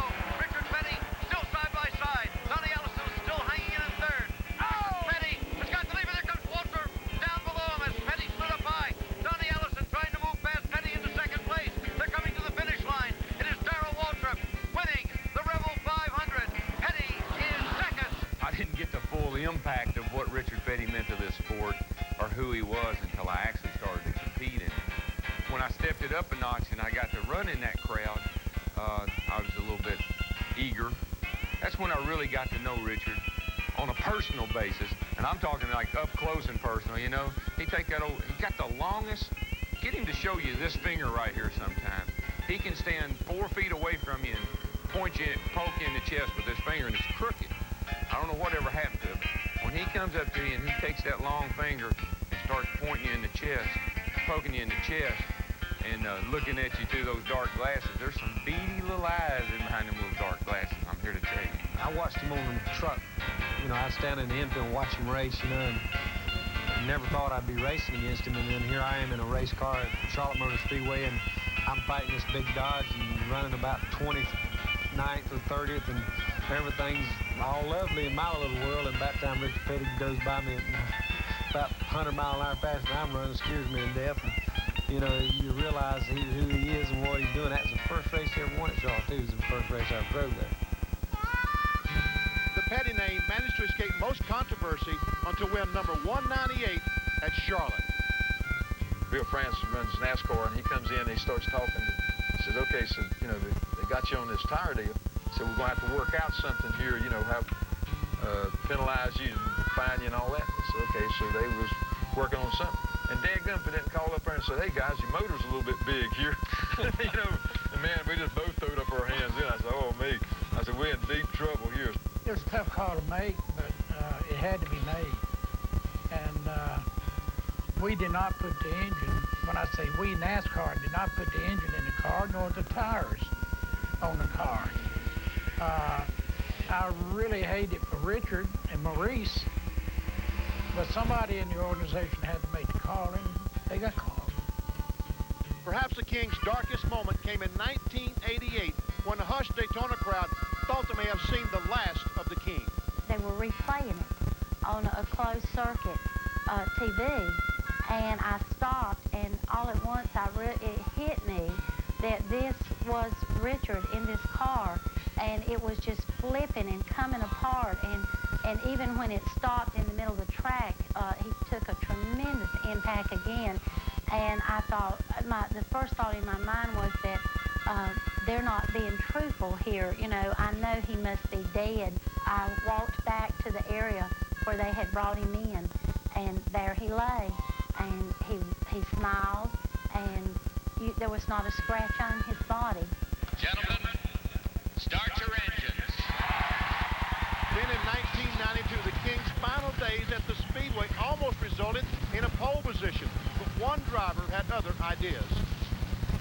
And look at the King. He has pulled alongside the pace car, carrying the president, and they're saluting each other. President Bush with the thumbs up to King Richard Petty as he slides back now into his starting position outside the front row alongside Sterling Marlin. We could have got the pole. I'd really love to see him got it. And, you know, our bunch worked real hard on our Speedway stuff. And I knew it was going to be close the first lap he ran. And I don't know if I can beat him or not. And sure enough, when I come back around, the crowd was booing, so I knew I'd beat him. They go 2 by 2 through the banking in turns 3 and 4. Petty to the inside, Sterling Marlin to the outside. Here they come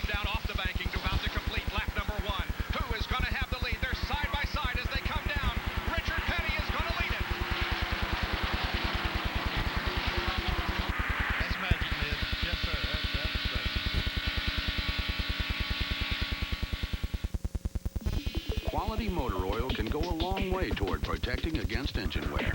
But by adding STP oil treatment, it can go even further, because STP increases even the best oil's viscosity by up to 50%. It's that simple. Over the years, I've made a lot of trips back and forth to Vegas. How's it going this trip, George? The odometer was broken for over 50,000 miles, so I say we've got 300,000 miles on this car. Hi, George. I've had a longer relationship with this car than I've had with any woman. Hi, George. How are you? This beauty's a living example of what can be done with proper maintenance and AC Delco. Hi, George. AC Delco parts. It's like buying time. Fred Couples, John Daly, Arnold Palmer, and Ray Floyd are set for a showdown at Greg Norman's Shark Shootout. Friday afternoon, live on ESPN.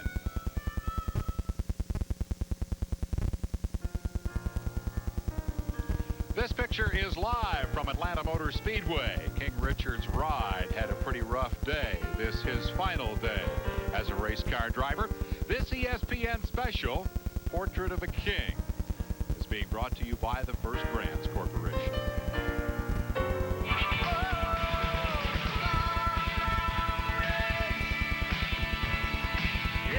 Richard Petty grew up in Level Cross, a wide spot on the road to Randleman, North Carolina. His Carolina small-town heritage shaped every facet of his character and shaped them permanently. His friends then are his friends now. You and I may lift him onto a pedestal, seat him on a throne, but the guy is really the king of the common man. From the family race shop, Richard's boyhood environment, here's ESPN stock car analyst Ned Jarrett. This is where it all began, Petty Enterprises. Today, it's a high-tech racing facility. But some 40 years ago, a lot of blood, sweat, and tears were shed between those walls as men worked 24 hours a day to build race cars for Lee Petty. Then sons Maurice and Richard Petty would carry the torch as they tried to follow their dreams in auto racing. It all began on February 28, 1960, when a man named Dick Petty won his first race. When I first started running, a lot of the press did call me Dick. It's just an automatic nickname for Richard. And I don't know, they did that for a little while after I started running, and then I think I won a race or two, and it was Dick Petty won the race. And I think Mother found 3 or 4 reporters together one day, and she just went up to him and said, if I want him called Dick, I would have named him Dick. His name is Richard, and I want to see his name put down as Richard. So after that, it's always been Richard. With guidance from his dad, Lee, Richard's career began to evolve. Lee took the first Daytona 500 in 1959. 5 years later, in 1964, Richard won his first Daytona 500. He also went on to take his first Grand National title that year while following in his father's footsteps and bringing the Petty name to a new level in auto racing. As Richard's career evolved, he never lost sight of his roots in Randleman or the people who were always there to support him. A newly dedicated statue watches over the streets of Randleman, North Carolina, as the citizens of that town show their thanks to their favorite son, the former Randleman High athlete who woke up their quiet town. As most people say, Richard has put Randleman on the map. And when you go anywhere, people say, where are you from? And we'll say, we're from Randleman. That's where the town Richard Petty went to school and grew up, you know. So he's really put Randleman on the map. He's probably the coolest athlete that it's ever been in history of the world. I mean, he's hadn't changed, and he's worked at keeping this level of knowing, you know, where he came from. Not only has he given a lot of money to things in the area, but he's also had events that cause him to be able to raise money for themselves, too. And I think they all probably realize they owe him a big debt of gratitude. Some things never change in Richard's day, like lunch at Frank and Larry's. He doesn't order. When he walks in, we just take 2 hot dogs and a pint of milk to him. That's what he gets every time. He likes everything on it. I'm glad I've had the chance to be around him, talk to him. I've enjoyed it. One of the King's best friends' most prized memories came on the playing fields where they grew up at Randleman High. Richard always knew how to make a sad situation better.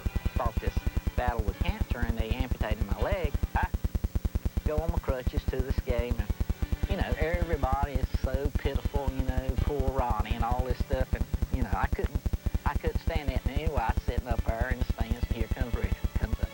This is the first time he'd seen me since I got out of the hospital. He said, well, Ronnie, he says, cut it off kind of short, didn't he? He's done good. You can't tell Richard nothing. He's already figured it out, and he knows how to retire. He knows how to raise. He knows how to be a family man. And you can't tell him nothing. I mean, you know, he don't need to be told nothing. I mean, you know, he's Richard.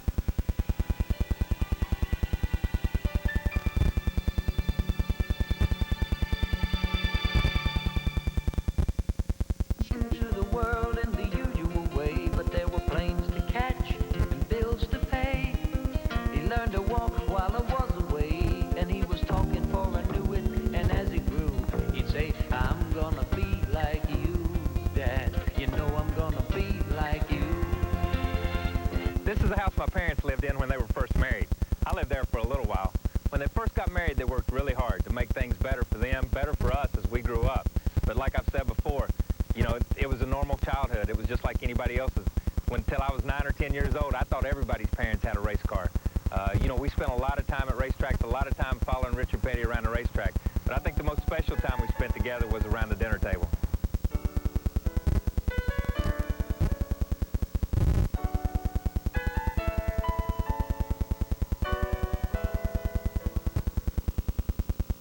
As you can tell from previous interviews, my kitchen has changed quite a lot. But this kitchen holds a lot of good memories for our family. When we first moved into the home, we had a small table in the corner, and this was where, at our meals, we shared the events of the day.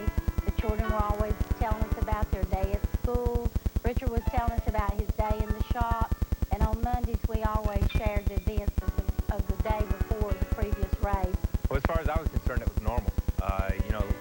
You know, we grew up. Our father wasn't there a lot of the time. He was always gone to racetracks and stuff like that. But, you know, we had a normal childhood. I've got 3 sisters, 3 younger sisters. We all went to school down here in Randleman. We all did all the things that everybody else did. We would go to the track, and we would play around.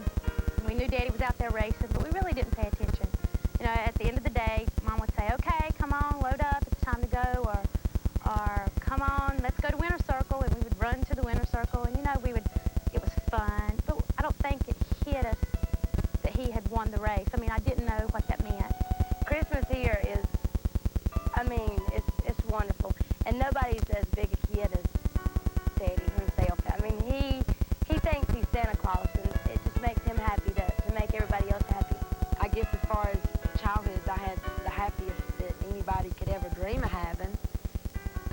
It was just like Disneyland at our house. I mean, it was just a fun place, a fun time, and always happy, always going, always doing, just, you know, I just, my whole memory of my childhood is just a dream.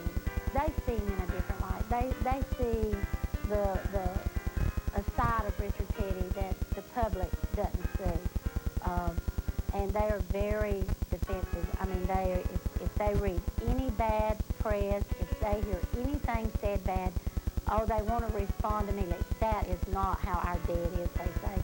They just perceive me as plain old Richard Petty, plain old Daddy, and let it go at that. I don't think that they see me as special as what the fans see me. They might see me special, but in a different light.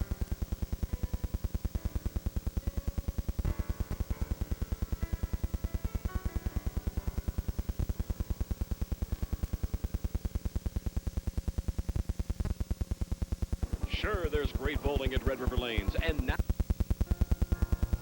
Those of you expecting to see Virginia Slim's tennis, stay tuned. That action from Philadelphia following this ESPN special. You're watching live as the sun sets on the historic day of Richard Petty's last ride. Portrait of a King is presented by First Brands Corporation. You know, every pundit in racing and many more outside the sport have taken the opportunity in the past year to have their say about the King. That's well and good. He deserves the accolades. But But the most interesting perception of the King is that of the King himself. Let's begin with the matter of how he got that nickname. I think that came about 1966 or 67.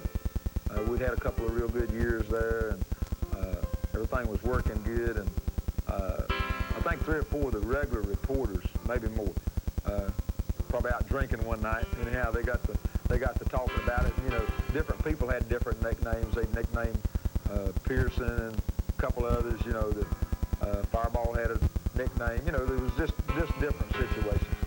Gentleman Ned, you know, all this kind of stuff. And so I think they just got to talking about it, and they said, you know, we got to come up with Rapid Richard or some kind of a name. And so I don't know, one of them said something about King Richard. And, you know, if my name had been Joe or Bill, it couldn't have been King Bill or King Joe. My name was right to go with King. I don't know if anybody will ever come along with the circumstances as good as what Richard Petty did. I think that's the key when you really look down through it, really deep down, the opportunity, the situation, the personality, circumstances, all was for Richard Petty. It was very progressive what I did, but it was all a natural trait. I never really set out to accomplish anything. I never set out to accomplish the popularity part, signing autographs, or any of this kind of stuff. I just did it, and as the demand came, I just went along with the demand. I never said, time out, this is as far as we're going to go. I think I'm very satisfied. I don't know that I'd do anything over again, Ned. I think I come along at the right time, at the right place, under the right circumstances to be able to live a life that I wanted to live. I think one of the key philosophies is treat people like you'd like to be treated. I try to do that with the fans. I try to do that with the sponsors. I try to do that with the press. I look at other people the way I want them to look at me, and vice versa. So I'm going to have a different philosophy now in racing. And my philosophy is win races as a car owner. I've been very fortunate to have a pretty good driving career and have a good record in that. And what I want to do is close the book on Richard Petty, race car driver, and open the book to Richard Petty, car owner. And hopefully I can have a successful career as Richard Petty, the car owner.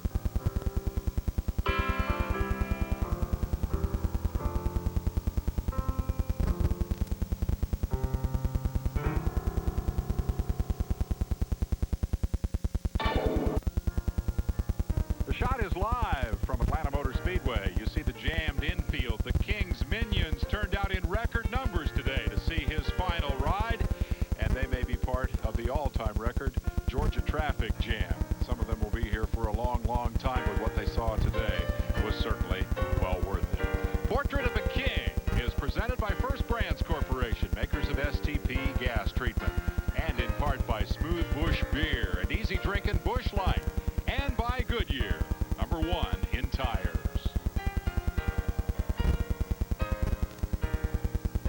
You know, kings once crowned typically rule for life.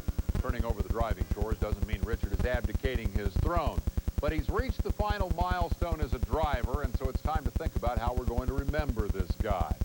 I'll remember him 3 ways. 1, he didn't plan any of this. He just did his best and let the chips fall. 2, he lived the golden rule, and for a race driver, that's not always easy. And 3, he has great taste in hats and glasses. His colleagues, friends, and family will add the final few brush strokes to our portrait of a king. I'm Dave Despain. So long, everyone. In 1964, Richard Petty won the Daytona 500 for the very first time and qualified a stock car Plymouth almost 175 miles per hour. He was the biggest news in stock car racing. In August of 1964, I ran my first Grand National race. I was in awe of everyone there. But one fellow walked up to my car, stuck out his hand, and said, "Hi, I'm Richard Petty."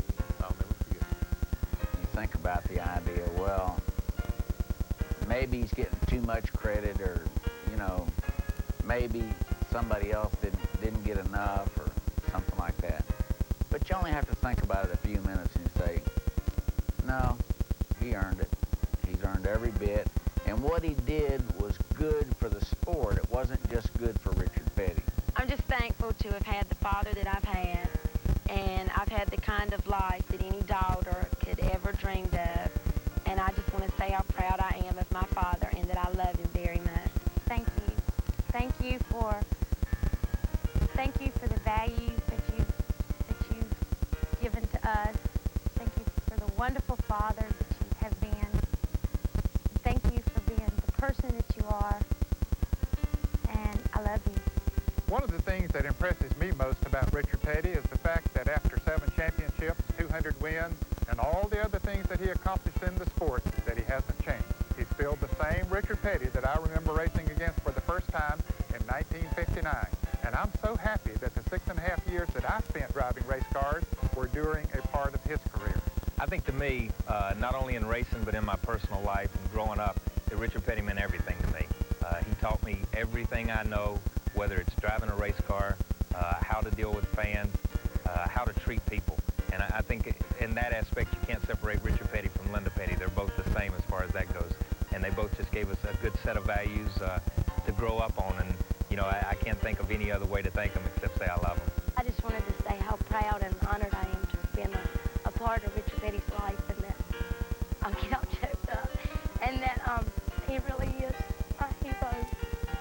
I don't know why my path crossed with Richard Petty, but it did. And I'm just so thankful that I've been a part of his life.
In the city of Philadelphia, where the Eagles have a quarterback controversy, the Flyers have introduced the game's next superstar, and the Sixers have rebuilt, tennis takes center stage today.